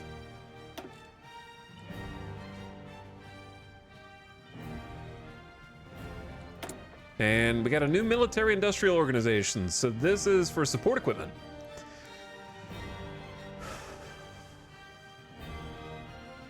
These are, I mean, it's gotta be, we're gonna get all of them probably, but the research bonus first.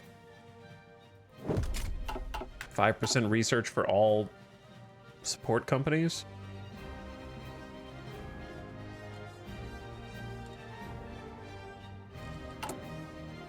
We got 163k manpower.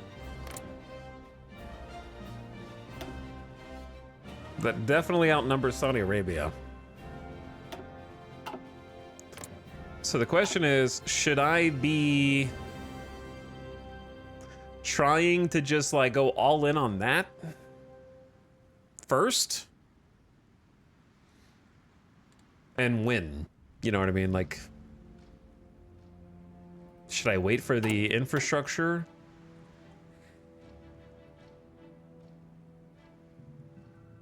Probably. It's only 1939. Like, World War II historically hasn't even started yet. Plus, the longer we wait, the better equipped we are, because we just got, like, improved radio 2 for the reinforced rate and coordination. And we're gonna go to advanced machining tools so the efficiency cap can start building on our military factories. So we can make some more guns. We're slowly accumulating some support equipment. We got more artillery than we'll ever need. What is going on in Yugoslavia? SFR Yugoslavia joined the Corfu Cooperative.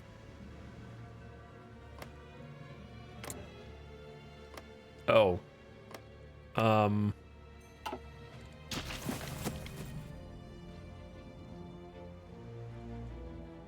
Sorry, I didn't see you there. SFR Yugoslavia and Kosovo and Vardar Banovina and Zeta Banovina and Banovina de Bosnia of Bosnia, and then Banovina of Croatia and Drava Banovina.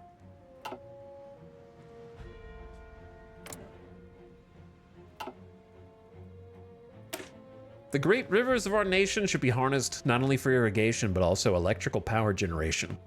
We'll do so by establishing a hydroelectric dam on the Zab River, creating an artificial lake. At a dam, and in Mosul, we can have more factories and more available resources and faster construction speed. Let me see the regional breakdown. I always forget how to see them without clicking on each one. Terrain map mode, there we go. So we are comprised of 5 regions.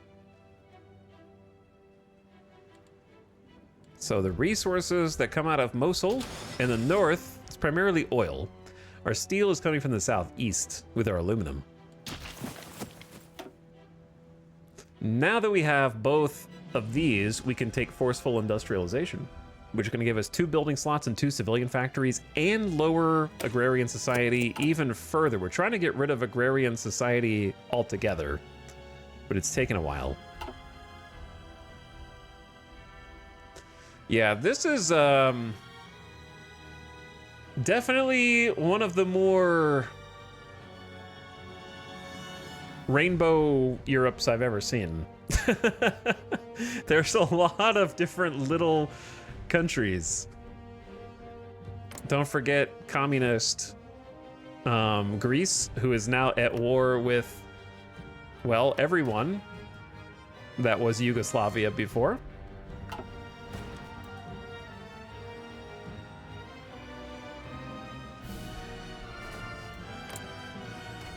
And then all 3 of these are in the Habsburg Alliance. Still don't know what the US is going to do with their interventionist policies. Let's do one of you on the front with Iran. We need a front with Turkey, which we don't even have a general for.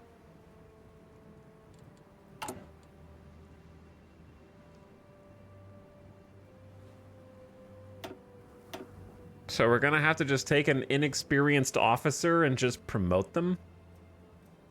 Brigadier Abd al-Karim ibn Kamil, you're promoted. Congratulations.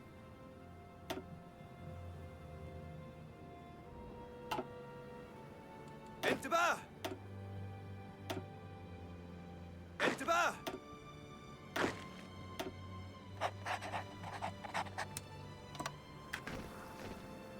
Defend the front. That is a terrible spot. North Mosul, staring down the hills, and all 3 of them will push on this tile and win easily. Without any fortifications. Would a military attaché be good use of PP? The problem is it pisses off other countries who can ask you to take it down. But also, the only people at war right now is a civil war and Japan. So, I guess you could send it to Japan.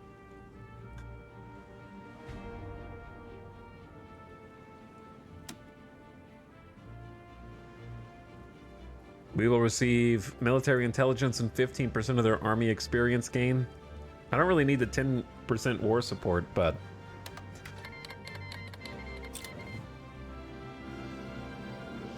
I guess so. That stockpiling army XP is never bad.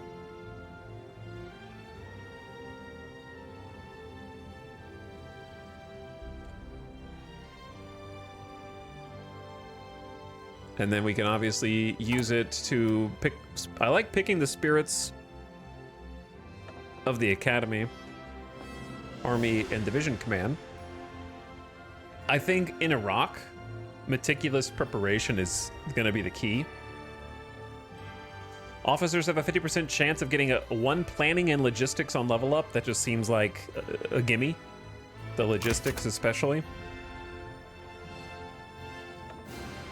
And then for 35 army XP, I always want proper heritage and cavalry, but it's okay. The 10% leader gain is not bad.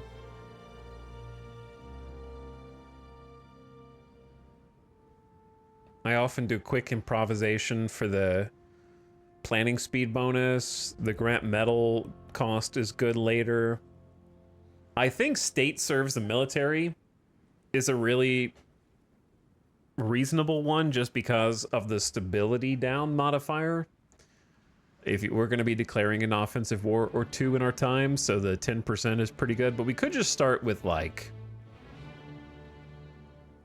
proper heritage is still reasonable.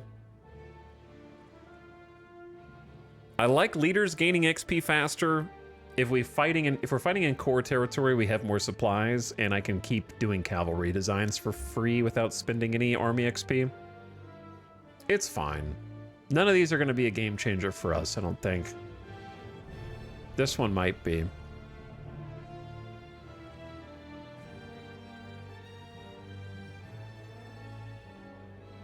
Yeah, I guess I'll do state serves and military first. The stability penalty modifier is good. And we are going to need to change our conscription laws like once or twice. And then finally, we don't have to pick these now, but it's better to do it before I forget. Entrenchment, division speed, I always love. Aggressive reconnaissance, division training time, or organization loss when below 24%. I love flexible organization. However, I'm going to try aggressive reconnaissance. 15% bonus recon, 15% intelligence gain from combat. I want to have a recon advantage at every opportunity because I think that's going to be one of the only ways that we get an edge. Oh dear. An earthquake of magnitude 8.3, maximum Mercalli intensity of X, has left the Chilean cities of Chillán and Concepcion in complete ruin, with a death toll above 28,000. Reconstruction and relief efforts are on the way, but many have been displaced, and the countries in the region are unsure how to solve the ongoing issue. Very sad, very sad. Poland has finished civil war inconclusively. The faction that started in control remains so. And what's up, Devamish? Portugal has declared war on Spain? Okay, that's kind of spicy. You don't see Portugal just declaring war on Spain in January 1939 too often. That's a new one. I don't know if Spain's not ready. They're post-Civil War. They know that their Soviet backers are gone. That's true. Spain's not in a faction. And the Soviets are gone. So they sense opportunity and they pounce. Thank you, Devamish, for the 21 months. And Valkyrie for 2 years. Hearts of Iron, let's go. Let's go. Hey, we can make trains. We need 5. It's kind of important. Kind of important that we get those.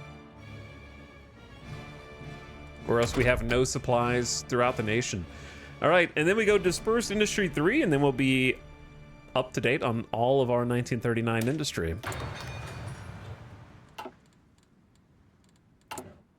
Looks solid. That sounds like Star Wars music. I can hear it, kinda. Yeah. The Iberian Struggle DLC, it is. I think Iberia is just a fun place to try and play as, whether you're Portugal or Spain. You have so much coastline that it's kind of fun to try to like lock it down and make a coastal fortress. You kind of need a navy, so trying to get that 0 to hero like navy route can be kind of fun. Shanji is gone. Japan and Manchukuo and Minkakuo are marching on.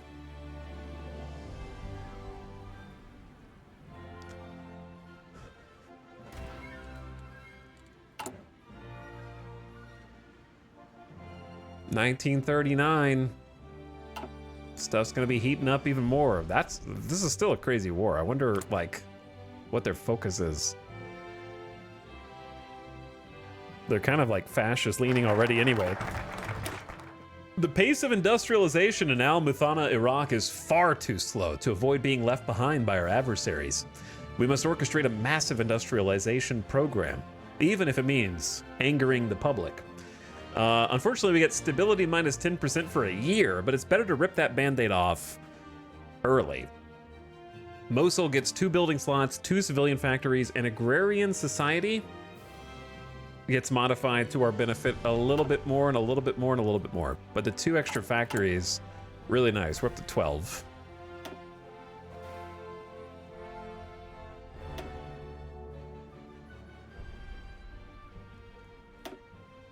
So I think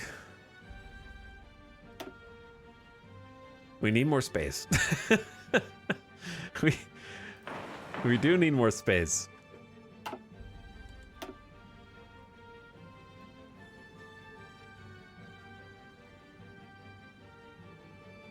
Add a dam in Al Basra. Does give us room for more factories. That gives us infrastructure. Found the railways.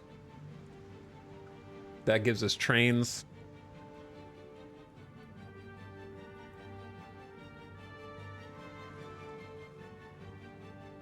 This gives us oil. Dude, there's too many things to do. We haven't even started on the military ones.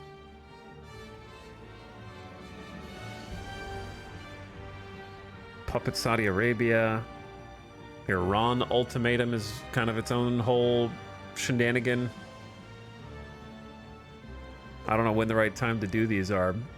I feel like focus on your own industry and then look outward. But these are all 70 days. But the building slots, though.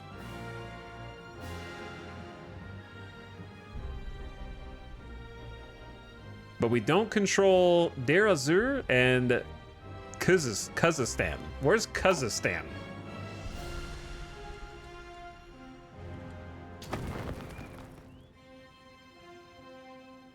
Oh, Syria.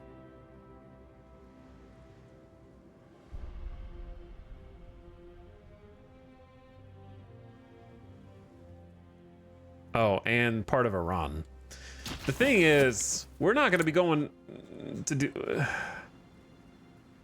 Going to war in Syria strangely means going to war with the Nordic Cooperation Alliance, which means going to war with Denmark, France, Iceland.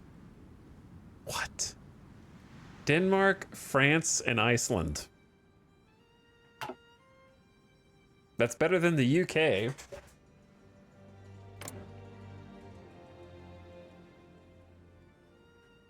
I feel like I always wait too long on these. That's a 35-day. I don't know. It's hard to go wrong with these infrastructure picks, to be honest.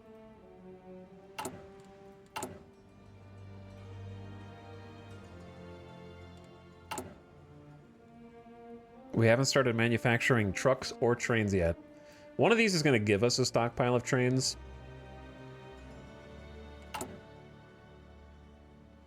We got 3K spare guns, 400 spare artillery. We could actually add, like, some line artillery. No, we'll have 6 in storage. Never mind. 6 extra? The U.S. has just declared war on Mexico. Well, that's their interventionist policy, I guess. I have no idea what focus that is.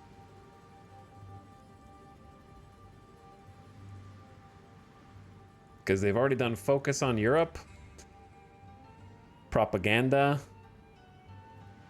Intervention in Europe. War Plan Black.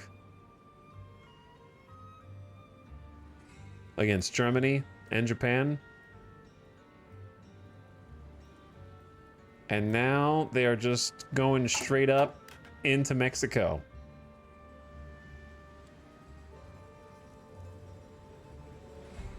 I see. Portugal is like, maybe I bit off more than I could chew. I thought they were going to move a little bit more quickly. But now they're starting to lose ground to Spain, which is kind of embarrassing for them, to be honest.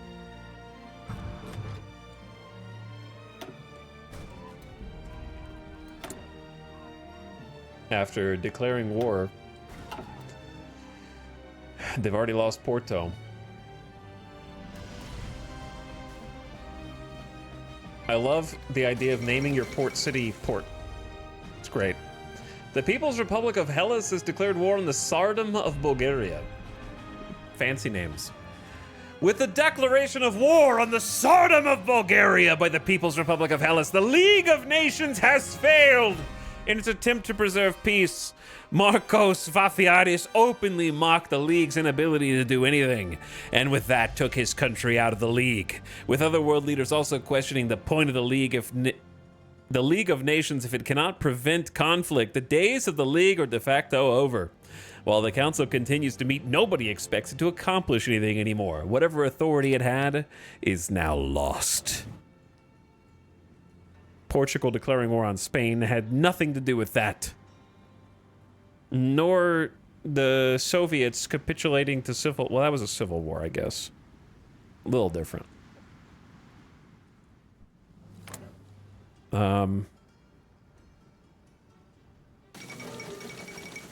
Greece fighting an offensive war against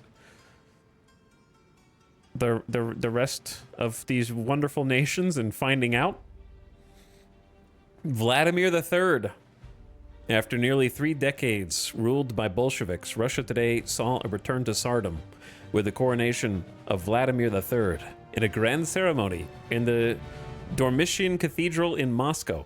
After a royal procession through the crowds, the new Tsar spoke to the people that had come to witness, praising the spirit of the Russian people and vowing a return of the nation to its former glory. Green Russia! Vladimir III, emperor and autocrat of all the Russias, is in power. Iran has turned into the Iranian Empire.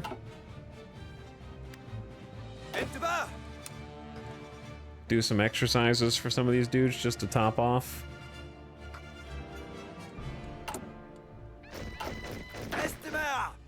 Couple of cav divisions popping out.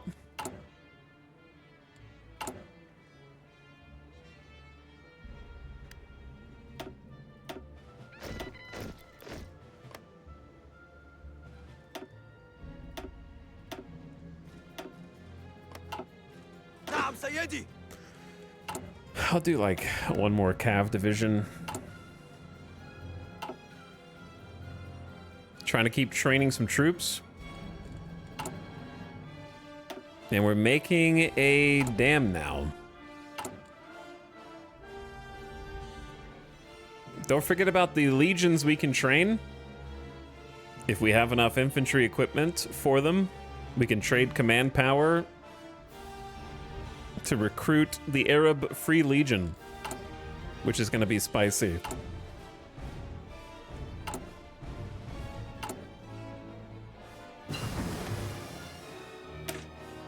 Construction 3. All right, another 10% construction speed. And now, I don't know if it's worth doing excavation. It's probably better just to go ahead and stay current on infantry weapons, even if we don't make them yet. And just get the new tier of them.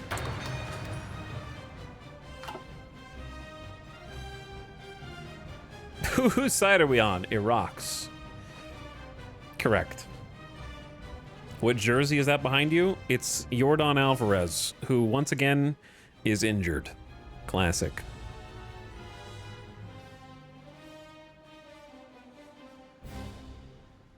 Can't stay healthy.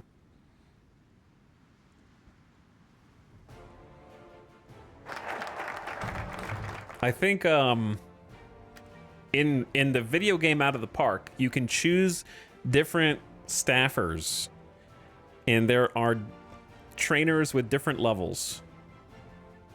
The prevent hand injury and prevent arm injury and prevent leg injury of the Astros organization is poor. And then the lie about it for weeks afterward, and like in this example, Alvarez was actually coming off of the injured list. Like, he was coming off of it, and he was going to do batting practice before actually playing, and they called in some minor league pitchers to like throw to him so he could like practice hitting, and then they were like, wait, no, he actually has a fracture in his hand. It's like, dude, he was coming off the injured list. You should know if he's got a fracture in his hand before he's coming off the injured. You didn't even know he had a fracture. Are you even doing x-rays? You have one job. Just do an x-ray when somebody's hand hurts, and you could be able to see if there's a fracture there. They're like, well, his hand was still hurting after batting practice. Don't worry, it's 60% healed already. We just found out about it yesterday. Kyle Tucker hurt his fingy the other day. I got worried. I wonder after seeing his contract in Out of the Park, I wonder what it's actually going to be in real life.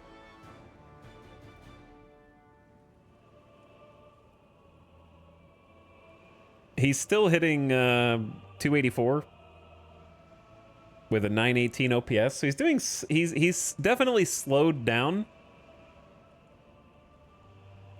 But he's on pace to hit more homers this season.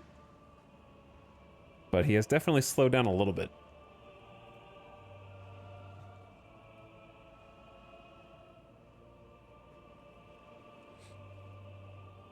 But Ital, look at the Rangers. You could be them. I try to avoid looking at them whenever possible, Def 2. I'm just kidding.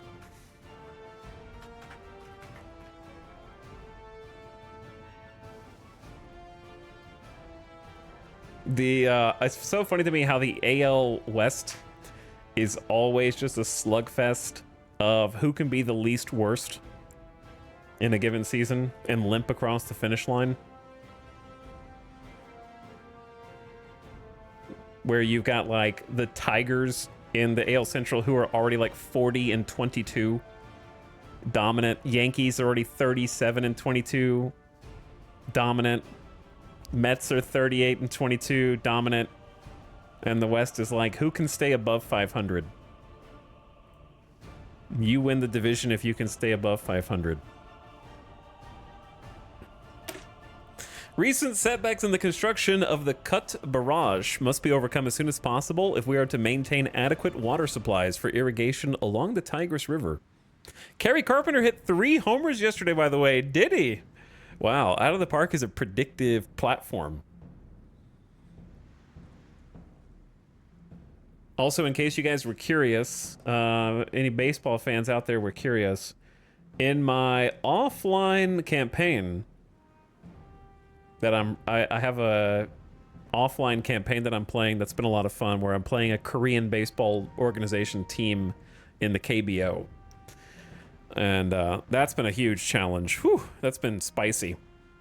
But in that timeline, the Atlanta Braves have won back-to-back World Series in 2025 and 2026. So watch out, Mets, because the Braves are coming for you.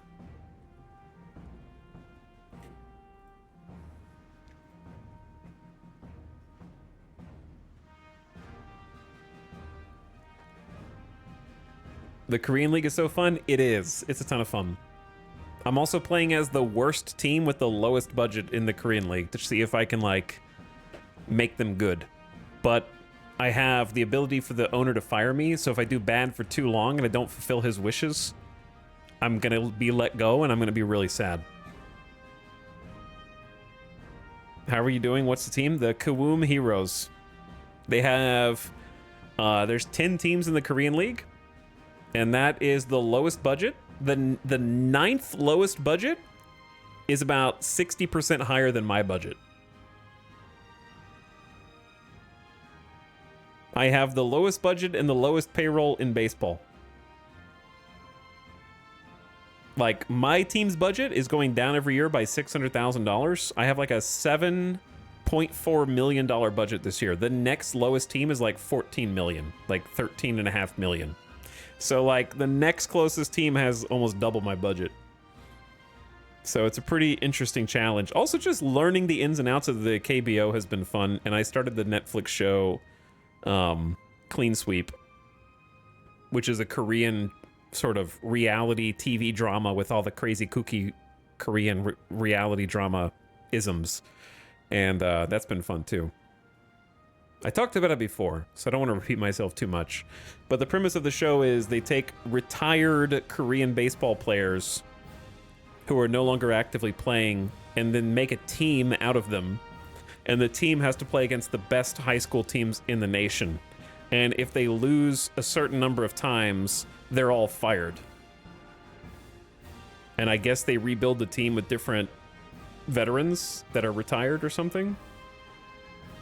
So it's pretty funny watching like old men in their like late 30s and 40s play against like the best high school teams in the nation. And of course it's super Korean drama, like repeat sound effect 5 times. But it's fun. I think it's got a good spirit, like it's good-hearted.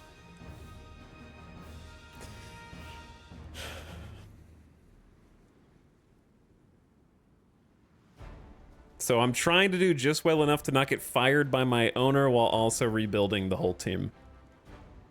And trying to cut the chaff. Unfortunately, I'm not doing things like they would actually... It's not a one-to-one with how the KBO works in real life. The game is different, and it could be a little bit more realistic or closer to how they do it, but it's better than it was a couple years ago even. But we're in like 3rd to last place, Vorpal dude.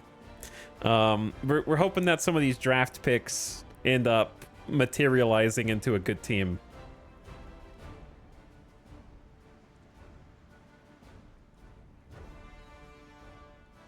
But yeah, it's still been fun anyways.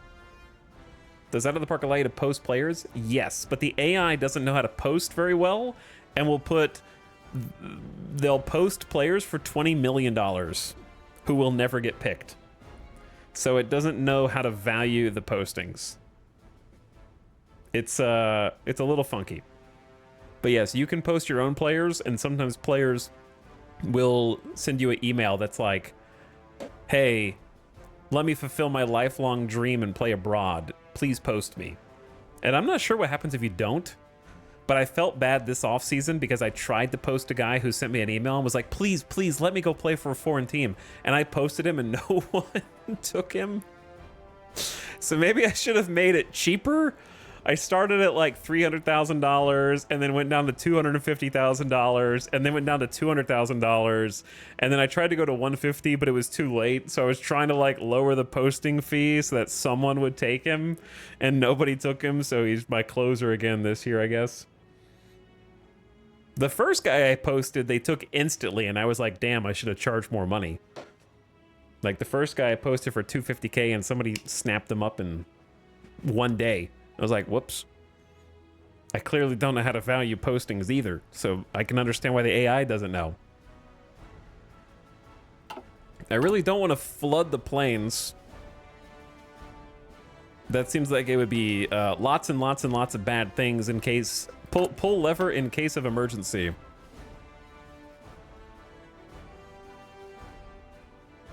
I think the infrastructure one would be the most useful right now, plus the building slots. I'll start with that. Italian diplomatic isolation. Diplomatic relations between the Italian Republic and the People's Republic of Germany have taken a turn for the worse, with a string of minor diplomatic incidents being seized upon by the German government to fuel hostile rhetoric. Though Italo-German relations begun to improve in recent years, these new developments seem to effectively preclude any future cooperation between the two European powers. Critics point out the concurrent improvements in Anglo-German relations, as well as the convenience this Italian diplomatic isolation provides the British, which may indicate backroom deals between the two nations. The British are interfering.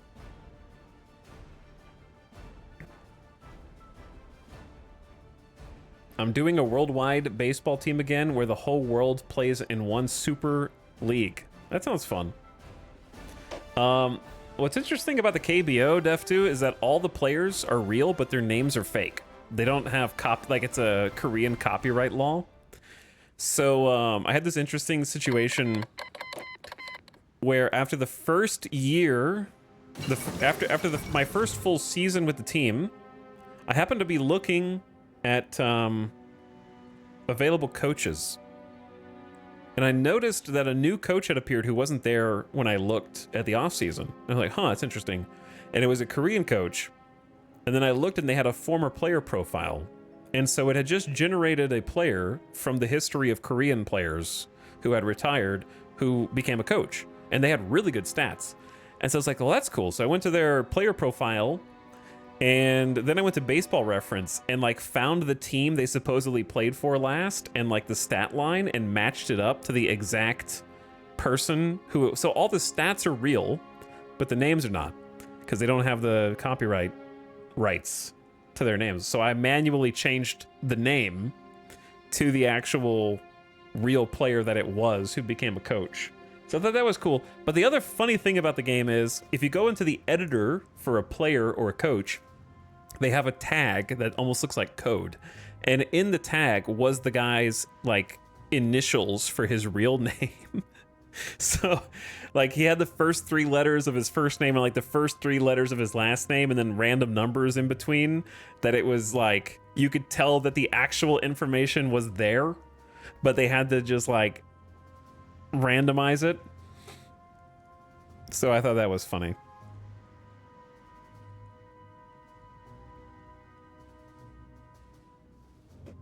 In Football Manager, there are community patches to give real names for guys that don't have licenses that I use. That makes sense, yeah. Korea's gonna sue you now. Please don't. I like your baseball. Your baseball organization's interesting and cool. I developed a appreciation for the KBO. I need to figure out how to like watch some actual games. Although many have wished for a long-lasting peace in Europe, a recent turn of events has left Germany on the path to war again. Despite clearly violating the Treaty of Versailles, German troops have mobilized and are ready to go on the offense. German officials state they will no longer keep the Rhineland demilitarized, arguing they need to protect German citizens in the area. This could be the beginning of another war. They started by declaring war on Luxembourg. Plus 10% efficiency cap. So we got boom, boom, both of these good, and then dispersed industries, the only one left. So that begs the question, where do we go from 1939? Probably the next tier of artillery. Also, I think the next tier of support companies. So I want to keep recon up to date. Yes, that's a good idea. Before we actually put the recon in, we should like make sure it's as good as it can be. And the same for the field hospitals. Can you play in the Japanese league? No, they don't have the... There's a company that apparently... I didn't research it much, but I saw that apparently another company owns the rights to the Japanese league and they have no intention of ever licensing it. So Out of the Park doesn't have the rights to the Japanese league. It seems to be the case of another company is just like hoarding the rights to it and has no intention of like using it. They're just sitting on the rights or something. I don't know the details, so I'm not trying to start drama. Rip Luxembourg. But you can download a mod that installs the Japanese league, but it'll have to create fake names. If you have the real team names, then it like doesn't work. It's like disabled by the game because of copyright issues. Japan can't even do anything about it? Really? I don't even know how that works.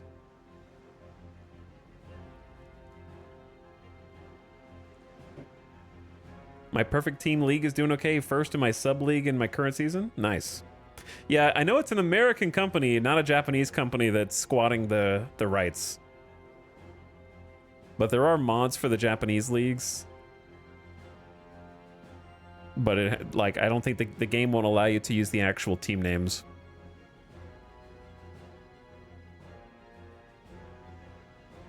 Football Manager only got the Japanese league in 24. It was apparently difficult to get. It's unfortunate how that is.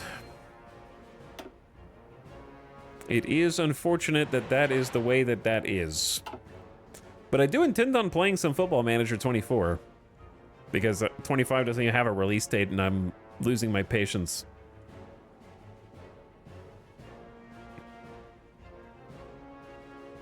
Are you pro or anti-IP laws? I am pro good faith IP laws, which mostly don't exist. Like, if someone creates something, they should get to decide how it's used for the most part. However, like, squatting is stupid. And, example, the infamous Shadow of War, Shadow of Mordor sort of like Nemesis system infamously being copywritten and locked down so no one else can even make a system that mirrors it or rivals it and then proceed to do literally nothing with it. Like you can't, I don't think IP laws that exist just to stop everyone from doing things are good. But I also think that if you create something, you should be entitled to decide how it is used.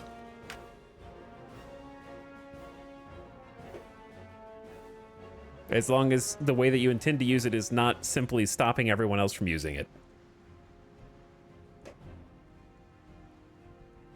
So I'd say it depends, and it's kind of nuanced. The Kingdom of Siam joins the Greater East Asian Co-Prosperity Sphere. Earlier today, Japan and the Kingdom of Siam issued a joint statement. They've been granted member status of the Greater East Asian Co-Prosperity Sphere.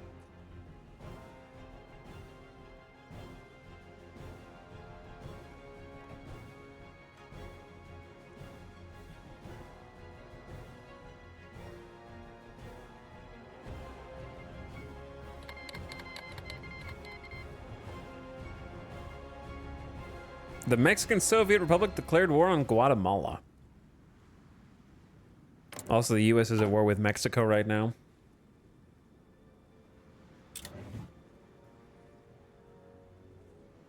Dunk slide, I don't... Is your problem that you were doing, like, trading draft picks or something? And that was the funkiness? But yeah, I want to play some Football Manager and learn soccer. Because I know nothing. I know nothing about soccer. I'm going to play F1 Manager again at some point because I was enjoying that. I just didn't want to go back to back for like 15 streams. And then we'll definitely play more Out of the Park at some point as well because I'm just addicted. These are getting built nice and fast now. We got some good construction speed bonuses, which is excellent because we're actually manufacturing some trucks, which will be useful for many things. And then we're going to start manufacturing trains. And then from there, we need to make some more support equipment and other joyous creations.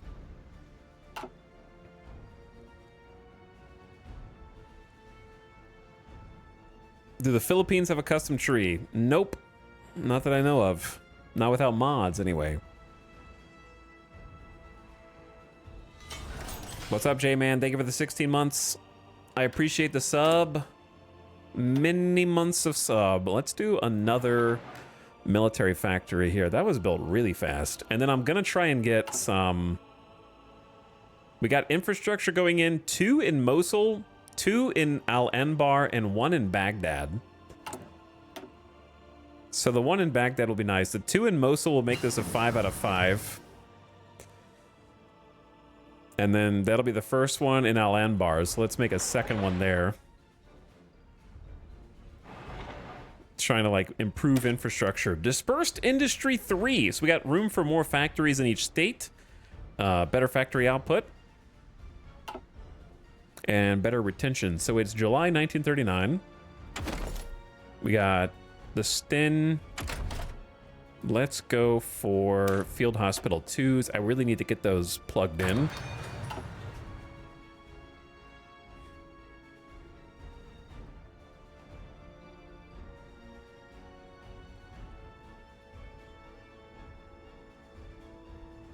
Just got here. What year is it? 2025. But what's funny is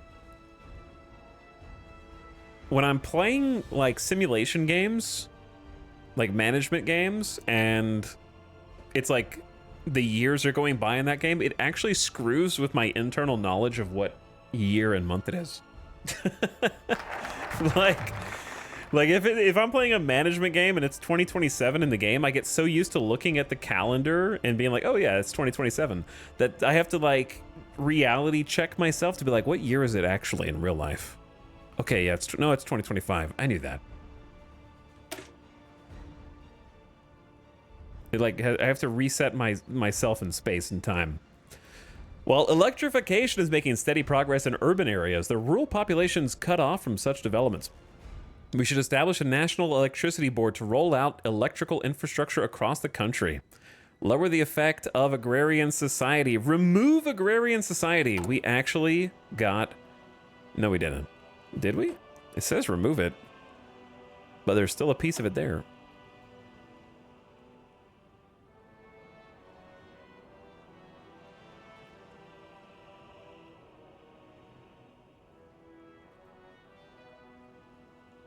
I think I want the one that gives us trains.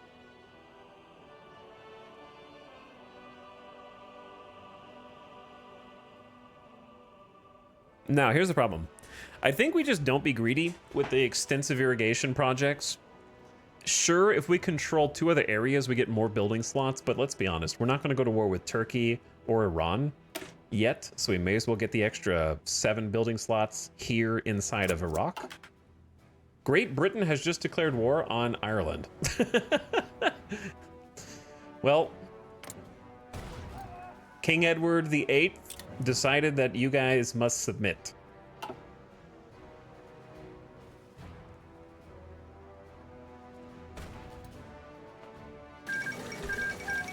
The United Mexican States was puppeted.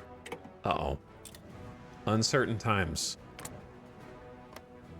Led by Francisco Javier Pedraza. Puppeted by the U.S.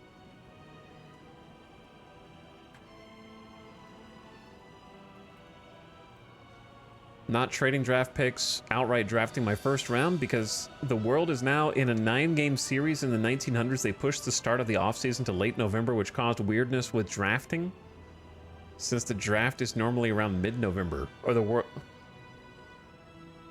Series around mid-November. Yeah. If you have like, if you went back in time to like 1900s and also have like league evolution on, that might create some weirdness. That is strange. Hey, we have a factory working on some trains. Trying to build production efficiency. Great Britain has capitulated Ireland.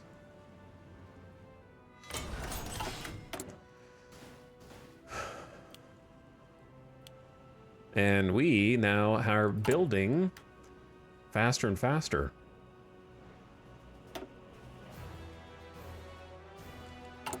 Beautiful, beautiful infrastructure. We got max infrastructure in Mosul, 4 out of 5 in Baghdad. I think it's a decent time to work on a little infrastructure.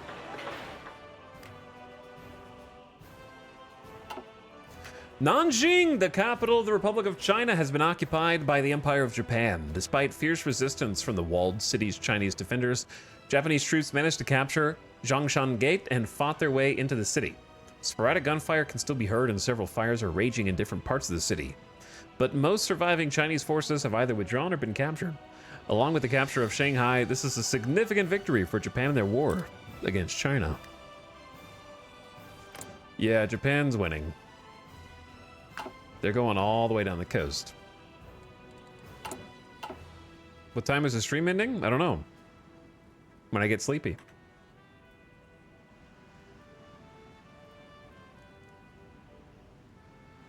What time, chat, what time are you turning your computer off? Just curious.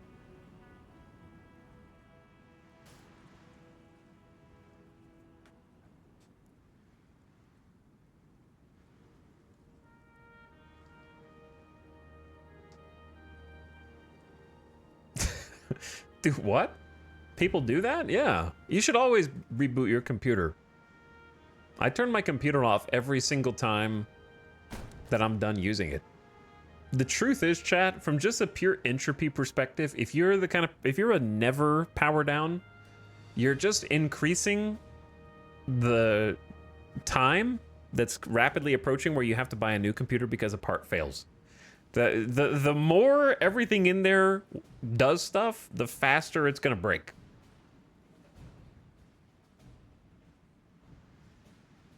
And that's just a fact.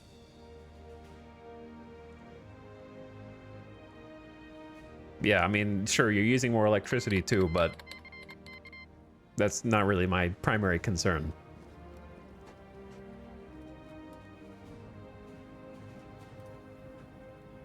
Japan has declared war on the Philippines. Here they go. But anyway, the real reason is because things just run more smoothly.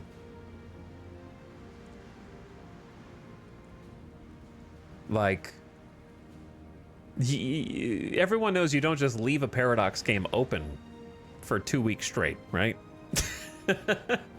You don't leave Out of the Park open for a week straight. You have to close it and reset it and restart it so that it comes in fresh and smooth.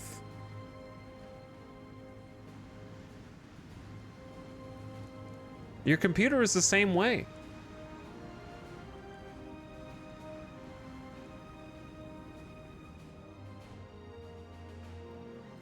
Give it a blank slate.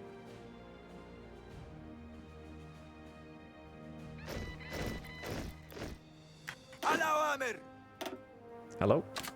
Okay, we got 10 cav divisions. نعم سيدي.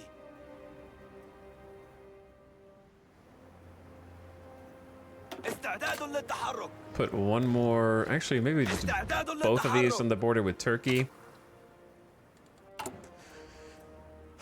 And then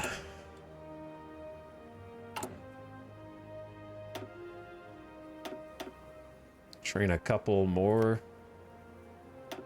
Say like 3 divisions of boots, 2 divisions of horses. I think 12 divisions of horses is probably going to be good for a while. They're good at offense, not so good at defense. We do not have enough support equipment for field hospitals, so that needs to change. I just got my second factory on support equipment, so it will be spooling up. And we're developing the infrastructure here so that we can build things faster, such as military factories in this case.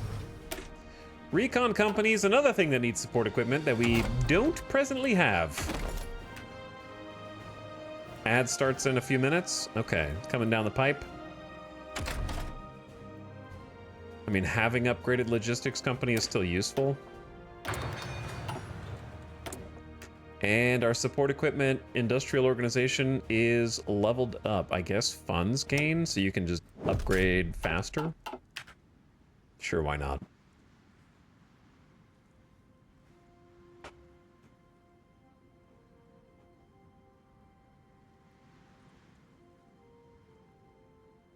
The other reason to power your computer down, I can tell some of you live in cold places. Okay, because you leave the PC on in Las Vegas and you come back in to your office and it is a different climate in there. Some of you have ice up to your doors, like halfway up your doors. And that's the only way that it cools off, is to turn the PC off, because it just retains heat. Crank up that AC, brother. Crank up that AC. I really don't want to do service by requirement until I have to for the factory debuffs.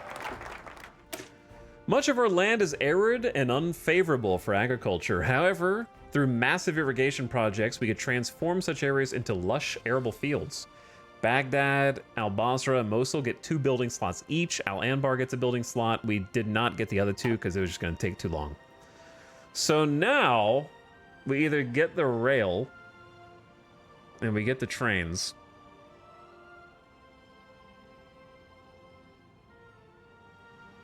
I don't think we do that yet. Or we get the oil. Or we go back and get the politics. Or we start doing the military. Actually, that'd be the other thing. Maybe we go ahead and take the puppet Saudi Arabia and just get on that before it becomes too late. We think they have 60 to 100k troops. We have 185,000 total manpower. Our biggest problem is we don't have enough support equipment for the things that we need to have support equipment. So it's a little conundrum.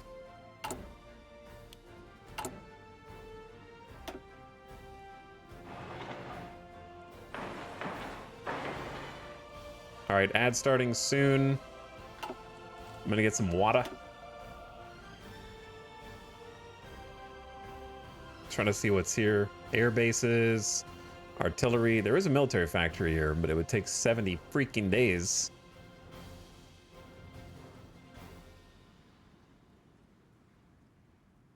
Naval dockyards. 35,000 manpower. Some good stuff in there. Honestly, division attrition down and supply efficiency up helps us in that war effort, so let's just take that.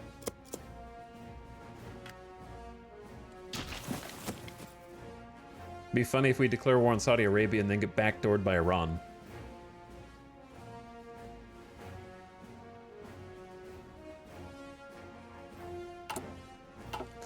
And I have 700 PP.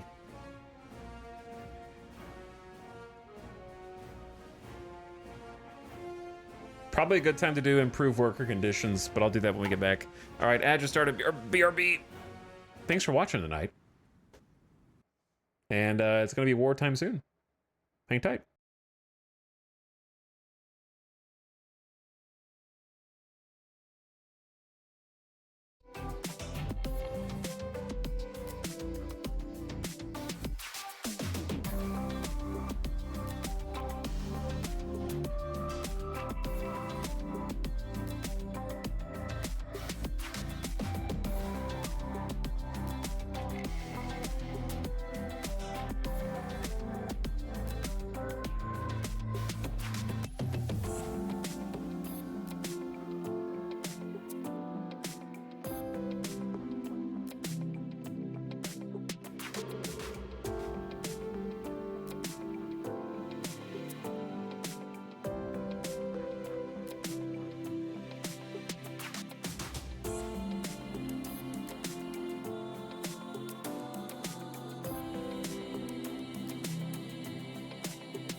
Okay.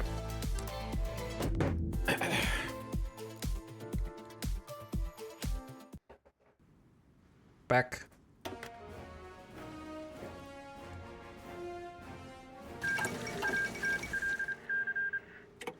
Rip Portugal. It's really embarrassing. Declare a war of aggression against Spain and then get your shit rocked. And now you're dead. Trying to capitalize on them post-Civil War. And you guys became the empire of Brazil and Portugal, but Brazil didn't come help you. So sad. All right, we got the upgraded weapons, which I need to start making, but I don't know if we have enough steel. It's 1 extra steel per factory, but they're just so much better. So much better. 50% more soft attack is the big one. Plus, we used the rifle company to research them. So even more than that. And then, what else do we want in what's 1939 era tech? That would benefit me. Oh, improved RD2.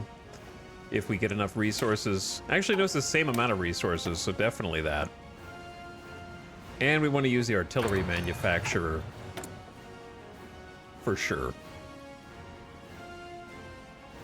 Production efficiency gain. That's the most obvious and basic, but also take it. So, resource-wise, we're -3 steel. We're doing a lot more exports because of free trade. So if I want more steel, we're going to have to stop doing free trade, but then we lose civilian factories because they're each giving us civilian factories. Kind of a trade-off. I might just leave it where it is for now on tier 1 guns until we can afford better, because the extra factories are paving the way right now. We are using those. So if we wanted to buy resources, we have to give a civilian factory. If they buy resources from us, they give us civilian factories. 1 factory equals 8 resources. And then if we can get control of our oil, same deal. We can remove the rights to oil from Great Britain, which will reduce their opinion of us by -60, but I'm not sure if that is going to create like a war. I'm not sure if that's going to create a war. It's taking over that oil will let us export it and get even more factories. So kind of worth.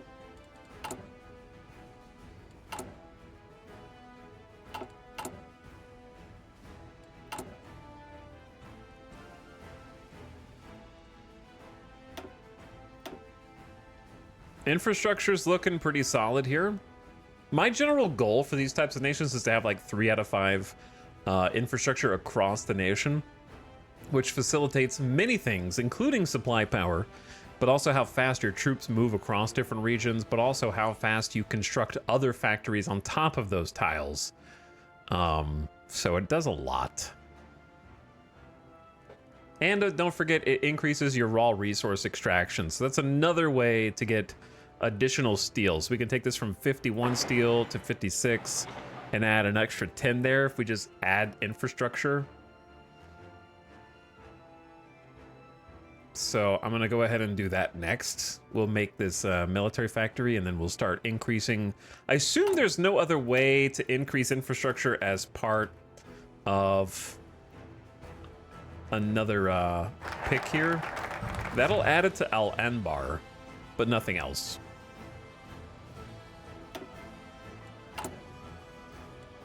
And Al Anbar is over there. Like many predecessors, Iraq is centered upon its 2 great rivers, the Tigris and the Euphrates. The land in between these rivers is ideal for agriculture. However, there may be modern techniques we could use to increase crop yields. So attrition is down by 5%. Gonna be great for our wars. We get better consumer goods, factories, factors, so we have more factory usage, and we have 10% better supply efficiency. Also good for war. Speaking of war, if I take over my own oil, what's gonna happen? Are we gonna declare war on accident? It just says a -60 opinion. And we remove their rights. I say, let's take it and just see what happens. Because look at all that oil, man. It's like 80 oil that we could be exporting. That's like 10 civilian factories. Field Hospital 2s, can't use them yet, but when we can, it'll be great.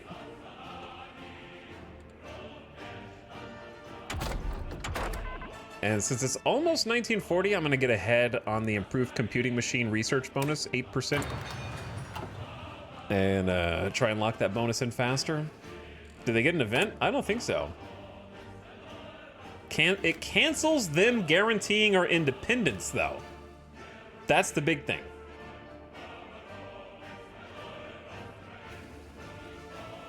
So right now, we are having our independence guaranteed.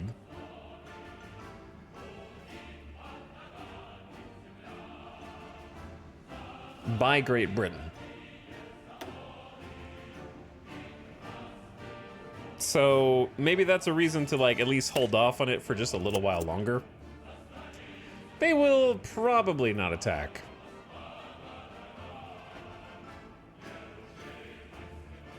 Probably.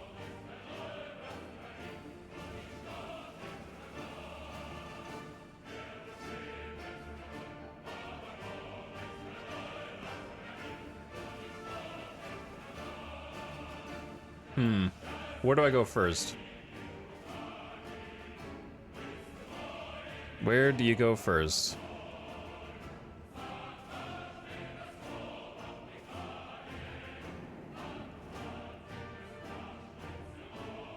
Where to go first?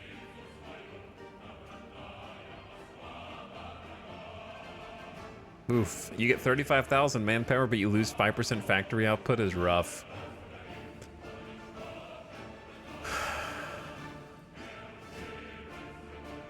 My thoughts are,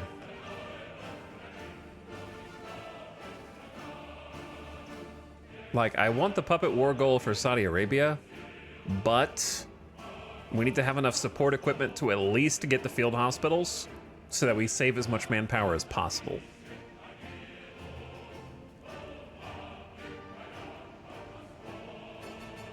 Therefore, Royal Iraqi Army is fine. How many mountains are there down here? There are once you get further in toward Riyadh. Alternatively, if we're planning on going to war, maybe just found the Iraqi State Railway. That'll give us 15 spare trains for supply moving. And trains become easier to generate. And that's a short 35-day. We can just kind of finish our industrial things here. It's November 1939.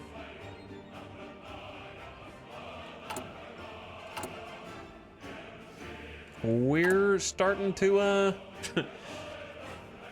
make some moves. The world is about to start making some moves as well. The Indian People's Republic, communist, huge Pakistan,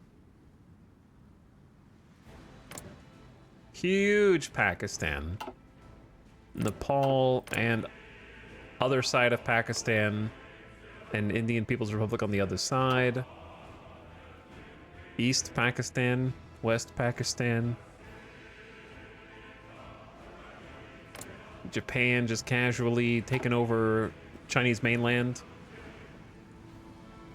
The United Mexican States puppeted by the US. You know, normal Hearts of Iron things.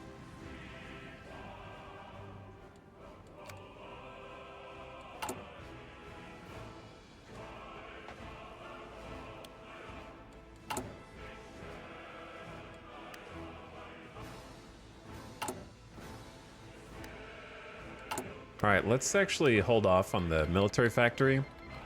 The Netherlands has declared war on the People's United Provinces.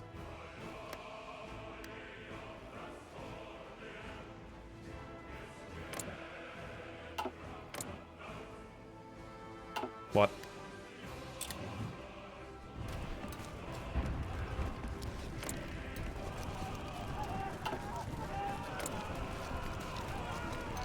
Proletarian International? They're allied with Germany. Pro-communist. Wow. Never thought I'd see Germany and the Proletarian International Alliance. I've never even seen that alliance. They're also in it here in South America. Germany is spawning communist rebellions and then helping them win.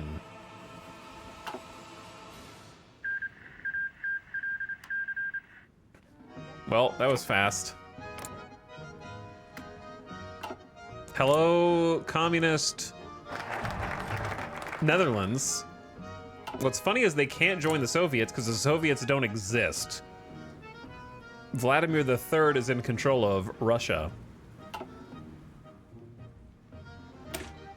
The British still retain control over our railway infrastructure in the form of Mesopotamian Rail. Despite our supposed independence, we should approach them with an offer to purchase the business and rename it Iraqi State Railways. So we get 15 trains added to the stockpile. That's huge. Trains are cheaper for us to make and build.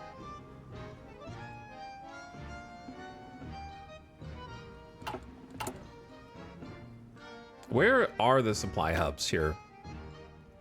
They're gonna make a supply hub in Al Anbar. That actually would be really nice for taking into Saudi Arabia. So let's just go ahead and finish the Berlin-Baghdad railway.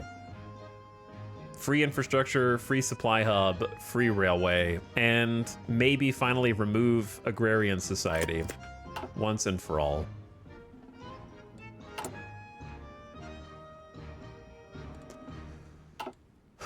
Where is our rail right now?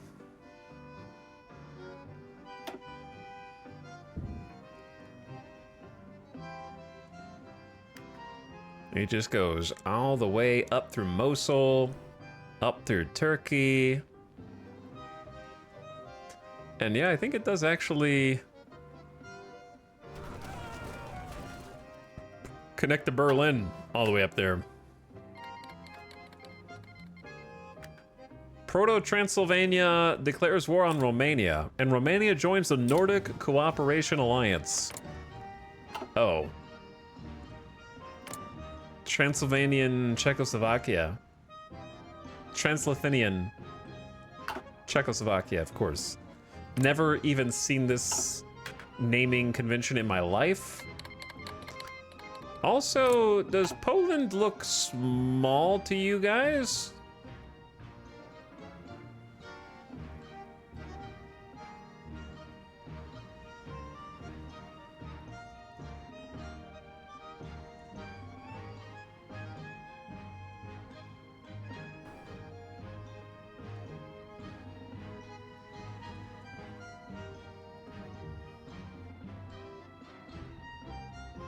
The United States joined the Italian Confederation. What? The US and Italy is in an alliance now. Ferruccio Pari. I don't think I've ever seen Italy and the US join an alliance before the war, and before the war even starts. Okay, sure.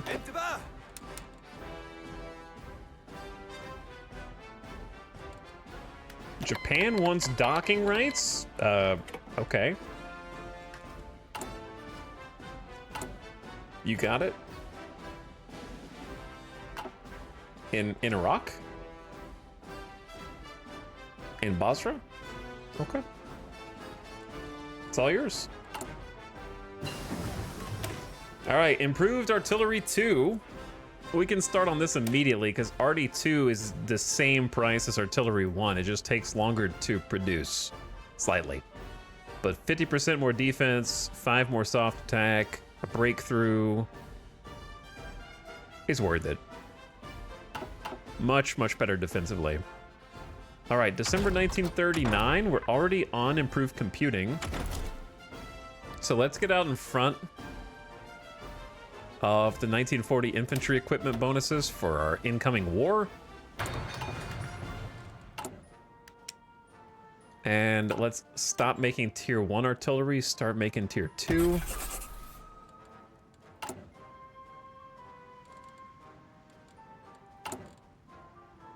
And we should be getting some more steel here shortly.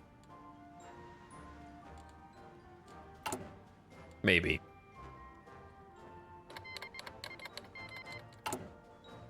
We're gonna be a little slow on making trucks and trains, but I think that's fine. Though I would like to make artillery faster. Yeah, this game's been wild. It's been a little crazy. Logistics Company 2. I wish we had enough supplies to use those, but we just don't. Let's get the Bryn mortar upgrade for the defense breakthrough 5%. Support equipment. Production resources needed minus 15% is incredibly useful right now.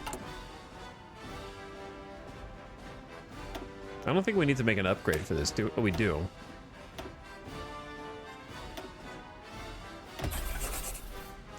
So it should be a little cheaper to manufacture now.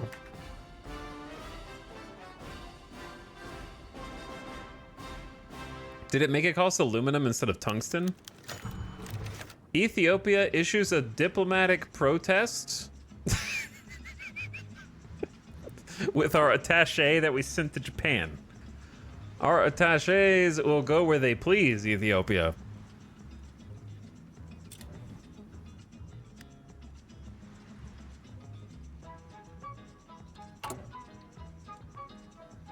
All right, we have 7K spare guns, which again is not that many, but I think we have enough PP to like ask Cairo. Would the Free Arab Legions of Cairo please come join us? I'll give you 2,000 guns and you guys come say what up in 30 days. The best song in the game?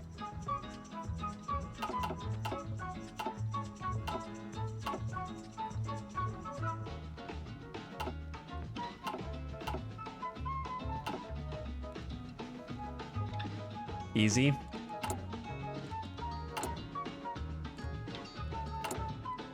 All right, we finished constructing max level infrastructure in Al Basra. Did that do anything for our resource shortage? We have only -1 now, so we're only missing 1 steel. So it did a little bit, but it's, you know, we're teetering on the brink of not having enough of anything. جاهزون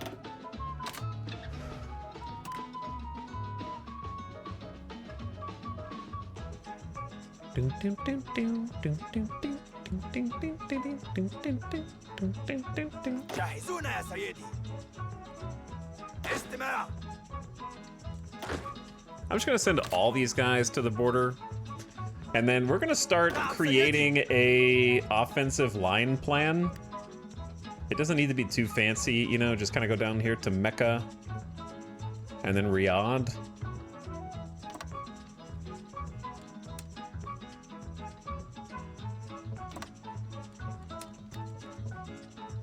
And that way they can start getting a planning prep bonus.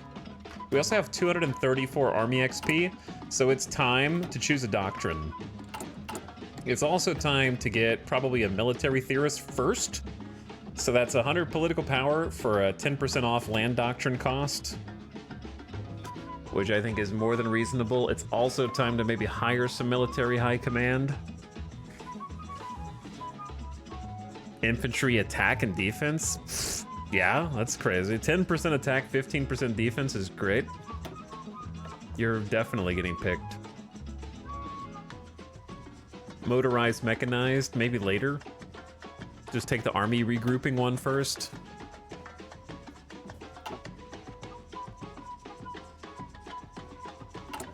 Okay, now for Doctrine, the classic choice. The classic choice.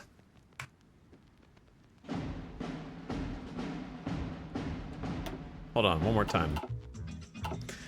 You know we're not going to be able to ever leverage it, but let's just hypothetically say that we're going to pivot into armored cars.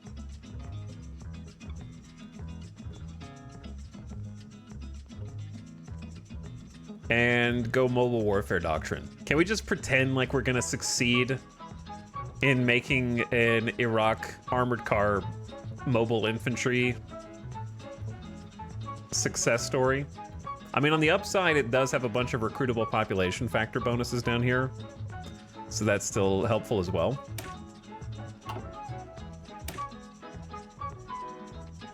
Mobile warfare. Focus on speed and maneuvering to cut off and disorganize enemy forces. Unlocks the unexpected thrust strategy. Iconic. Plus 10% division speed, minus 10% org loss when moving, plus 50% planning speed. Tanks and armor gets bonus breakthrough. We do have mounted infantry, so that's 20% breakthrough for the horsies, so it still benefits us.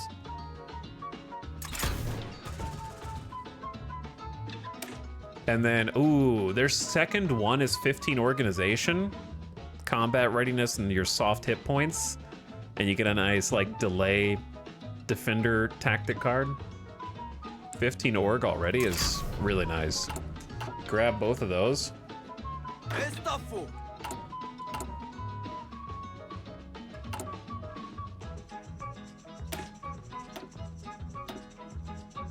We actually do have enough equipment now for field hospitals. We'll have 262 left in storage after equipping our infantry with these. So that's great. Field hospitals at their current level will give us 30% trickle back and war support protection. So 30% of our casualties will rejoin the armed forces. And we also get 10% bonus HP to all infantry here. So absolutely lock that in. And I would like to give them to the horsies as well. But we're gonna have negative 91 in storage if we give them to the horsies.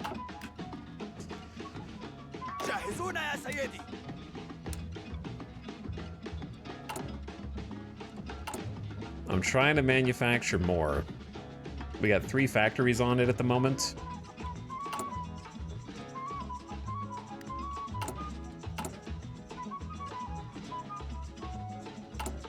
Let's actually do the infrastructure first.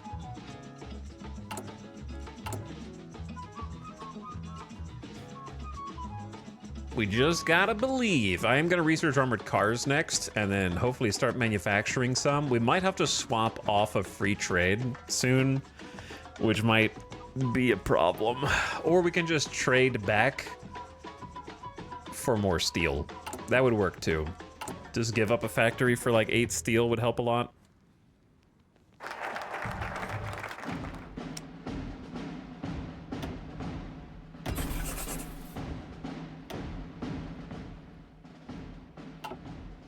Because there are the armored cars. It was long an ambition of the old German Empire to establish a railway from Berlin to Baghdad in order to support a naval presence in the Persian Gulf. This Taurus Express was never quite finished, however. We may be able to reap its economic benefits by completing it ourselves. Always gotta skip that song. One infrastructure and having a free supply hub from this is awesome. The railway is just a bonus. And we are done with all industrial pursuits. Perhaps I spent too long working on it, but I think now we can afford to pursue the regime change in Arabia one.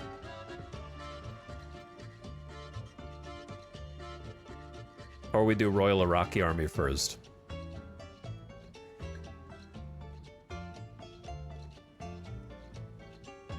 I think let's go ahead and send it.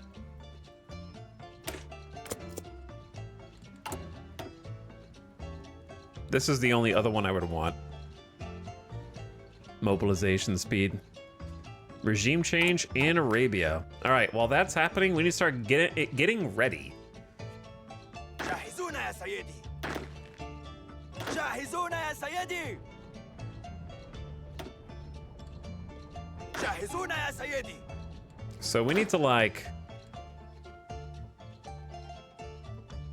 probably merge انتباه. the general who's going to be taking this on is currently the Desert Fox with the Cavalier or the cavalry bonus. نعم سيدي. I don't want to take too many troops off the border with Iran. انتباه. But technically, we have a non-aggression pact with them, so they would have to break the non-aggression pact first, so we would know they were coming. We'd at least get like a warning. Therefore, استماع. take 3 of those guys off. جاهزون يا سيدي. Take 1 dude off the Syrian border, اصطفوا. 1 dude off the Turkey border. الأوامر. Take this dude off of that border. الأوامر.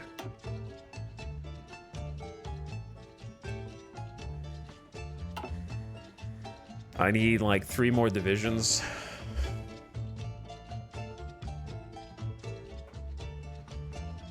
الأوامر. اصطفوا. اصطفوا. All right, please don't attack us نعم سيدي. while we're busy in Saudi Arabia, okay? Oh wait, we have more troops here. Oh, this is the Arab Free Legion. Why are they stacked? 14 combat with motorized recon, support artillery, and an engineer company. اصطفوا. Okay, استعداد للتحرك. let's get these dudes trained up. استعداد للتحرك. استعداد للتحرك. And they should all start building a plan for an invasion, which we'll have justification for in 65 days. I don't know if 24 divisions is going to be enough to push into Saudi Arabia. It probably will be. The what's going to hold us back is supplies. So having that extra supply hub there in Al Anbar is really nice. And then the trucks that we've stockpiled, we will be able to use proactively by expanding our motorization level here to try and reach as far as possible. That just used a bunch of our trucks. We have 175 left. And then we just want to make sure that the railway is nice and upgraded here. And I'm increasing the infrastructure level down there as well simultaneously. So we're they only have a level 1 infrastructure? Oh man. I'm working on it. Also, our stability just went up, so perfect timing, recovering from forceful industrialization. Germany just declared war on Estonia. Is over? I mean, I'm looking in the wrong place because I'm a dingus. For some reason, I thought you said something. Yeah, why would they just randomly... Empire of Brazil and Portugal just declared war on Uruguay. Germany just declared war on Poland. Communist Germany! You're supposed to be different. You're supposed to be better. Good luck, Poland.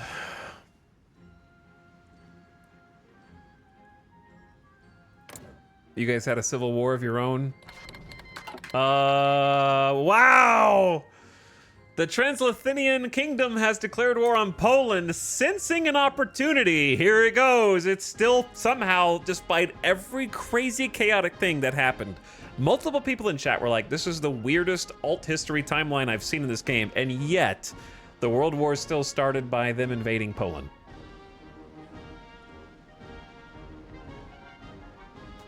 Except this time, Transylvania and what's left of Czechoslovakia, Hungary, and friends have decided to capitalize on making Poland capitulate. The deck was stacked. But Poland joined the Nordic Cooperation Alliance, which drags France and Denmark and Romania into the war as well. So they're all at war with Transylvania. That also is gonna be Syria, so if we wanted like an opportunity there. So somehow France is still gonna be, well, unless they decline. They might decline the invitation to war with Germany. There it is. And Brazil and Portugal has declared war on the Bolivian Republic. Estonia has joined Denmark.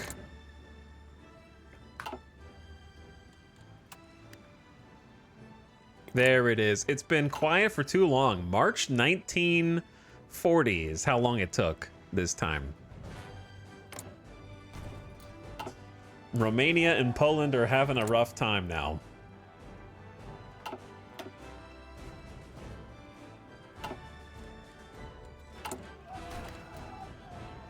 All right, here's what we're gonna do. We're gonna switch weapon production quickly.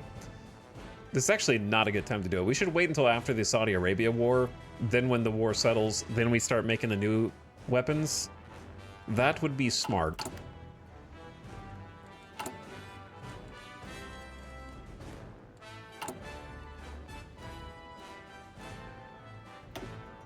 Might not have time to do everything that we want to do here. We don't have to declare war as soon as the national focus is done. It would just make sense, kinda.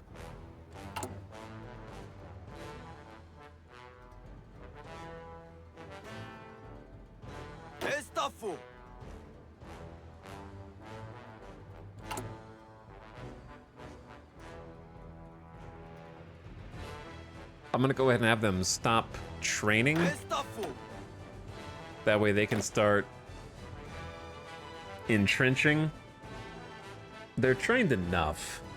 They're at least like level 2 and change.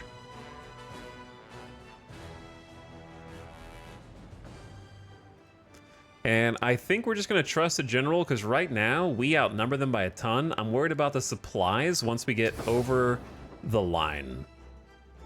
We're gonna have way too many troops for this tiny amount of supplies. So the big thing is capturing the supply hub here in Medina, and then the supply hub here on the coast in Dammam.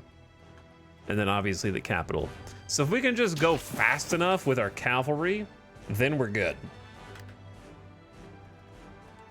Do you have enough support equipment to add logistics company to your horses? Number one, I don't think so. And number two, I wouldn't add support equipment. I would add field hospital, actually. I would have exactly 98 in storage. So I could go ahead and just do it, because it would save some lives. Because the field hospitals maintaining our tiny manpower pool, I think, is the most important thing. But obviously, best case scenario, we'd have more support equipment than this.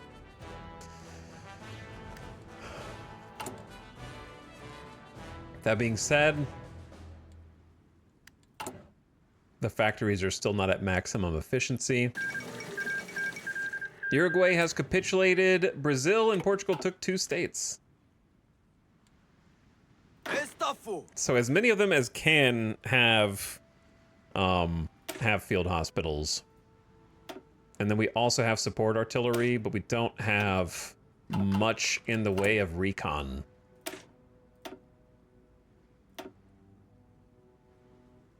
Because there's just not really enough. I doubt that they really have much recon either. The support artillery alone will be a big help.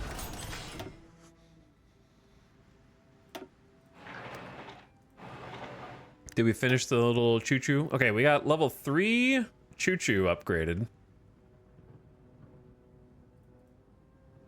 So that's good at least. More supplies can flow through here.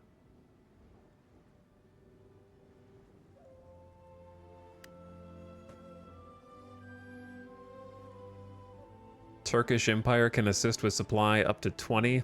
We want to get these up to like level 4.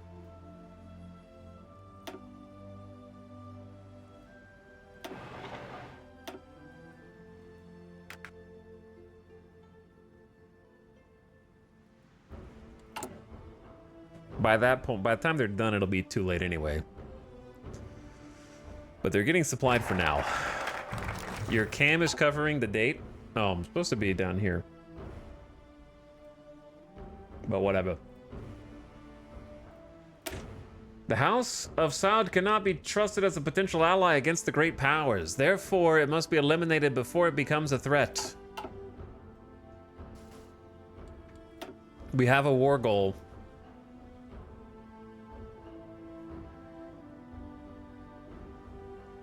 And I say we go from this to anything that helps us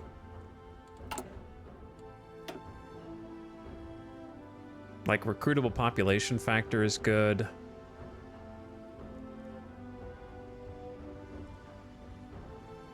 This one's not bad either, but it's a 70-day.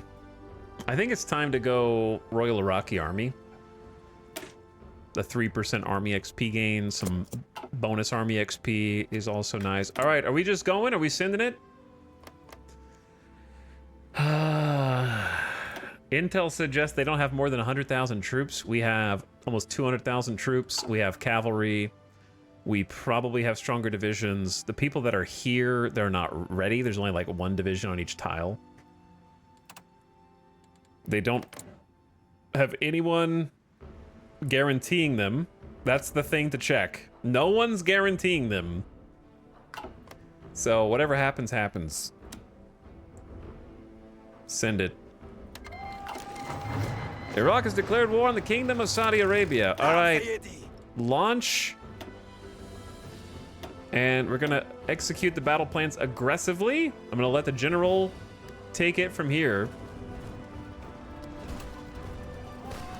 So we got a mixture of cavalry and infantry. The cavalry are gonna have the best breakthrough. And honestly, the plan is just to use the cavalry to keep up the initial attack and the momentum of it. And we also have a Desert Fox as the general, so we should get some speed and some 10% attack bonuses. I remember to hire my advisors here. And they're already moving out, but watch how fast the cavalry kind of like sneak in there and overwhelm them. Uh-oh. German forces advancing in Poland have succeeded in capturing Warsaw. Oh no. Sporadic fighting continues in Praga and few other districts, but organized resistance seems to have ceased. The Polish government reportedly evacuated the city as the first German units entered Warsaw's suburbs, and their present location is unknown. Fighting against the German invaders continues in other parts of the country, but the loss of the capital is a serious blow to their war effort, and they have capitulated. Well, now the war against France continues. Only Belgium stands in the way, and Romania is falling over here. So somehow Germany still became a superpower, even though they're communist this go around. Air wings with no region or mission assigned. These are like interwar air wings. We don't even have an air base here, really, that can reach.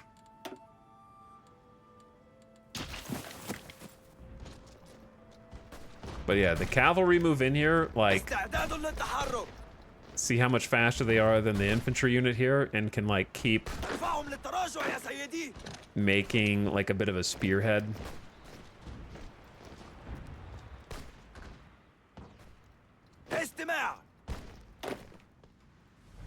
And we can even extend the front line. Oh, they were waiting for us there.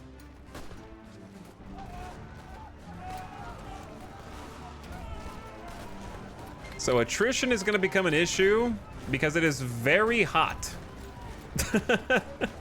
Very hot. Denmark has declared war on Norway. Do you really think you can be affording to do that right now, Denmark? When you're at war with Germany?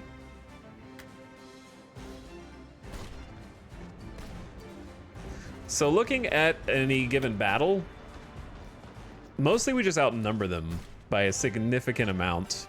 Some of them are, they're gonna have some entrenchment that's gonna be hard to kind of dig them out, but those who just got there shouldn't really have any entrenchment. Denmark has declared war on the Socialist Republic of Finland as well, who joined the Proletarian International. What? Denmark, what are you doing, man? You just put Finland in the alliance with Germany.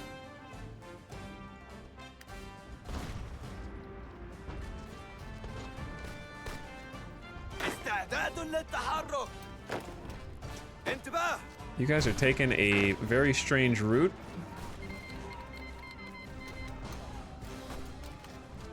Denmark declared war on the Folk Republican Sverige, which is Sweden. Okay. Sure. Keep on declaring wars. Why not? Just declare war on everyone, because it's fun. Oh, they're using Last Stand. The AI is using Last Stand. So they're going to take a lot more casualties, but they get a big defense and entrenchment bonus. And they reduce 100% of their organizational damage taken, but we're doing damage to like their actual core. So if you're new to Hearts of Iron, there's a couple of different sort of bars to look at a glance. Number one is just the battle. And if it's green, that's good, means you're winning. And then 100 means you've won. If it goes down, it means you're losing. So you can click on them and get details on how big the combat width is, the generals, the tactics that they're using, and who's currently winning, as well as who's waiting in reserves to fight and what their general stats are. But at a glance, I look at like this little arrow pointing toward them means we're attacking. Green is we're winning. 97 means we've almost won. And then their health bars, the green health bar is their organization. That's their soft HP. You lose that and you retreat. The orange bar is their hard HP. You lose that and you are dissolved. That's your manpower. That's your how many weapons, how many if you're using tanks, if you're using support equipment, how much of that do you have left? So right now, since they're using Last Stand, they don't take any of the organization green bar damage. They only take orange damage. So we're shredding straight through. They get a big defense bonus, but we're cutting through. See, the orange bar just went down. They're losing manpower. They're losing guns. They're getting like uprooted. So it's called Last Stand for a reason. It can be powerful, but this is just delaying the inevitable right now. Like this guy's gonna get wiped off the face of the earth in a second. Like they're almost gone. That was a 100% casualty ratio. They're gone. It's not like in Crusader Kings and the Stellaris where they get a guaranteed free retreat. You can overrun them as well. So if we overrun them or flank them and encircle them, then all those are methods of completely eliminating enemy forces. I want one of you guys to help here, and then I want the cavalry, yep, to just keep expanding. So we're trying to break through and use the cavalry to just like, if there's any forces in the south, kind of just like move faster than them, hopefully.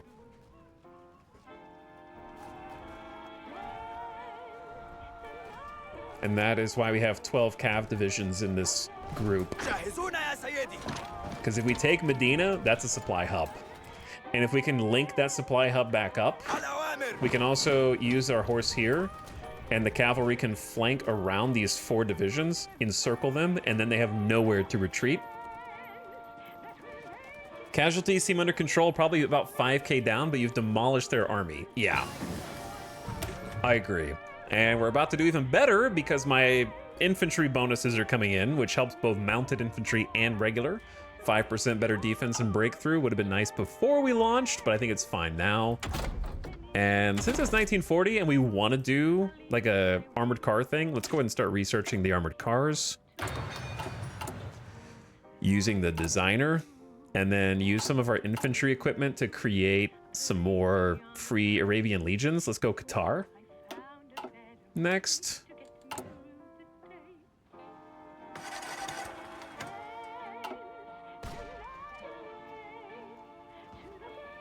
All right, so they're trying to push into Medina because they know that it's like an important spot. But now that we've got these guys encircled, they're overrun. They're gone. So let's take a look at the battle summaries. Yeah, in that battle from 5 hours ago, we just took out 15, 20, 24, 27, like 27,000 troops we just encircled and they're gone. So we've lost 634. They've lost 42,000. That is efficiency. Most of them just came from that encirclement that we just looked at after those guys had nowhere to run. So from this point, I kind of want to like just keep expanding. Take control of the rail. Lebanese Republic has capitulated to Great Britain. They joined. How did they get involved in? First of all, when did Great Britain become at war with France? Did that just happen? The Europe Alliance? Oh, it's because Denmark attacked Sweden, who either was in or just joined the Europe Alliance with Great Britain, and therefore dragged Great Britain into war with the Nordic cooperation. Oh, Denmark, you silly, silly gooses. What have you done? Actually throwing.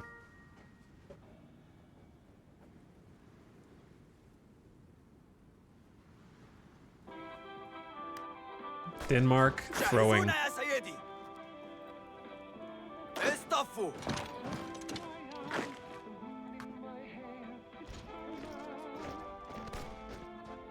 All right, our cavalry is moving faster than the rest of our units can. Denmark's like, if I'm going down, I'm taking France down with me. So now that we've got control of the supply hub, it's not doing anything unless we can connect it back to our primary supply hub. And the fastest way to do that appears to be this little route right there. So we'll have our factories get to work building that. And at least a level 1 ensures that we get some supplies down here, though we seem pretty well supplied, all things considered. Like our trucks from back here are reaching pretty far. We got highest level of motorization to try to send supplies to the front. Now they're starting to lose some supply.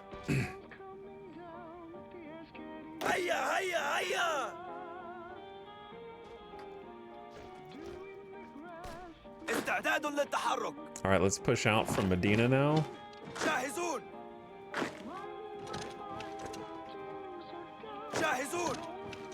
Kind of give a flank to these guys so they have a little easier time.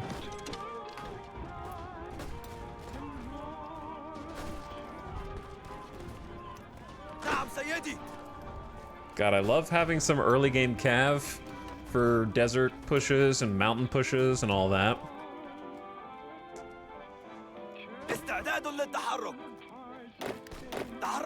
We need some reinforcements here. Oh, this counterattack, we don't have very many supplies.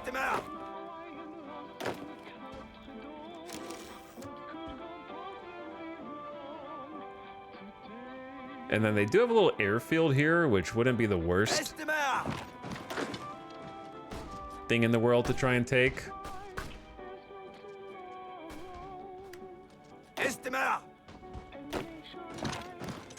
This is the part where we try and sneak into Mecca, which is a victory point, will help us end the war faster.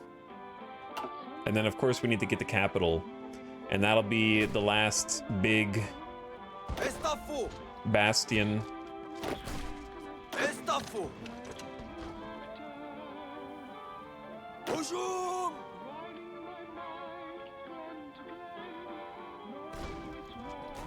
Would Vegas be a victory point IRL?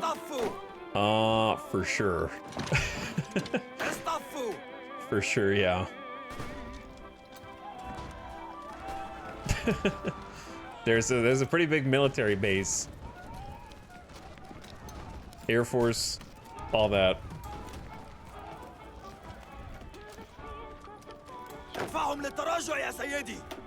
We're up to 1,000 casualties, so they're 47,000.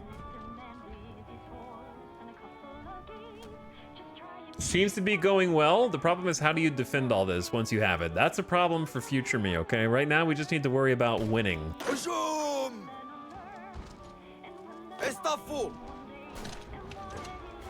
Win first. اصطفوا ادفعهم للتراجع يا سيدي. Is this flank too greedy? Maybe. جاهزون يا سيدي. But if we encircle both these divisions, they don't cause me any more problems. تحركوا.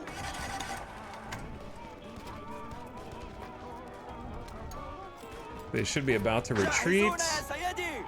And they're gonna try to retreat directly into me, and it's not gonna work so well. And then their helmets go poof. And they've been overran. Nice. Very nice. Okay. Starting to feel pretty good about this one. They're down 59k after that. And I think if we capture Riyadh, that's it. جاهزون يا سيدي. So just full push into the mountains while their organization is low. They didn't have time to get set up. They didn't have time to get entrenched. نعم سيدي. That is definitely the time to be aggressive. نعم سيدي. And we got them on 3 flanks. One retreating, the other about to retreat in seconds. 98. We got 74 combat width pouring in, 12 combat width defending. استعداد للتحرك. And now as long as they don't reinforce, we're in. I'm surprised they didn't insta-capitulate. The Bulgarian government supports the IMRO. I don't like reading this page for some reason. But anyway, Bulgaria supports the IMRO. Balkan conflict continues to escalate. Japan declares war on the British Malaya.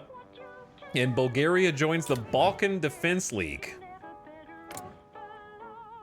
Okay, everybody together now. And they're kicking out Greece, who declared an offensive war. Communist Greece tried to invade in the Balkans.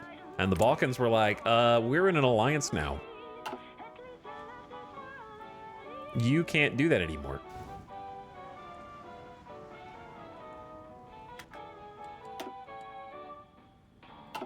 We have 100% capitulation, so... IDK? There it is. There it is. Saudi Arabia's capitulated, giving us access to 50% of their stockpiled equipment. We got spare guns. That's nice. Honestly, having like 13k bonus guns.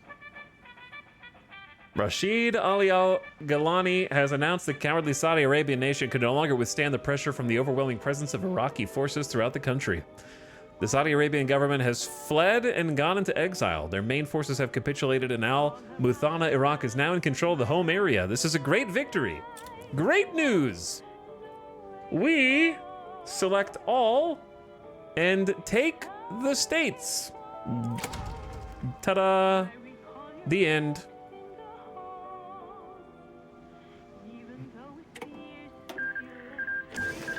Saudi Arabia was annexed. And do you know the best part?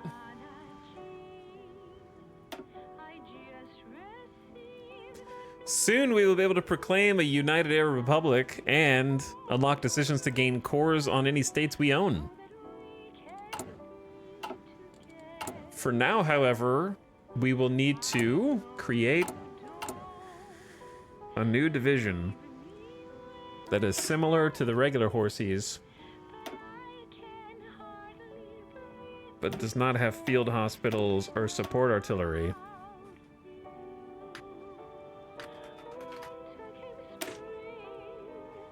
And we need military police.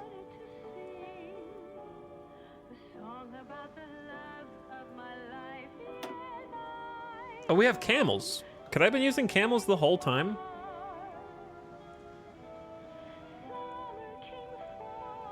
They're slower, but they're better in the desert. Whoops. I mean, it started me with cavalry, so now it's too late to change. They should have started me with camels. But the speed of the horses is kind of king, though the HP of the camels is pretty good too.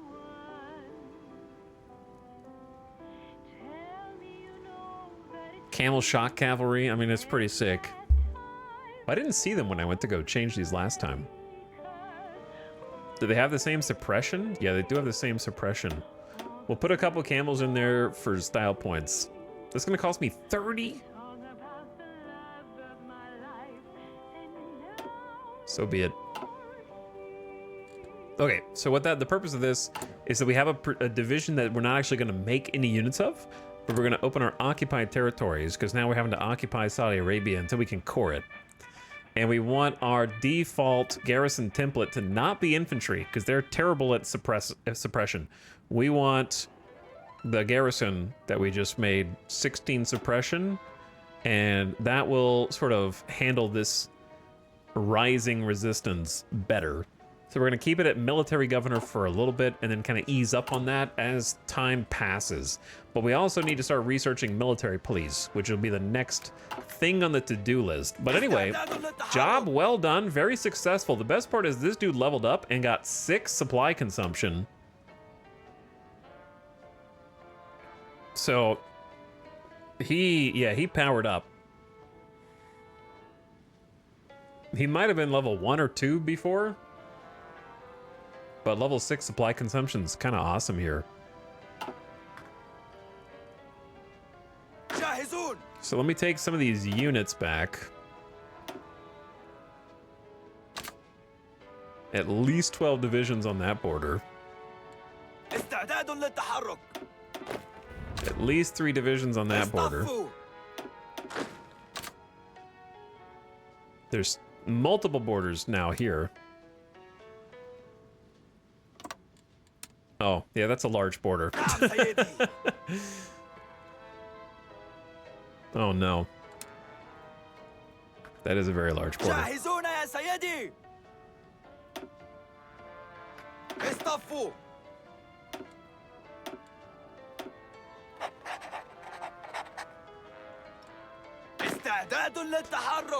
And we got borders down here. Oh my god, the number of independent borders that you have to block off as Iraq, not to mention Kuwait now.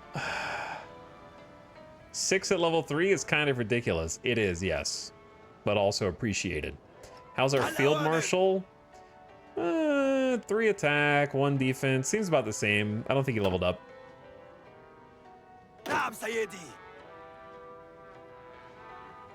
Horsies. I don't know where the horsies go. This is where it gets like kind of annoying, actually.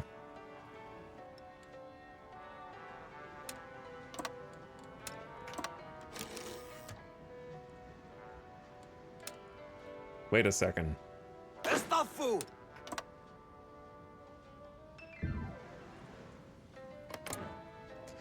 Oh, we can create 1 border since this is allied. Did I not know this? Or did they change this? Was this patched? Am I stupid? Alright, whatever. You guys all go there, and then a few of you go there. I'll put the horsies down here since they can go north faster than infantry can go north to reinforce. Ad is going to start in 8, 5, 4, 3, 2, 1, counting is hard. So just an FYI. Ad starting, turn your volume down.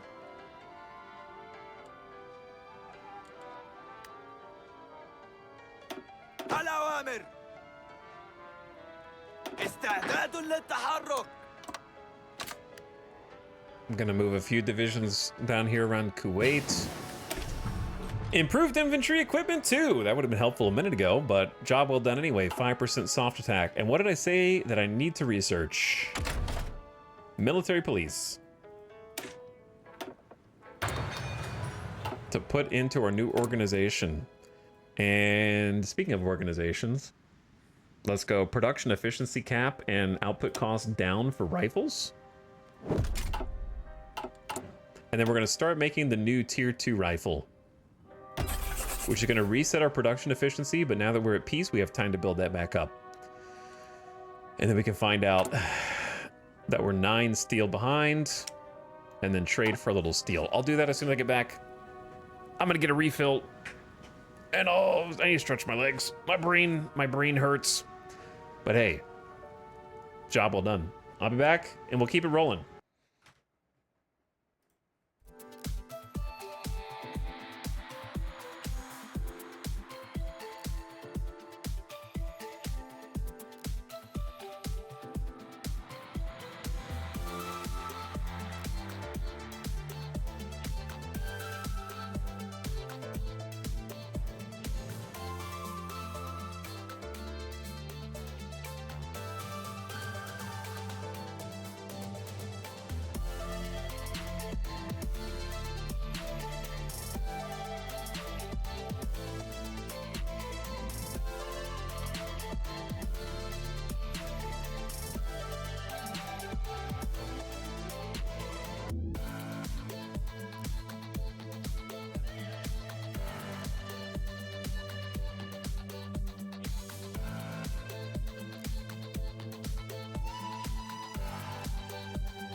Oh. Is he invading Kuwait? Not yet. not yet. Because that means going to war with everyone around us.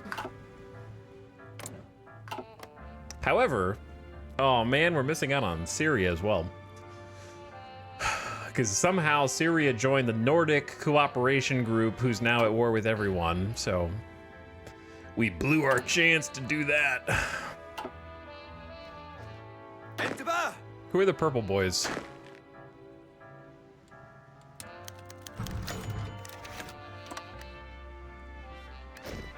Swedish envoys have lodged a diplomatic complaint.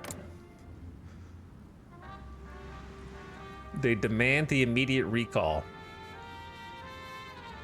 No, our attachés will be sent where they please.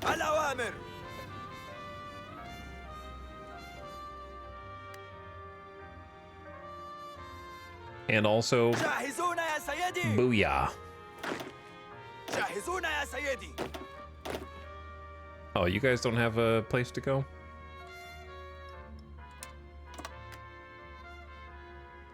At least somebody will move up there. All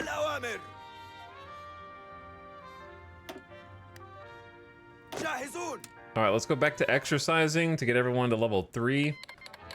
Japan declared war on the German East Indies. The what now? The German East Indies. Okay. Yeah, I know. That makes sense. So that means Japan and the Greater East Asian Co-Prosperity Sphere is de facto at war. Why? They're also at war with Great Britain. I'm assuming Japan declared war on British Malaya. So now Japan is at war with everyone except for Russia. They're at war with the US as well because they invaded the Philippines. So, Japan is about to have, they were having such a good time taking over the Chinese mainland, but now they've pissed off the UK, so they have to actually use their navy, and Germany, who's not really going to be a threat right now, but they can like glare at each other from across the sea, I guess. I don't know. We also have so many extra weapons now. We should get all of the free Arab legions that we can. Croatia is being dragged into war from Transleithania, who is trying to finish off Romania right now after taking over Poland. And now they're going to drag, presumably... Yep. Yeah, the entire Balkan Defense League is now involved in the greater war and conflict.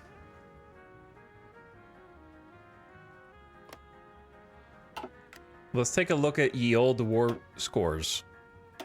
Oh my goodness, there's too many different wars. The Japanese-Chinese war is the oldest one. China has lost 1.28 million in casualties. Japan up to 1.15 million in casualties. So pretty brutal, bloody conflict. The Transleithanian French War. The Nordic cooperation, almost 1 million casualties. And then 600,000 on the other side. And then the Danish-British War. Okay, that one doesn't really register too much. The Mapuche Civil War in Chile. 183,000 in the Mapuche state. Didn't we try that when we played Chile? I love that China is in the Italian Confederation. Wait, what?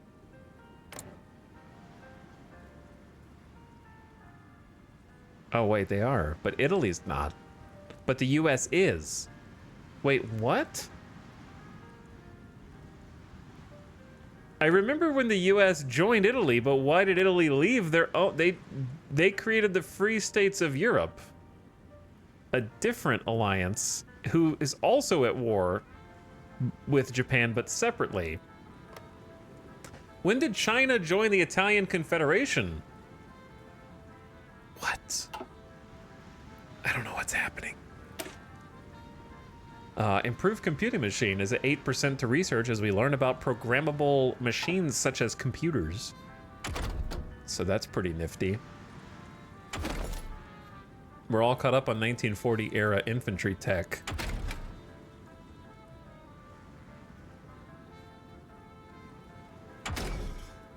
I guess 1940 artillery makes a lot of sense. The Swiss Confederation declared war on the United Cantons. Whomst?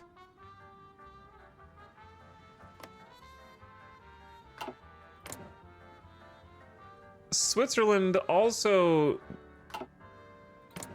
The United Cantons split off of Switzerland and joined the Proletarian International with Germany, so they're about to go to war with France.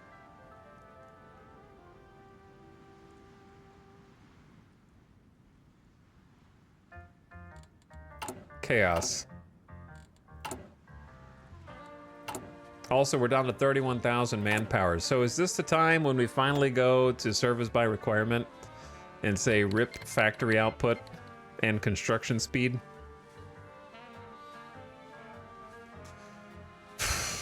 Kind of feels bad.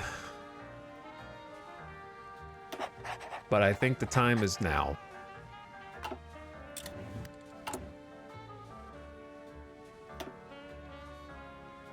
All right, we're currently connecting by rail Saudi Arabia.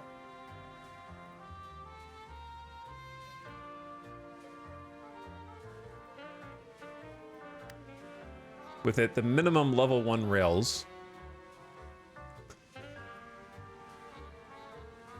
And then I think it would be smart to do like, excuse me, something like that as well. Albania has capitulated to Kosovo, who is now in control of their home area. Okay.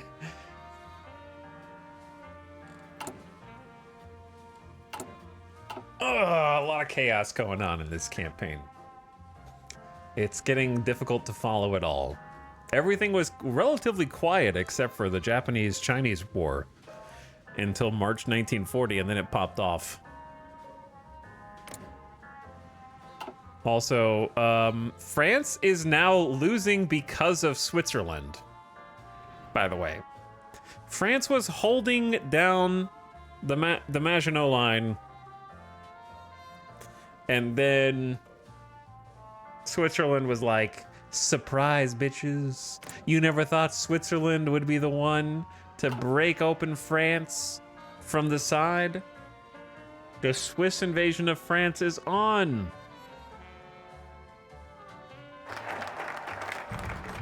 Cool icon right there. The Royal Iraqi Army, the threat of war, either from our neighbors or further afield, is becoming increasingly likely. Furthermore, there's an abundance of domestic factions readying to tear our nation apart. All that can hold them in check is the strength of our armed forces. Faster army XP gain, more recruitable population factor, and some bonus army XP is good. Now we go over here. Not there. Now we go over here. Proclaim a united Arab Republic is seems like the most important one we can take. That'll let us core some places. I'm thinking it's a good time to do improved worker conditions in peacetime. We lose factory output, but we gain some weekly stability. That one's nice.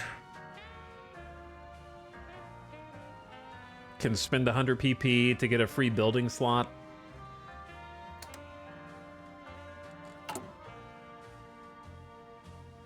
Might be time to change off a free trade here. Oh, I was gonna do like trade. Who do I want to trade with? I don't think we're gonna be invading Turkey anytime soon, so maybe just trade with Turkey.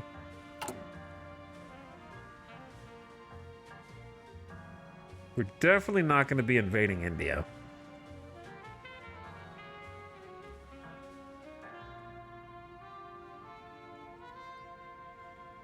Let's say India for now. Give them 1 factory. Take 8 steel. Increase production of everything. We started to make armored cars slowly. نعم سيدي. How about the North Yemen Arabian Legion? انتباه. اصطفوا.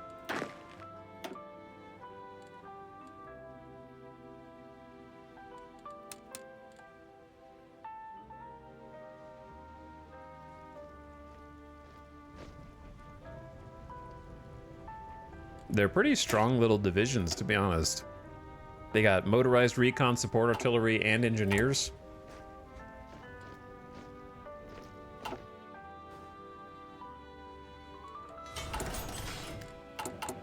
Factories available. All right, that means we finished building our level 1 rail connecting all this. Eventually, that'll need to be upgraded. But for now, I think it invites us to build more factories. Oh man, we got 13 spaces here. I was saving this in case we end up building a navy. But we all know that's probably not going to happen.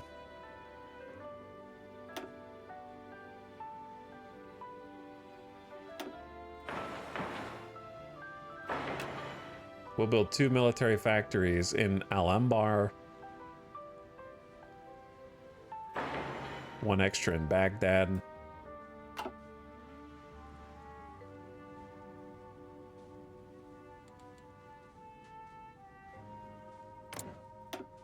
Iran outnumbers us by a lot.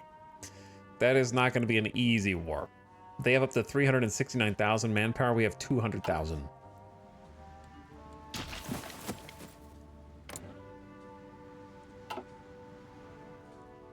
Our next best is probably just Yemen.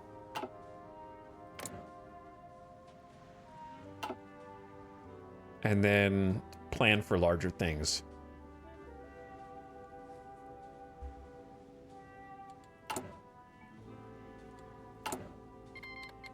The Free Canadian Republic has declared war on Unitary Canada. What? Imperialist civil war in Unitary Canada. Pro-imperial elements in Unitary Canada have risen up in open revolt against the government, demanding the immediate return of the nation as a dominion of the British Empire. The situation has escalated to full-on civil war, and the Canadian government has accused Great Britain of supplying the insurgents with the modern weapons and munitions they require, which the British government has categorically denied.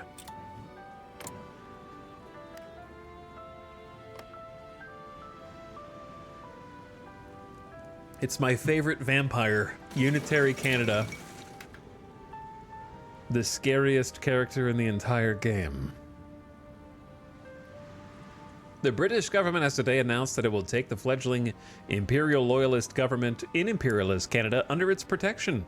Imperialist Canada is currently in the throes of civil war, and this seems to indicate Great Britain will henceforth be taking a more active part in the internal political convulsions of the country. Oh.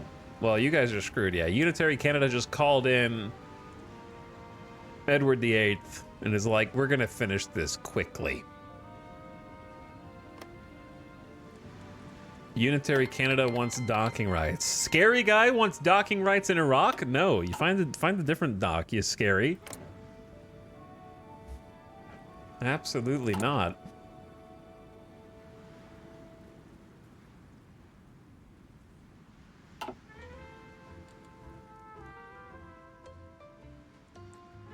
Our single dock. Well, that's not true anymore. We have multiple dock now. We have one on either side of Saudi Arabia. Dammam and Asir Makkah. They're actually fairly high level. And then that one is Jordan.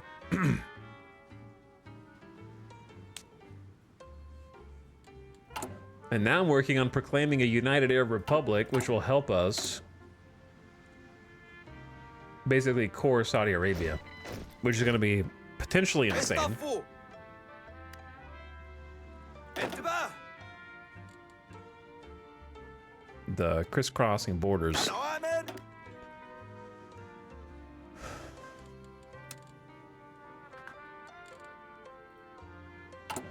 I'm just gonna keep bringing in people. Free Arab Legion from Muscat. Come on in, everybody. And just keep clocking them in one by one. We're stockpiling some supplies in the peace times, and we have enough army XP to get another doctrine. Elastic defense. Elastic defense has always been a solid one. Armored car organization up will help us eventually. Mounted infantry, max speed plus 15% is amazing. And the elastic defense card is not bad either. Counters blitz. Do you have a favorite doctrine? Not really. It depends on what I'm playing as, but I would say that there is something satisfying about Grand Battle Plan and having an Omega planning bonus. And I think Grand Battle Plan has an Omega entrenchment bonus as well. So there's something very basic but satisfying about that.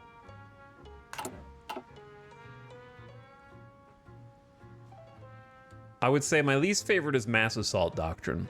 Not for any particular reason. It's a good doctrine. I just don't enjoy it. I like Superior Firepower, Mobile Warfare, and Grand Battle Plan the most. France has capitulated to the People's Republic of Germany, who is now in control of the home area. The struggle between the People's Republic of Germany and France is only a small part of the conflict. Switzerland. We need to have a talk.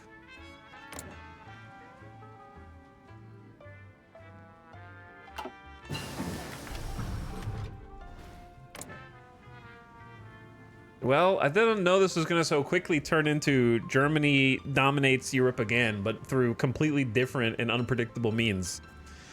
Improved RD upgrade. Okay, 10% better soft attack. Small, but meaningful. And then it's 1940.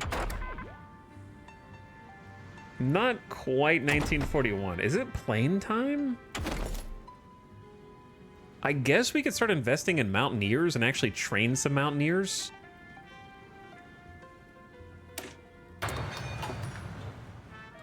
But it might be plane time soon. We just need more factories and resources. Artillery organization. Production efficiency gain +3. Production efficiency cap +3. Easy. I like it.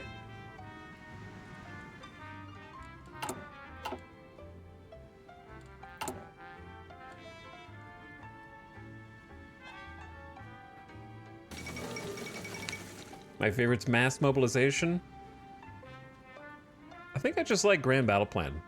People's United Provinces decolonizes. The new Dutch government has made quick work of their campaign promise to grant independence to the various areas still belonging to the Dutch colonial empire.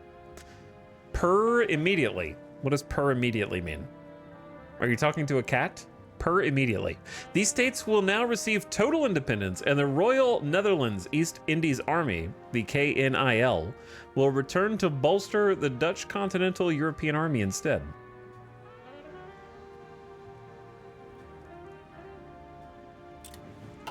I mean, the Dutch... What are you guys even doing up here?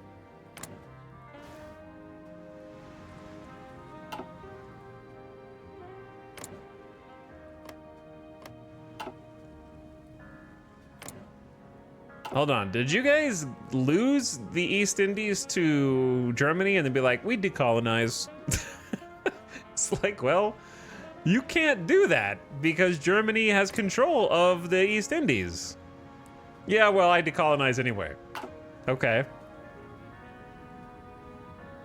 Sure.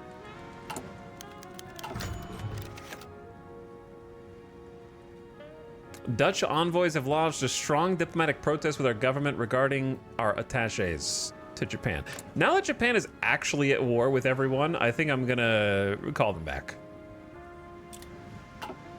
That's not a bad idea. Now that they're actually at war with everyone. How about we send them to the US instead? They will not accept. Okay, how about we send them to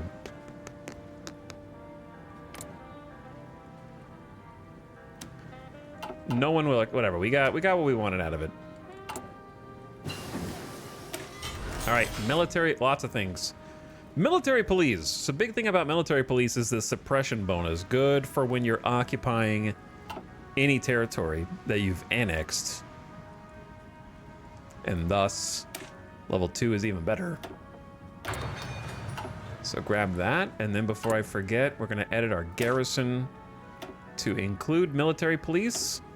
So we get that extra 20% suppression bonus. So our suppression jumps up to 19.2 from 16.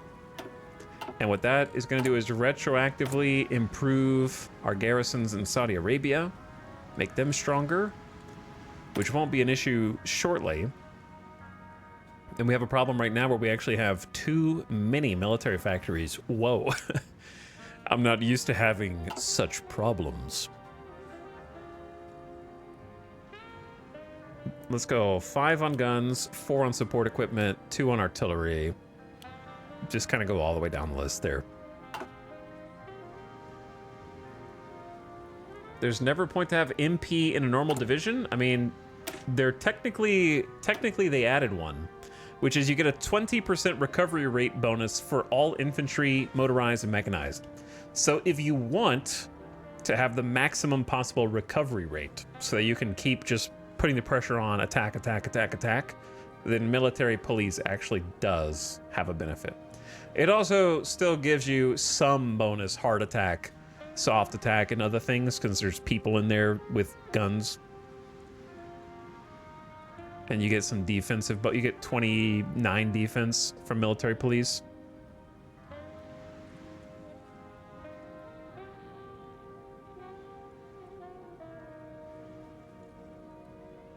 So you get something. If you want the recovery rate, then yes. They did add all those like bonuses to try to make more decisions for you, because all the support companies have like a bonus now that you can take advantage of. Where are we at on building?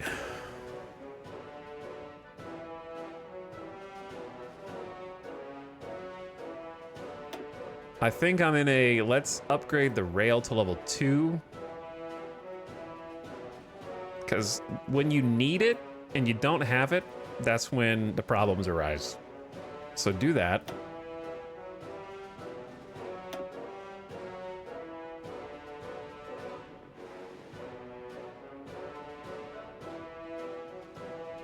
And then I really want to make some ports because we're going to have a navy eventually. That maybe just be wishful thinking, so I'm just going to throw a military factory in here.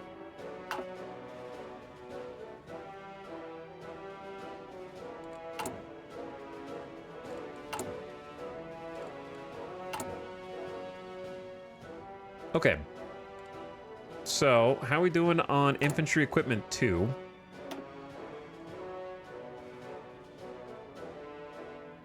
I wish it would tell you how many you're at a deficit in. You kind of just have to click on a random division and see what they're carrying. Yeah, like almost none of them have the new Mark IIs. Our dreams of a pan-Arab nation are beginning to come to fruition. We must seize the opportunity and declare the establishment of a united Arab Republic and rally the people to our cause. We are now known as the United Arab Republic, and we have new decisions to make. Behold our power. Let's recruit some more divisions from the other free Arabian legions. And it's time to spend the PP that we've been hoarding. Because it's gonna cost us 50 apiece to integrate each chunk of Saudi Arabia.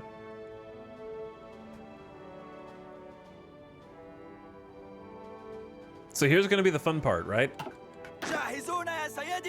This is the fun part. Which is to say, we have 86k manpower. Okay.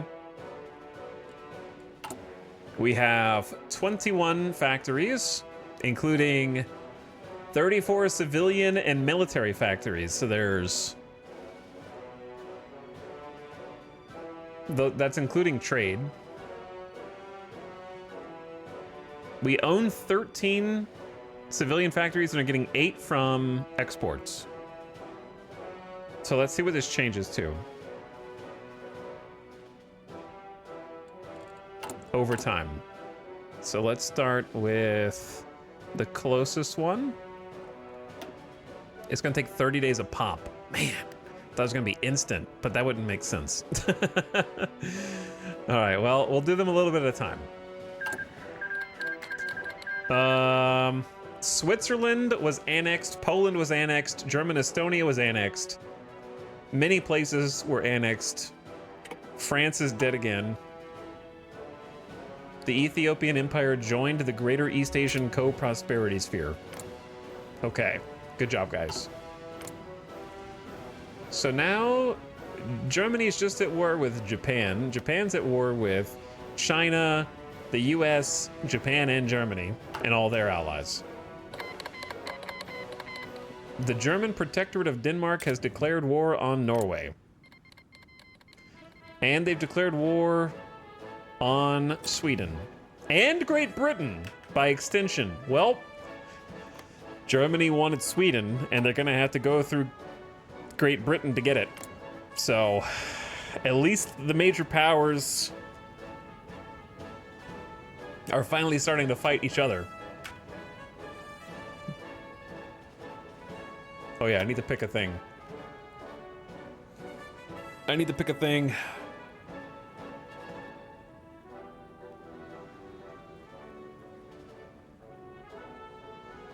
The best thing that we can pick...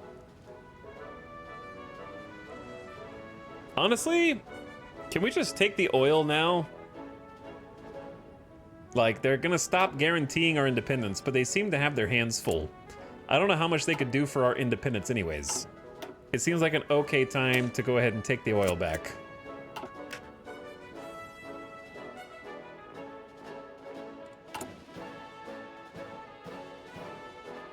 Peace in Europe lasted 5 minutes. Yeah, and they were like, we can do better. We're just gonna keep going to war.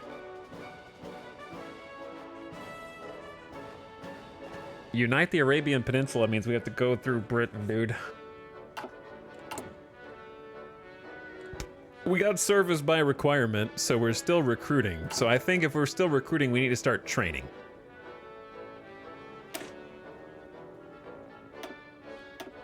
The question is, do we want to up combat width?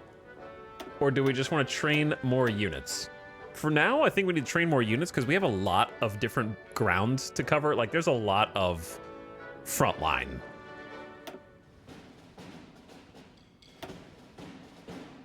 I really want that armored car recon. But I'll settle for logistics company in all of our infantry divisions.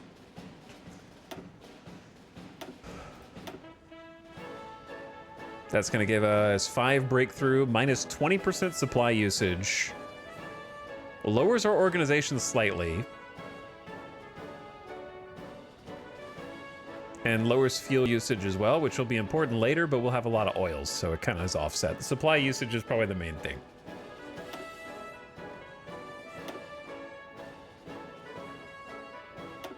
Okay, looks good. And then for the horsies, we do have enough for both, I think. All right, horsey. Everybody's got field hospitals, logistics companies, support artillery. They just need recon. So some nice upgrades there. Oh yeah, I was gonna start training more units. So here we go. 1, 2, 3, 4, 5, 6. To Baghdad.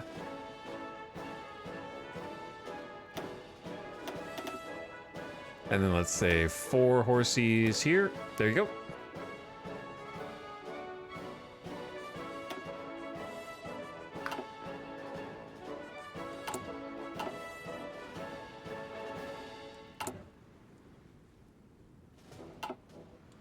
Okay, looks good. And then we're building military factories and upgrading the rail. Those military factories are going to help us with the support equipment shortage.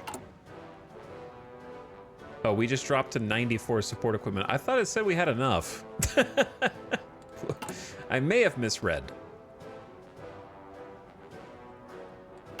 Whoops. Well, the good news is the 4th support equipment factory is coming in hot. And with enough artillery factories, we can make some line artillery. Jibei Sanma has capitulated.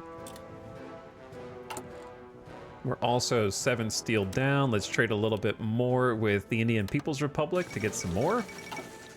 The rebirth of the Ratanakosin Kingdom. As the Siamese nation grows into its neighbors, the government has reevaluated the departure from the Ratanakosin name, as their present borders more and more resemble those from the kingdom's historical high point. The achievements of the Ratanakosin Kingdom have been increasingly used to influence public opinion. Today, the Siamese government has taken it one step further and renamed their country to draw legitimacy from history.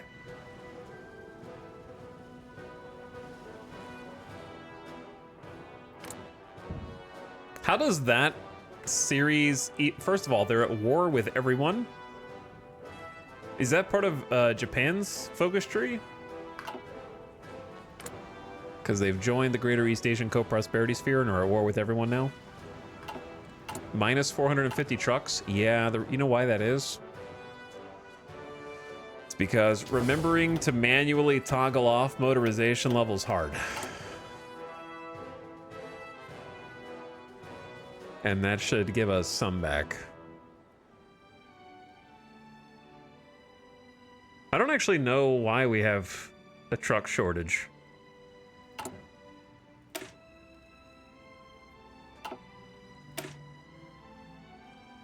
Oh, it's probably because of all of the special units that we're getting have truck like they have truck recon. So we're sort of like, if we recruit them, we have to have extra trucks. That could be part of it.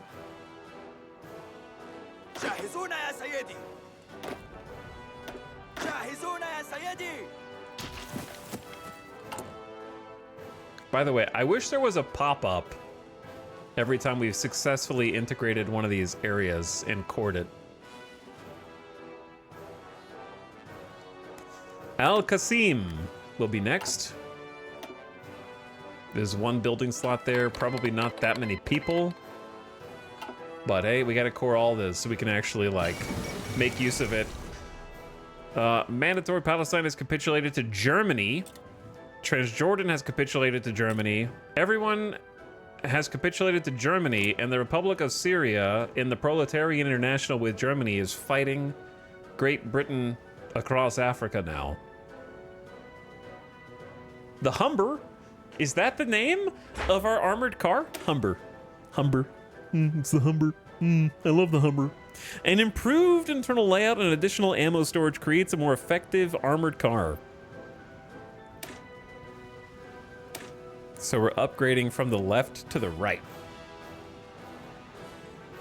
Twice as much defense, 33% more breakthrough, over twice as much soft attack, twice as much hard attack, 33% faster, 3 times the armor, 33% more piercing. It uses a lot more fuel, and it'll take longer to build, but it's so much damn better.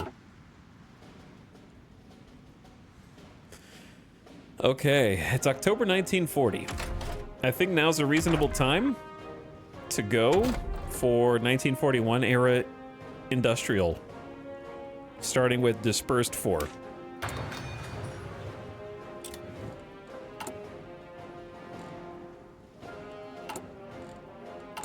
But yeah, I don't know why we are so short on trucks.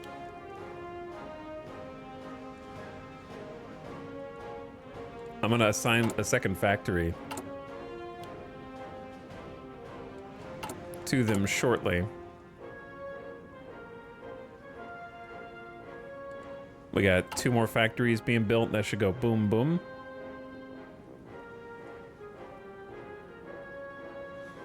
And start to catch us up a little bit.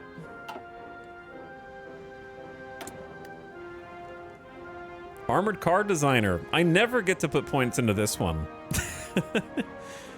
I think I will just pick reliability plus 5%.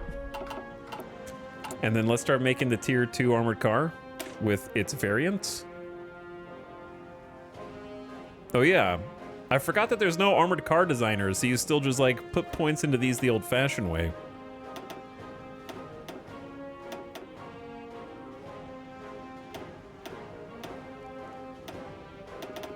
I forgot about this.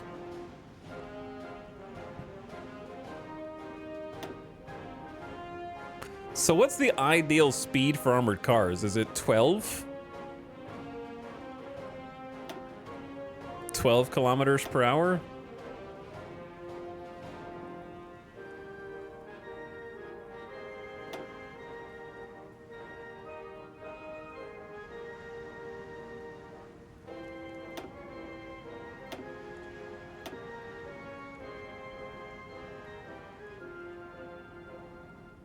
Sorry, I'm just seeing how much this all costs. To kind of do it, it's gonna drastically increase the production cost. But, you know, it's probably worth it. But not all this. I don't know if I need to increase the armor that much.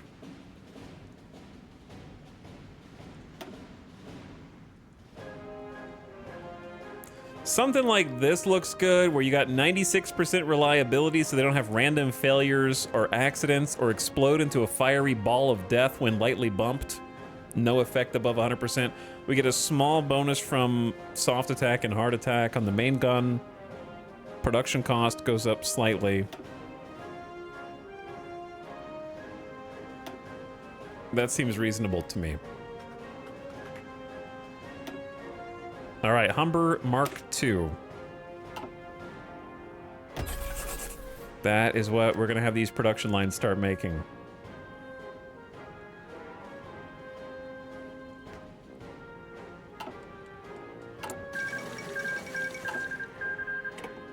Uruguay has capitulated.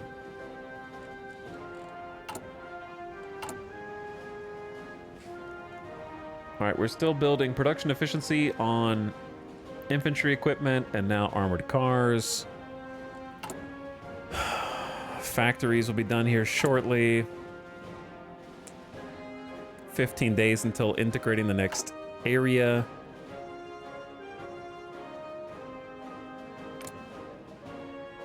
Great Britain is at big war, but they haven't actually made any big moves. The US is only at war with Japan now. They're allied with China.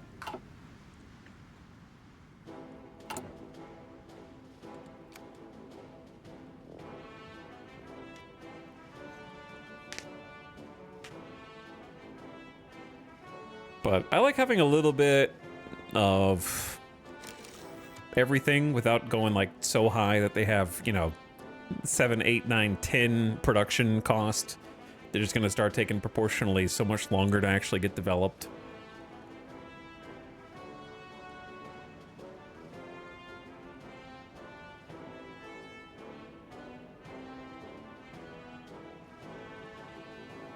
All right, and the next core coming in. We're currently coring Saudi Arabia one little piece at a time, while also nationalizing our oil and making it where the UK is about to stop guaranteeing our independence. So I'm curious what, if any, effect that is going to have.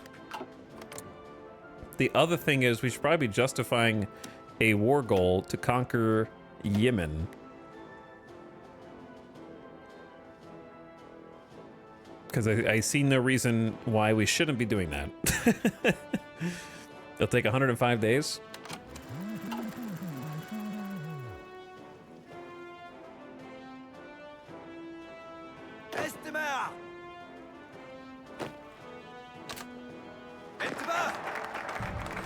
The oil.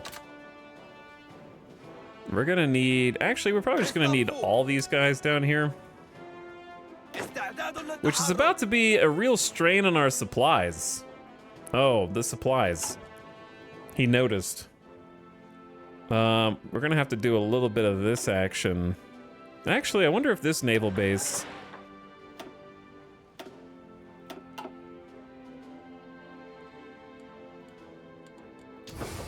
If we motorize, we'll be able to reach, possibly. The Anglo-Iraqi Oil Company continues to dominate our economic and foreign affairs, funneling our wealth into the warships of the British Navy, which in turn keeps us from controlling our own affairs. It's time we end this charade and nationalize the company to benefit our people. 75 political power, remove the rights of Great Britain to Mosul, Baghdad, and Al-Anbar. They stop guaranteeing our independence and get a negative 60 opinion of us. We get a new industrial concern that I'm probably not going to use. And then we can form OPEC if we want and create our own faction.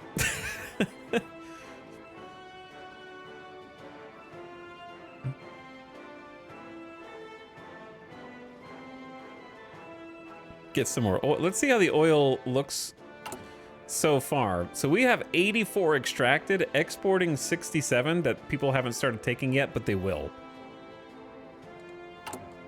OPEC as its own faction.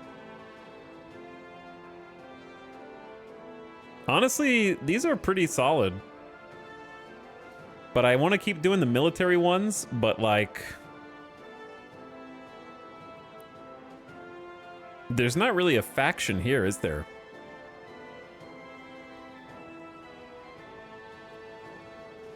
I don't know who I would invite to it. I think I want to do expand oil production and get the export infrastructure. But that might, I don't know, I might be greedy right now. How do I get, I need more trucks, dude.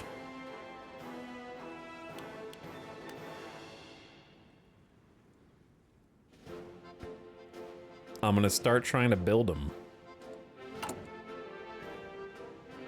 I wonder how long before someone starts buying our oil. I hate this song. Both of these. Every time.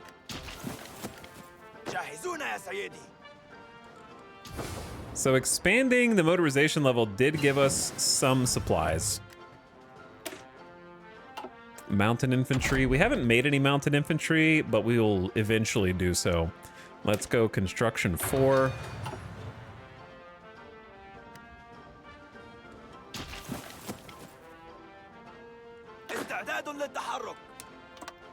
Group everybody up down here. Do a little attack plan. Hopefully there's not too many people. I couldn't even tell what those songs were. Let me help you. They sound like this. And they sound like this. It's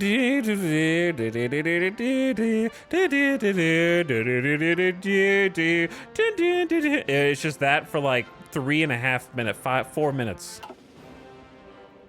Straight, with no change in flow. No, Scary Canada, you cannot dock here. All right, we are doom stacking too many horses, and now we have attrition.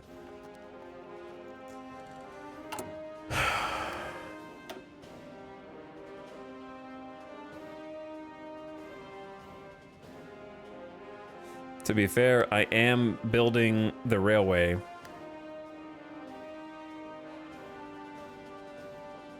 That will fix exactly that shortly, to some extent.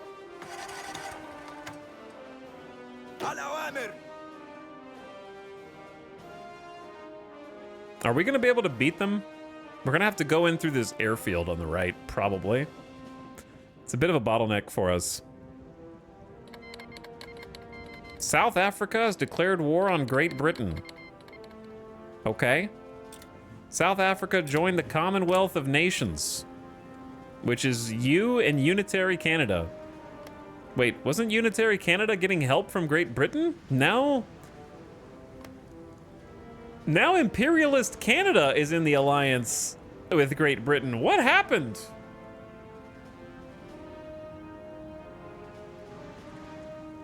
What? They switched? How did they switch alliances?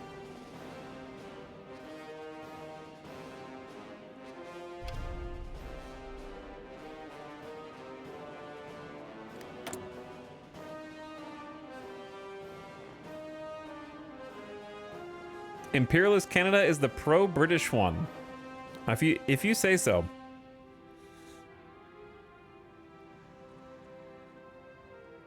Piercing, production efficiency cap, reliability down. I'll just take the piercing bonuses. So, did they finally change this where you don't have to go and update it every single time? Gods. Can't believe they finally did.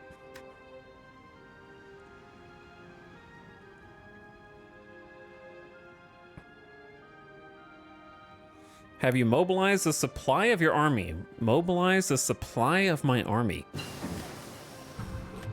Are you talking about the grossly inefficient button right here? For motorization priority that I hate and that sucks and that no one should ever use? I have not clicked that button. I have, however, manually changed the naval base, which is the closest supply hub's motorization level, so that I can control acutely where my trucks are being spent, since we do not have infinite trucks. Military Police 2. All right, suppression bonus going up another 10%.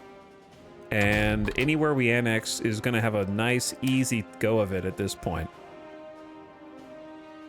The powered assembly line, already in use in many industries, can change the course of war by allowing an unprecedented avalanche of production, plus 10% production efficiency cap. And we got all three on industry. But yeah, I highly recommend most people not to ever use the motorization priority on your unit card, because if you do that army-wide, let's say my army was right here.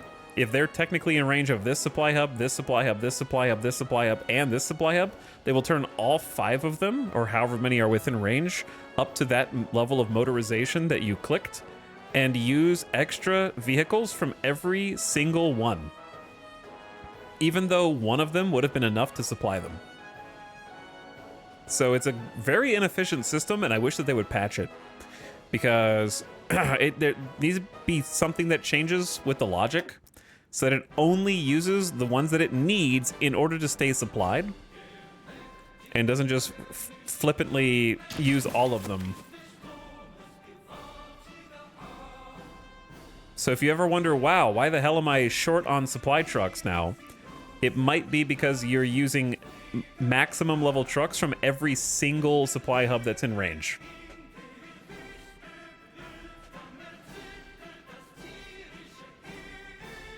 Instead of just making it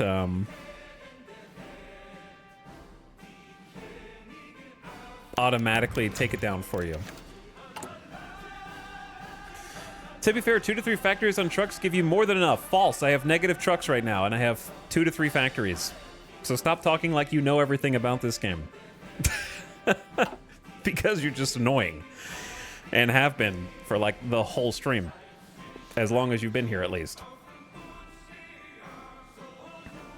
We have negative trucks right now.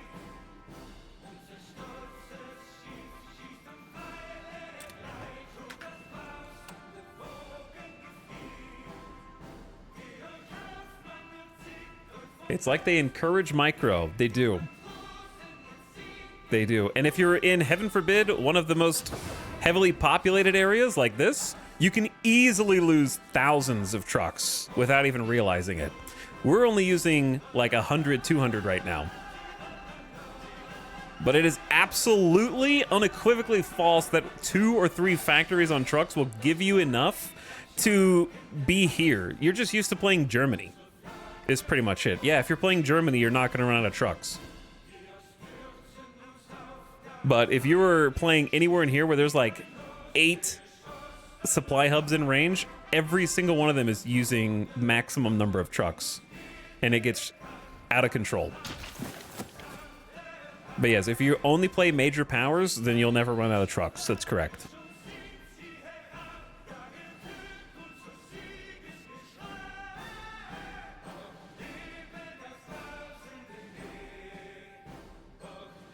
Kila La timing.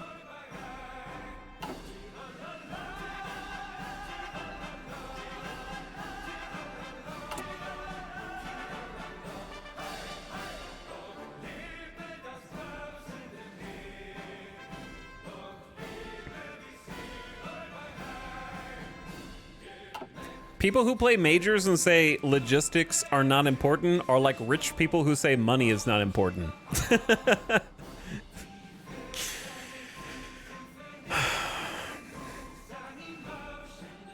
It's like, yeah, it's not important if you have it all. You're right. استعداد للتحرك. الأوامر.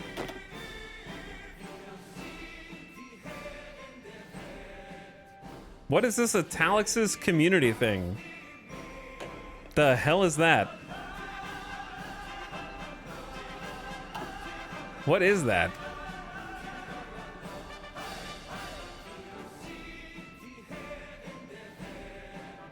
They added some new tap feature? I was clicking it to get it off my screen. New Twitch scam. What is it? New Twitch feature where you can mini cheer and chain it up. What does that mean?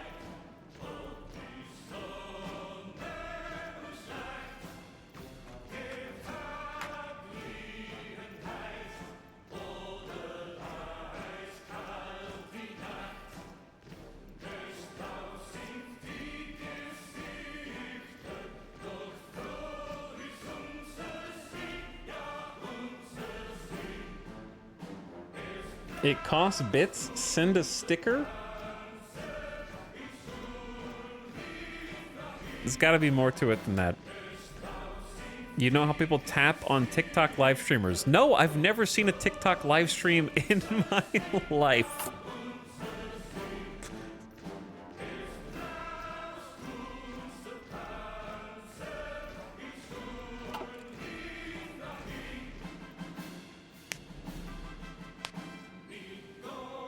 Oh. Retrograde motion heart. Why does it look like an ass? Also, doesn't really look like a heart.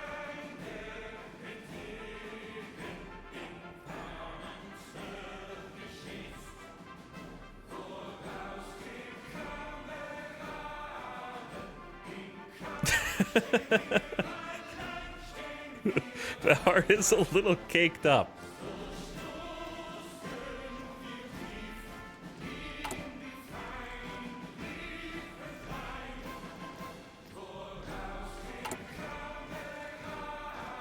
Okay, I need to keep coring. Keep coring. Takes 30 days a pop. We got 122k manpower, but we're still negative trucks. 600 support equipment. We'll just queue up like another set of infantry. I don't know how many horsies I want. Maybe 24? The Triple Entente, Russia and Russia, have announced renewed military cooperation. Russia and Russia plan on working together 3 decades after the old Triple Entente ended. Though not stated overtly, it's likely their new alliance has formed in an effort to curb the expansion of certain Central European powers.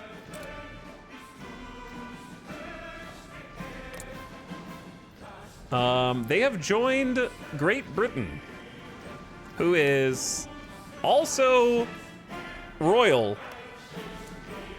Vladimir III and Edward VIII have joined together, and that means that Russia is about to go in. Yep. There's one. And the Italian Republic declared war on the Ethiopian Empire? What? Russia versus Germany with Great Britain? Russia and Great Britain uniting to defeat communist Germany?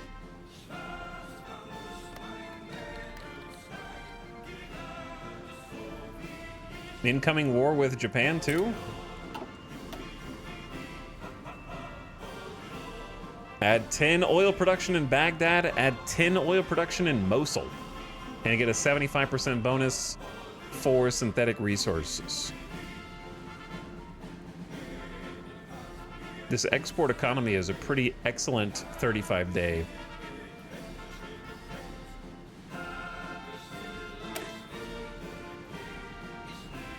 Plus 10% resources to market is a little scary, though. But we also get 10% more resource gain efficiency.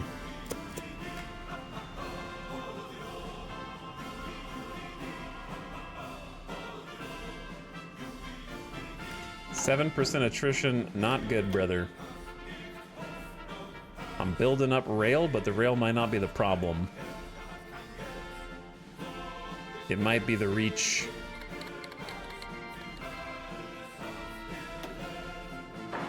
I could build a naval base down here also.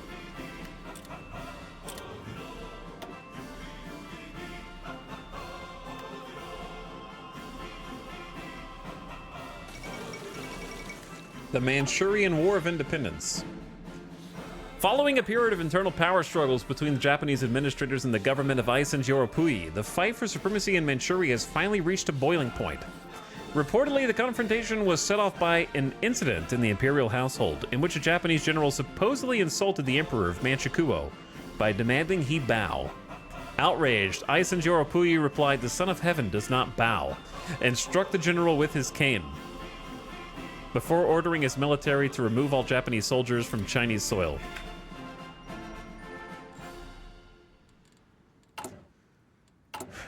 Doom, doom, doom, doom.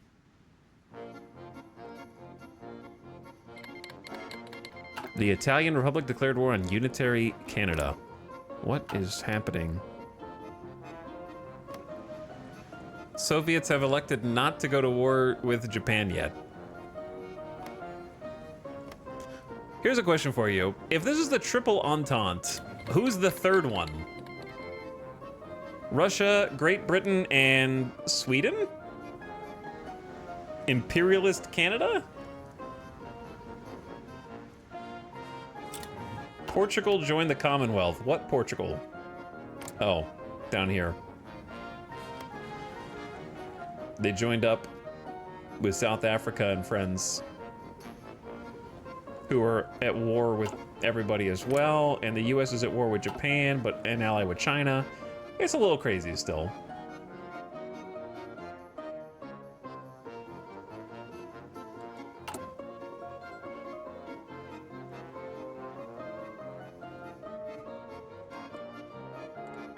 My horsies are taking some casualties. And I don't know if I should be doing anything about it or just let it ride. جاهزون.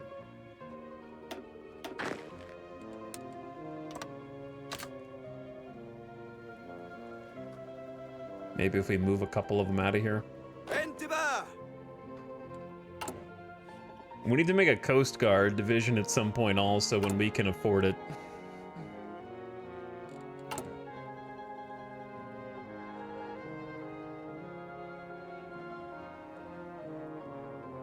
Also, the ad's gonna start in like 10 seconds. We just got like 40,000 manpower from that corps. We got plenty of PP. The liberation of Warsaw. The devastated city of Warsaw has fallen to advancing Soviets after the last German defenders retreated from its burning suburbs. Much of the city lies in ruins after previous battles, and local resistance members hurriedly emerged from the rubble to greet their liberators.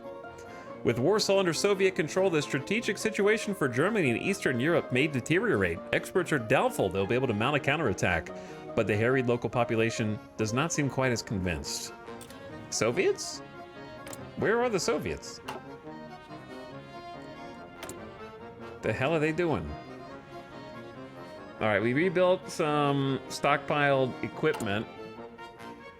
We're almost not negative on trucks.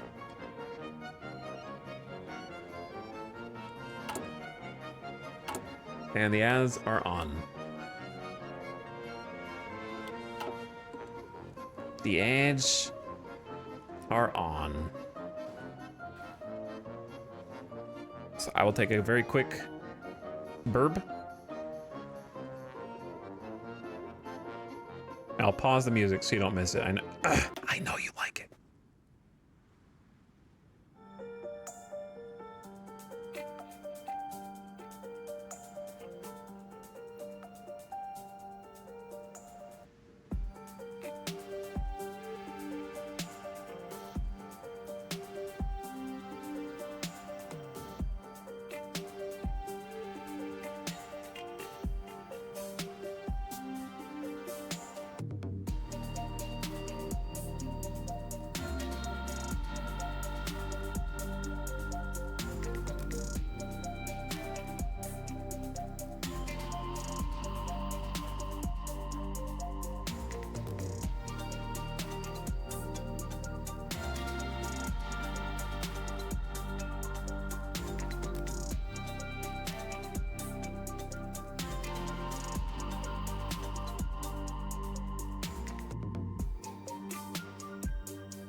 Yo.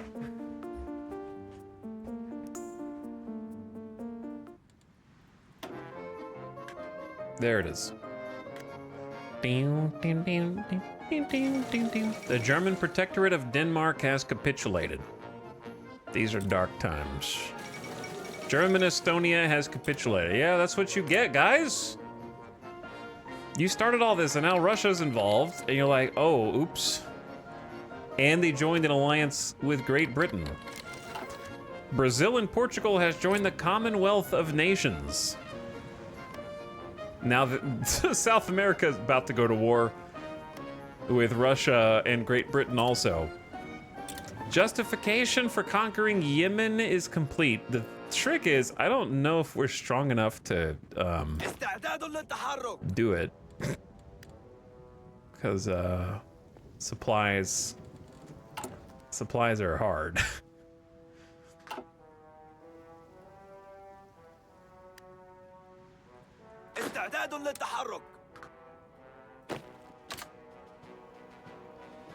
I mean, what's the worst that could happen? We lose?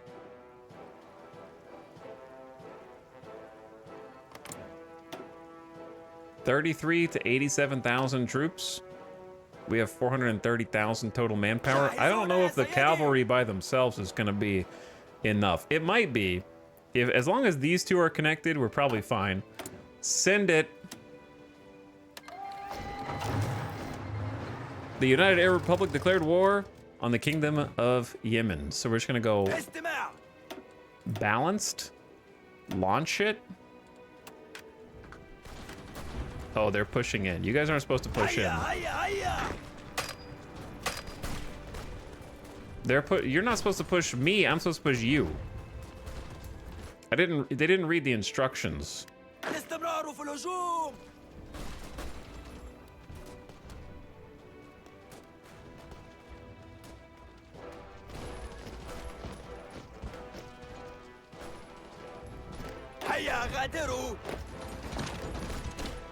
Counterattack.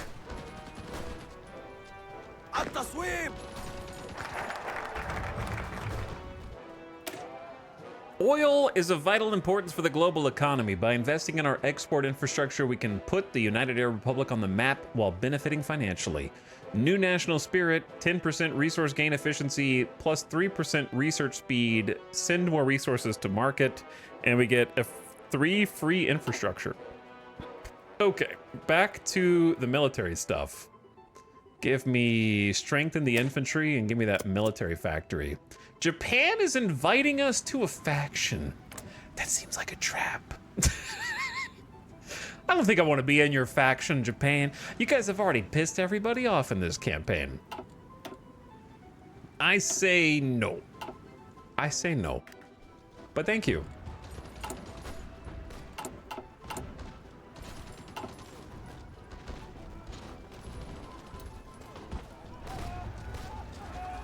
This right here is the key. You push in here and you guys win.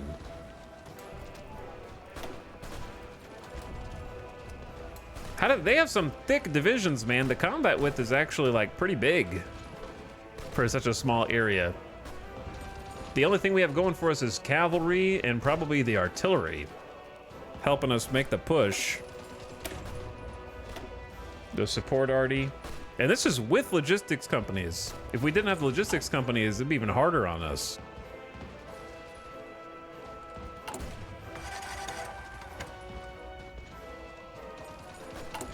Oh, we're negative 12 steel now.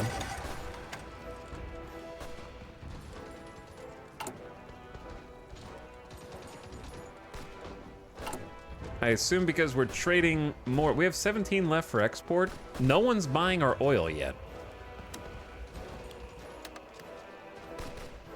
All right, I'm gonna get some more steel via trade. At what point do you take free trade off is the question we have to ask. When do you move up from free trade? Iranian Empire wants to provide 66 FWD Model Bs. I don't know what that is, but I'll take it. 42 early trucks. I'll take them. Thank you, Turkey. I'm gonna send the horsies to join the horsey brigades.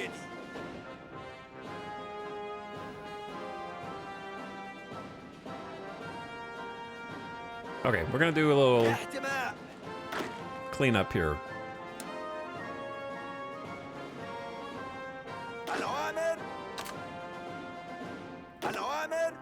Team Perp. You guys go to this border. Team Teal, you guys stay up there with Turkey.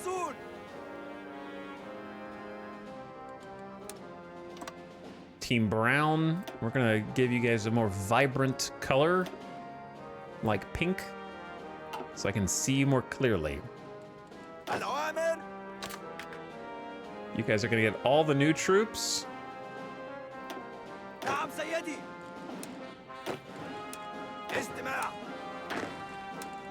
And do a little training while the cavalry fights.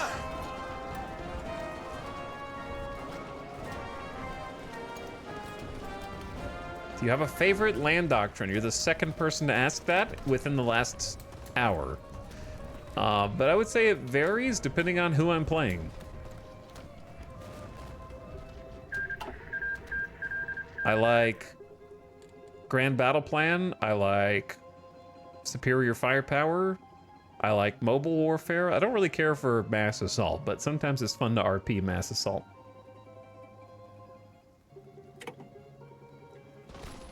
It's not that I think Mass Assault's bad. It's just not my favorite to play. I like to be more of the tech focus, so Superior Firepower often works for me. I like the more tech heavy, having maximum. I don't like fielding millions of low quality equipment and gear.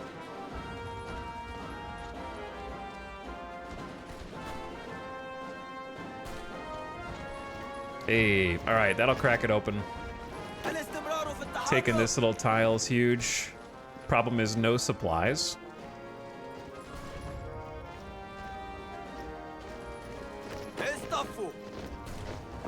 And like, these guys aren't very high organizationally either, so it's possible we can just overwhelm them quickly. Or maybe not, depending on the mountain. The mountain might hold us back here. All right, I'm just gonna let them do their own thing. Yeah, the no supplies is killer. I am working on building a port right here to try to keep us supplied.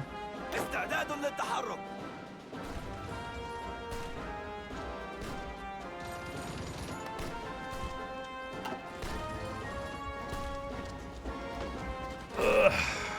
This was supposed to be easy, but the mountains. I wish we had trained some mountaineers. That's actually what I'm gonna do now, is like train the mountain divisions. Let's go. Chad, do you prefer taking your specialist divisions and loading them up?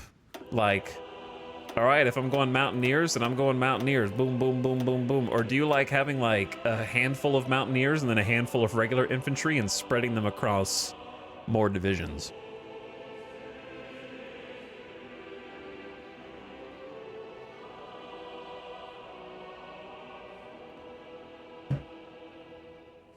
Load them up. I like mixed personally. Load them up. I tend to do load them up as well, just because it's easier for my brain to remember that, oh yeah, I do have a few specialists. Because I feel like you almost have to micromanage them, because I feel like the AI is like, I have mountaineers, but I will not put them on the mountains. And you're just like, huh, wait, what? So you kind of have to micro them a little better. So I'm going to micro them, then I want to put them all in the same one. Field hospital, support artillery, logistics company. If we could afford more. We still don't have enough support equipment right now. And I would like to go higher than 16 combat width, but Mountaineers plus Linearty, yeah, that's a classic.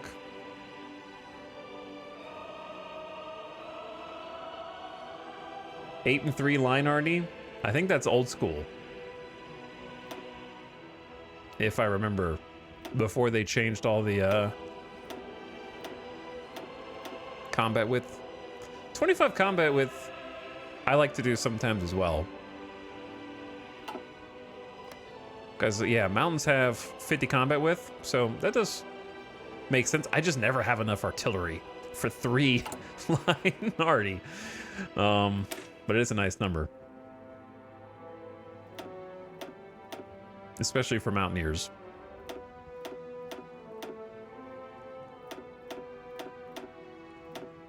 I didn't mean to cancel off of this because now I got to do it all again. What's the new combat with meta? There's not really a meta in my opinion, but I'm also not a like multiplayer sweat. So in general, that's why they changed combat width in each tile so that it would be sort of dependent on where you intend to fight. For now, I'm just going to stick with a basic 16 combat width, not because of the combat width number, but because I can't afford line artillery right now. Just need to get something going. So let's upgrade these dudes. How many can we field? 65 special forces.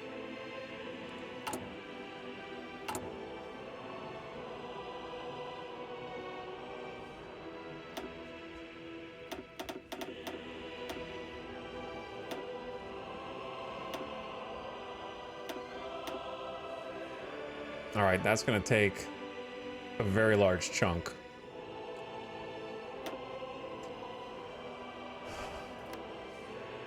Eight divisions coming out. Now we're negative 500 trucks. Why am I negative 500 trucks?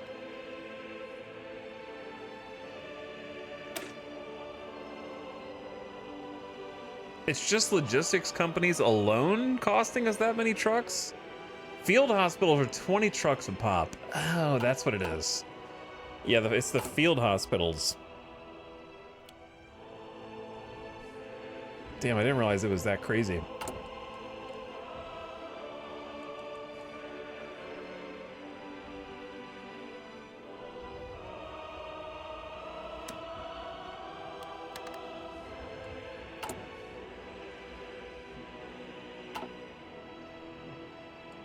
Maybe not a great time to train all those dudes that we have some trucks left over.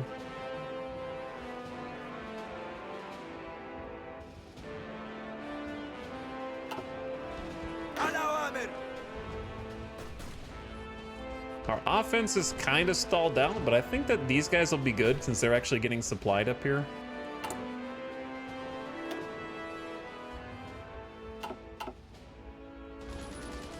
And cavalry, not so bad in the mountains. Not so bad. Good time for Dispersed Industry 4. More room for factories in a state. 10% more factory output. And I don't think it's a bad time to go for some excavation. Get some resources pumped out.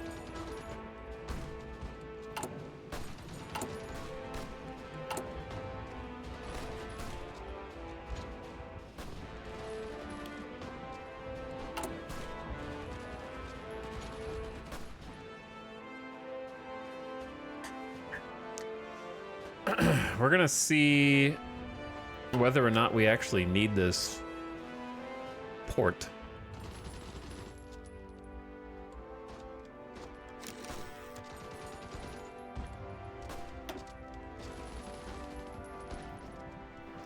How we doing on casualties? 5K casualties for us, 8K for them. So yeah, it's kind of expensive for us to just push into the mountains here. I didn't do this the smartest or the most sort of build up that I can, but also I've learned that the longer you wait, the harder it becomes. You wait too long and something crazy, like Yemen's never gonna join a faction, but still, sometimes you wait too long.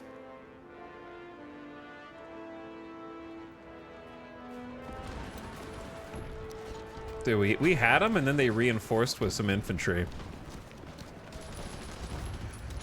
Which I fear is how this is going to keep going. But they shouldn't have any entrenchment at all.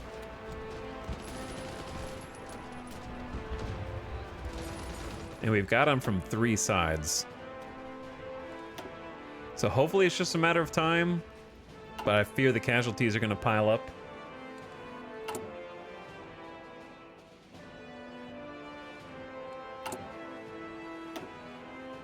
Okay, we need to do 2 things. Number 1, don't forget to keep coring. There's only 4 left. Probably some of the more populous areas of Saudi Arabia. Oh boy. Of all people, the German Netherlands continue this. The Where Does He Works, a large-scale land reclamation project, has been undertaken in German Netherlands, continuing a series of such projects known collectively as Where Does He Works. After the closing off of the Ijsselmeer with the Afsluitdijk, the reclamation of the Wierengemeer and the Noorderspolder, the project now focuses on the reclamation of the Flevopolder, the largest area yet to be reclaimed from the sea. Though the full project will undoubtedly span many years, training has proceeded enough that smaller areas are already accessible, and the benefits to Dutch industry are palpable. They are palpable. Always be coring.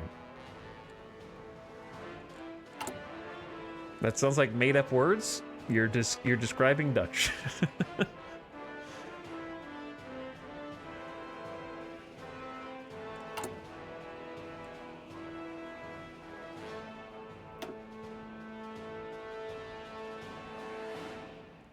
Look at these beautiful building slots that we have available now.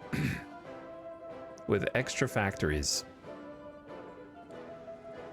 2 military factories, 3 dockyards here. So we're about to core these and get full use of those factories.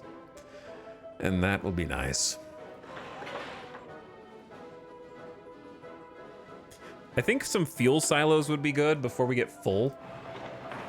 I like having some fuel silos to back up so we have some spare gasoline. I like putting them in these areas kind of away from the coast as well. Hey, did we push the mountain? No. They keep reinforcing it. We're in a little bit of a pickle here.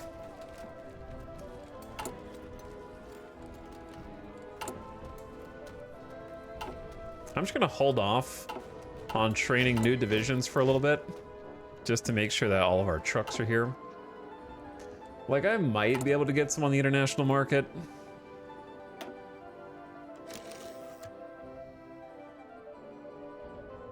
Argentina, but we don't have any boat. So it has to be from somewhere that doesn't need boat. Russia declared war on Latvia.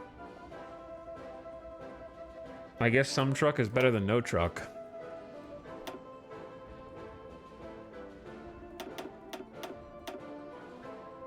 It just feels bad to give 6 civilian factories for 180 trucks.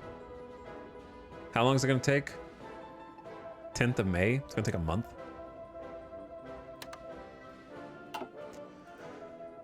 President Hernan Laborde, I don't know, of Mexico's Partido Comunista Mexicano has announced the formation of a new bloc of nations in the Western Hemisphere. The Bolivarian Alliance takes its name from Simón Bolívar, an independence fighter who helped win freedom from many of the Latin American nations now joining together in an alliance.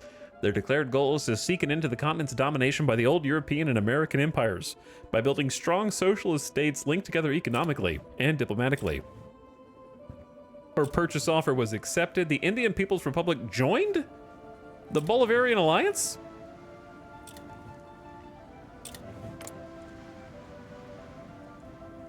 Okay. Get them, I guess. I don't... The alliances are getting very confusing now. Australia, New Zealand, not in a faction. They're just like, what the hell is going on here, guys? What is going on? We have 9k casualties. At what point do we just kind of like hold? I'm gonna say put a pause. They're gonna get entrenched though. That's the downside, right? If you wait, they're gonna get entrenched.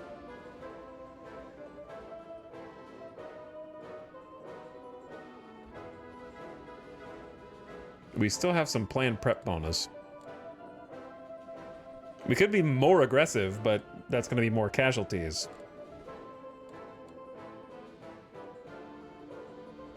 Honestly, didn't think they would have this many troops right here.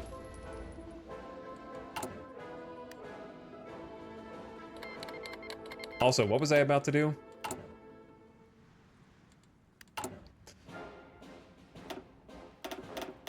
I think I do want to go ahead and start training the Mountaineers. They might be done training before this war is over. There was something I just wanted to do. Communist China has capitulated. Lithuania is under attack.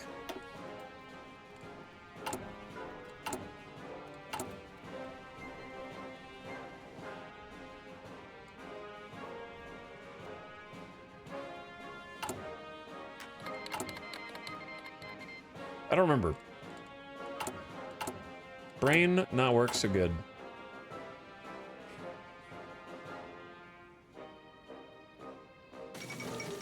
Republic of Syria has capitulated to Russia.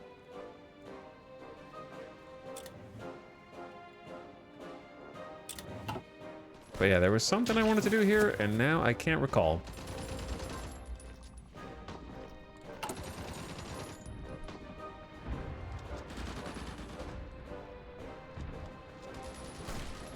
It's gonna take a while to finish building this little port here to see if we can get supplies over to these guys. And then we got a little rail to connect it up.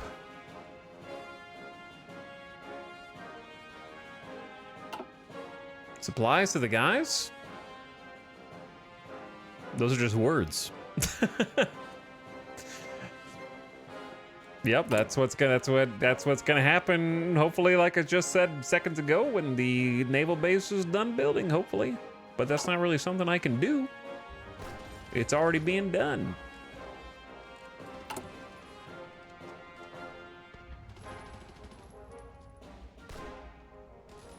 Would bringing a couple infantry divisions down help? No, these guys have the most breakthrough. Once the breakthrough runs out, then they're just pretty decent offensively.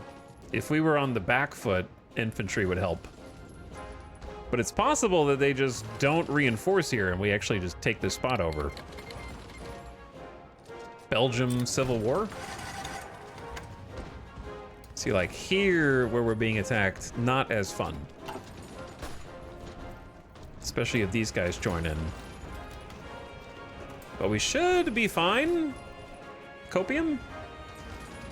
I got him right where I want him. Which is... not getting reinforced and retreating.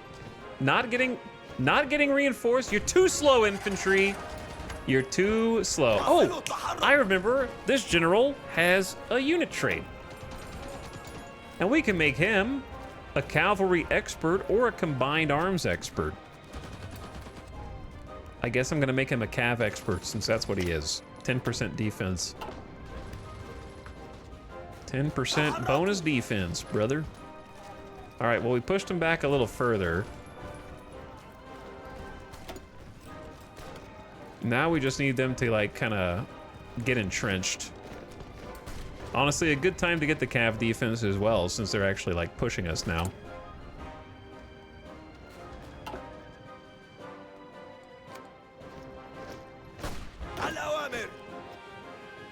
Now we're gonna do a little shuffle, a little reorganization.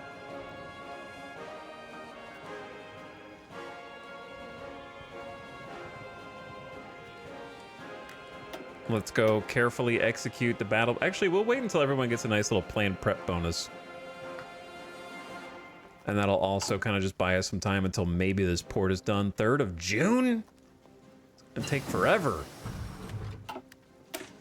Construction 4 will help it go a little faster. 10% bonus speed there. It is 1941. There is a 1941 artillery upgrade for soft attack bonus. We do be using artillery. The classic bottleneck stalemate.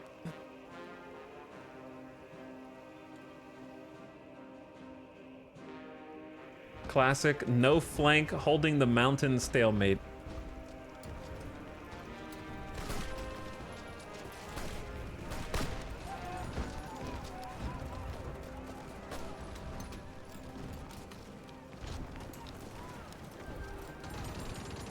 See, now we may want to bring some infantry down. الأوامر.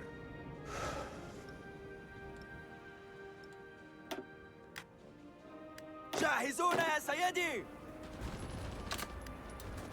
But they won't join because there's no supplies down here. So, it's kind of the downside. They won't move because there's not enough supplies for the boys. الأوامر. What if I counterattack? Now that they've attacked me, they've lost their entrenchment, and we have a planned preparation attack bonus. Or, that was a terrible idea. It's difficult to say. Stacking penalty, coordinating too many divisions is difficult. It is. You're right.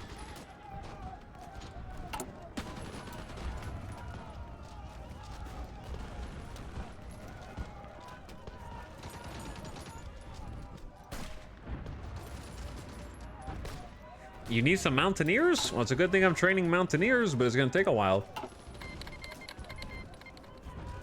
Uh-oh. Oh, never mind, it's fine. I thought they canceled the non-aggression pact. They just canceled the Lindleys. تعرضوا لإطلاق النار. Okay, we might have overcommitted here. 12k casualties is not the end of the world. Strengthen the infantry. We need to do that like yesterday. The great powers can play with their mechanized monstrosities all they like. The reality is that any war will ultimately be fought by infantry. As such, the army will receive a substantial budget increase to improve their training. Plus 10% defense on core territory, plus 5% attack on core territory, and a free military factory. That free military factory is nice. Cavalry integration. Yes, that helps us right now as we speak. And also let's continue to integrate new regions of Saudi Arabia in. The Nejd. I don't know how to pronounce that, sorry. So we got an extra factory on trucks, and I apparently accidentally stole one off of trains, but that's not the end of the world.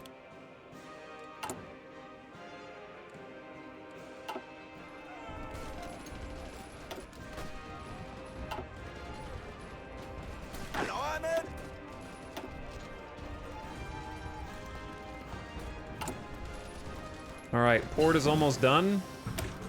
Production efficiency cap up 10%. All right, we are now caught up on industry, and that'll help us manufacture much better. What's the next?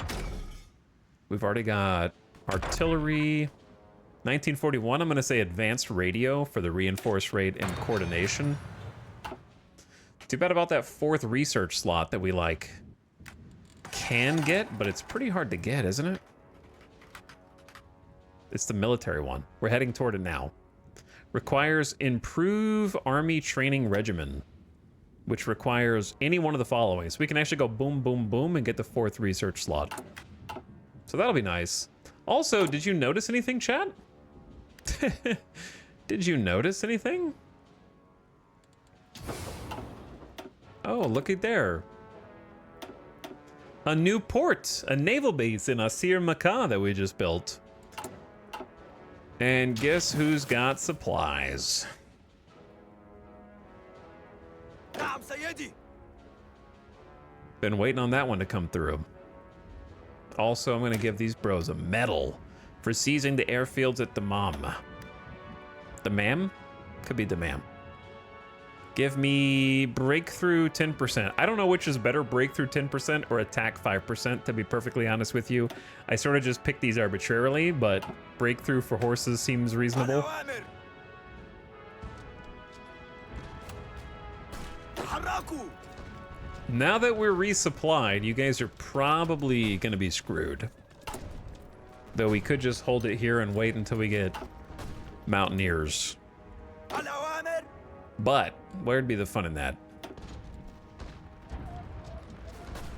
Doing a carefully executed battle plan just to kind of poke and see what chance we have against the mountaineers here. We just got the cav to retreat.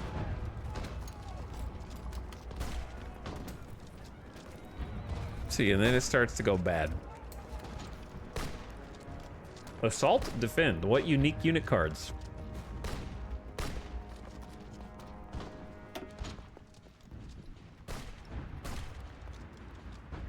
Though just because it's red doesn't mean you're not eventually gonna win.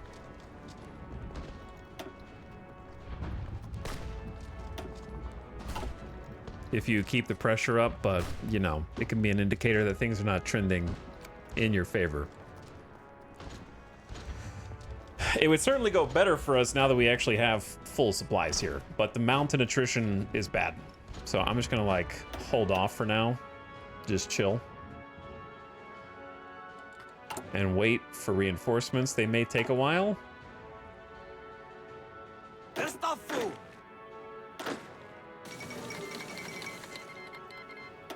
Al-awamir!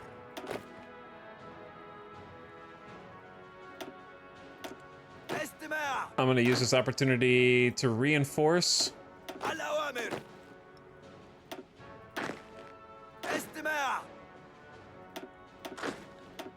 انتباه! and get some more troops down there. جاهزون! جاهزون يا سيدي! تحركوا! And they can take the rail. The Turkish Empire declared war on Greece? You guys waited until they were almost dead, didn't you? الأوامر! Turkey has joined the Balkan Defense League. Okay. Spicy. هيا هيا هيا! So that rail that we've been developing, they're actually using it. You can kind of see them following the rail that we created to get here so much faster. So having some infrastructure across Saudi Arabia has been very nice. Level 3 rail.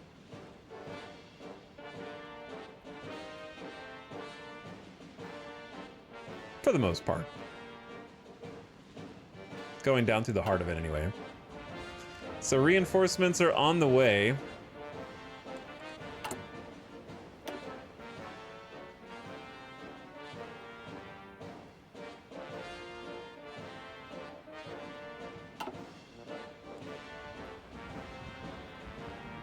And now having some infantry will be beneficial.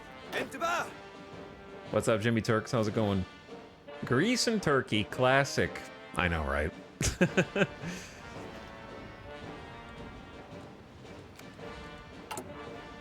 But yeah, it's still gonna be a while before the Mountaineers are ready. استماع! China annexed Qing China. اصطفوا! And we got a lot more boots on the ground here. So we'll be able to hold off against their occasional little poke and prod. German Norway was puppeted, and Norway has gone into exile. I'm kind of just focused on my own little section of the world right now, to be honest.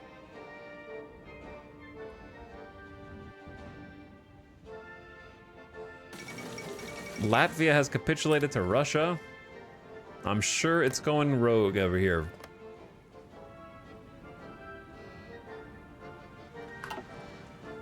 What's the US doing? They're just at war with Japan. They're powering up China. Japan's also at war with, like, everybody else. Except for Russia, for some reason.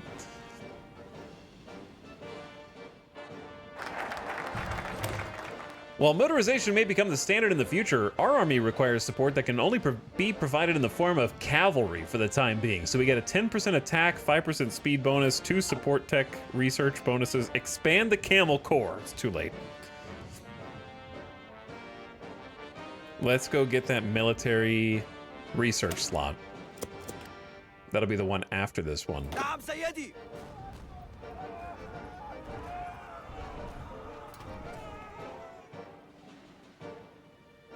All right, I say we send it in. Let's go standard, push. With our combined infantry and new cavalry offensive bonuses. Let's see if we got what it takes or if we're just gonna get stuck at the mountain again. Also, we have 116 army XP, so maybe we take another doctrine. Cavalry, we don't have cavalry recon, but I guess max speed plus, I don't know, that none of these actually help me.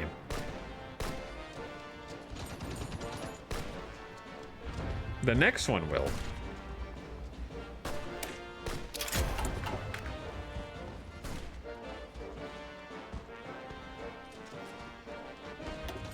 Chat, am I sacrificing too many casualties for Yemen? Probably. But hey, not once we start coring everything that we capture. We'll repopulate in no time. Let's go Rub al Khali. And then last but not least is Najran. Probably mispronouncing all those, I'm sorry. But yeah, we keep coring things so we get more manpower. It's that easy.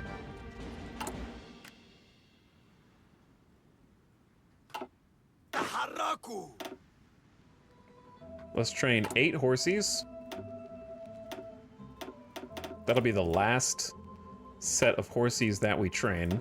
Because I like having one full division and have them be kind of just like a strike group, almost.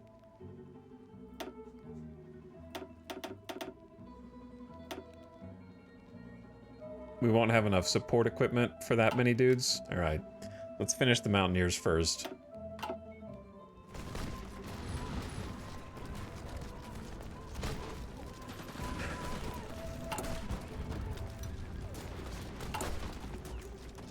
So we are building up a nice little stockpile of armored cars that I do want to use.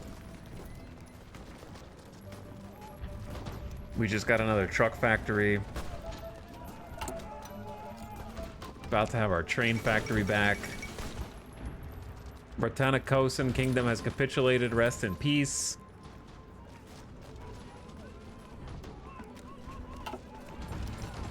I know we're losing,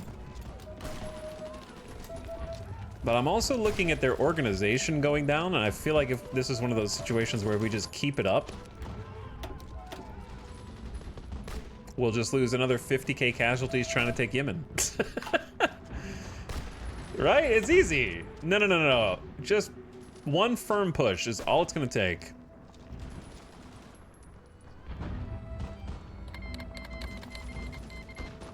The People's Republic of Germany declared war on the Italian Republic.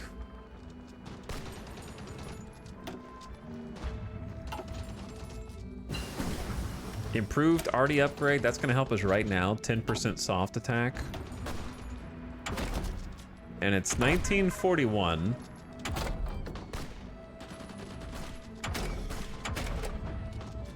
Not quite time for the next tier of support company, but let's go ahead and get started since we have a 50% ahead of time. Let's get the next field hospital, because that'll be helpful now. I'm scared, chat. Over the line! Up the mountain! You can do it! I believe in you. I'm just looking at their organization and I'm thinking, how long can they hold out? The Cooperative of Belgium joined the Free States of Europe. Italian Republic is in the Free States of Europe now, and they are just at war with Germany along with the Soviets. So if anybody can defeat Germany, it's gonna be the combined forces of Great Britain, Italy, and Russia, but what do I know? Oh, they're doing like a last stand. What happens if you counter last stand with force attack? Bad things, probably.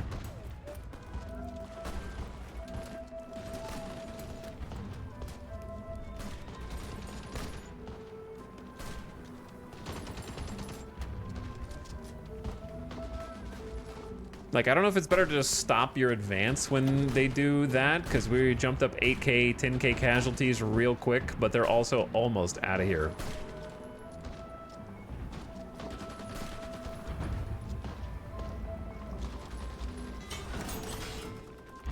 On both sides.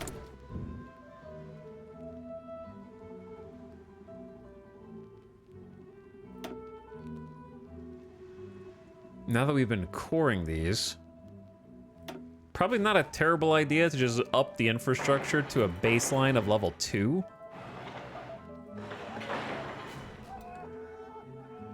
I think that's pretty reasonable.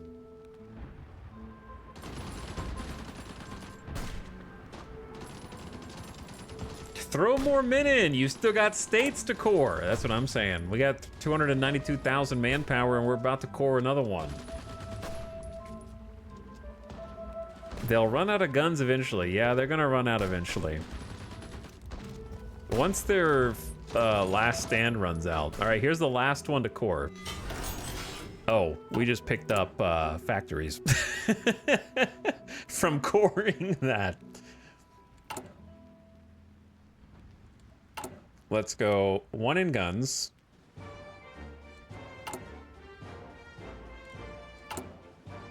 One in support equipment. I think the trucks will eventually catch up, maybe. We just need some resources. And then we throw more factories at India and then contemplate maybe not doing free trade. Free trade is not super helpful right now. I think it might be time to start dialing it back. To say like export focus. That way we only send 50% resources to market. We lose some research speed and some factory output. But now we're gonna have some extra steel.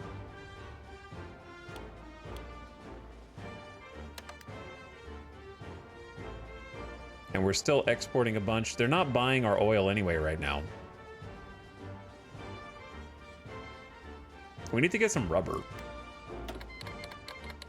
Afghanistan, Iran wants to help. We have dockyards for the first time.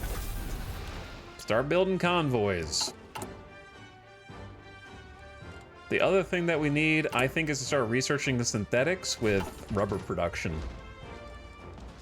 Synthetics with rubber. All right, chat, we need to wrap this war up, dude. Just wrap this war up. It's not that hard. You can't last stand forever. Or can you?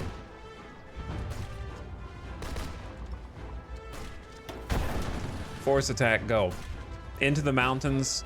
Force attack, go.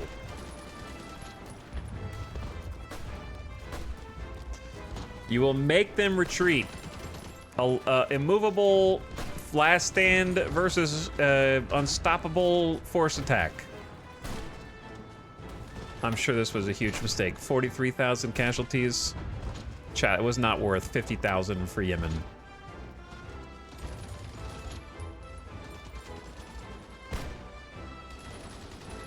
However, we've almost got them.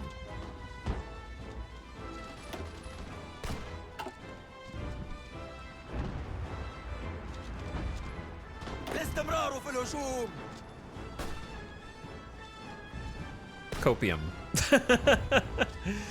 For sure, after this one, we'll have lasting peace. I didn't say that. I didn't say lasting peace. But we will be able to core Yemen after this. They might finally be out of command power so they can stop doing last stand.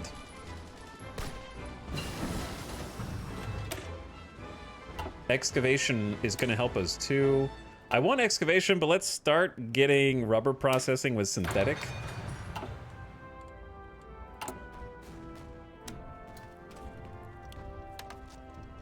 We're gaining some factories back.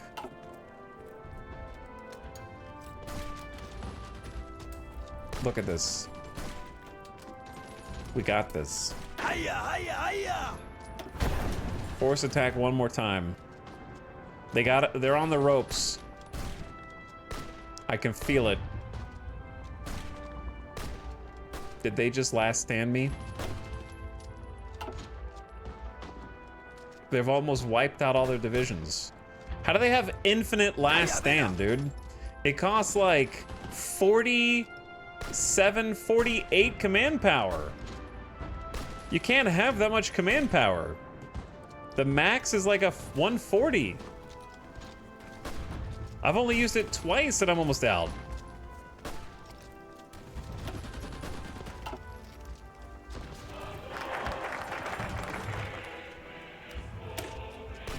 The training of troops in Iraq is antiquated and can be improved. Modify recruitable population factor plus 5%, training time down, organization up 5%, and then we get the coveted fourth research slot. I gotta give them props, they're holding out to the last man. But they've almost been completely wiped out. They did inflict some casualties I'm a little embarrassed about. And every time I think they're done, they somehow come back. One more force attack. This is the last one. Over the line! Over the wall!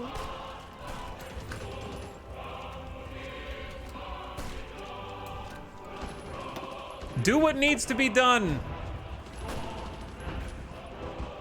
Like, these guys are on fumes. I can't even see their organization. They have another force attack? Okay, they're actually cheating now.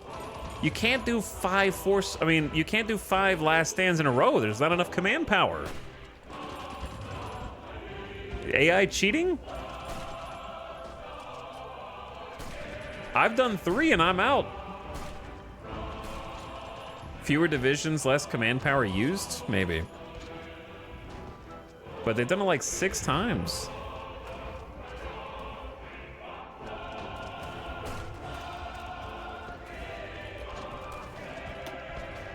Shall we? I've marched so many soldiers to their death. But I feel like if I stop now, it's a very sunk cost fallacy.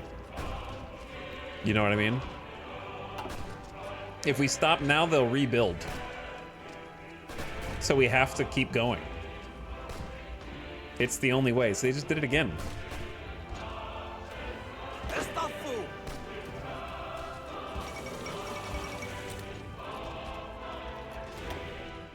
We're down to 66,000 casualties. What a terrible war.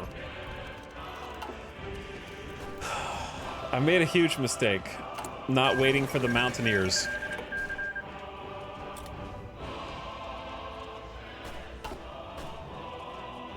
Oh my god, we took a spot. We should have cracked the egg. That should crack the egg. Go aggressive.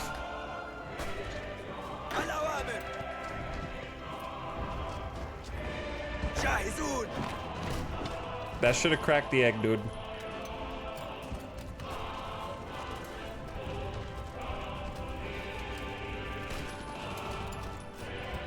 This will be a great war they'll talk about for ages.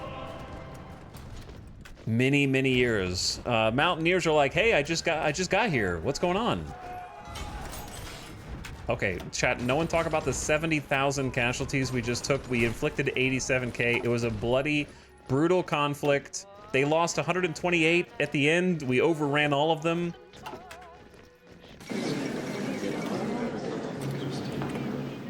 Whoops.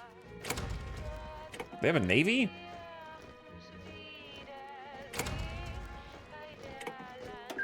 I guess I have a navy now.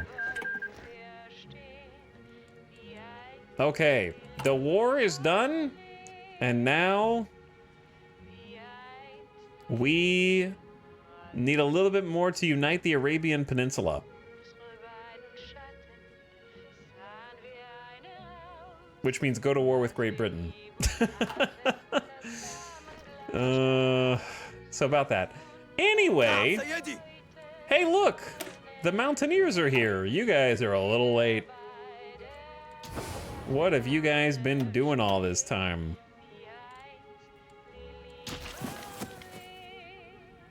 What did it cost? It was worth it, I guess, maybe. All right, gamers, that's where we're gonna stop tonight. We're gonna call it there. I'll probably pick up here tomorrow. Two wars complete is 1941. Successful conquest of Saudi Arabia and Yemen. The United Arab Republic grows. We're having to unite by force. We're doing new research slot and modernizing the military, and then we're gonna go back and basically get war goals to try and liberate North Africa, Levant, send an ultimatum to Iran, some spicy things that we might not be strong enough for. So there's gonna be some buildup. We need to like chill a little bit and actually like mount some forces, because fighting Great Britain is not the easiest thing in the world when they're allied with Russia. So, you know, you gotta be a little choosy about when to have that war. So the next one is probably Iran, which is gonna take like 2 to 3 years of buildup, if I had to guess. It saves when I leave, right? Yeah, it's Iron Man. Should just save, hopefully. Otherwise, that campaign's done, which hopefully it's not.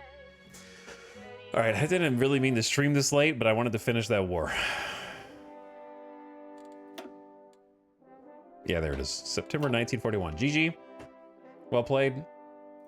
Fun campaign so far. Wild and crazy. Ahistorical that somehow resulted in everyone fighting Germany, even though everything went differently. So I'm not sure why that ended up kind of just being the same. Thanks for the stream. Thanks for watching. Thanks for coming back. Hope you guys had a nice long weekend. Good to be back. I'll see you again tomorrow for more. Try to finish this campaign. Knock on wood. Kind of depends on how long we can go without getting stomped like a bug by the major powers. Honestly, Iran could probably stomp us at this point. It would be no problem. So we're gonna have to do some building. Probably get an Air Force, build up various supply hubs, and heaven forbid, build a Navy. I don't know if that's gonna happen, but we can dream. All right, good night for now. I'm gonna send you guys off into the void. Get some rest, get some sleep, get some food, or if you're just waking up, get some coffee or some tea. I appreciate you all watching. Thank you for chilling with me. I'm gonna send you off before the ad starts in 2.5 minutes, but fun to play some more Hearts of Iron, because I didn't really get to experience this DLC the way I wanted to. Nice to go back and get a little campaign in, 2 or 3 stream campaign. Night for now. Come back tomorrow around the same time. GG. Now get out of here. Bye.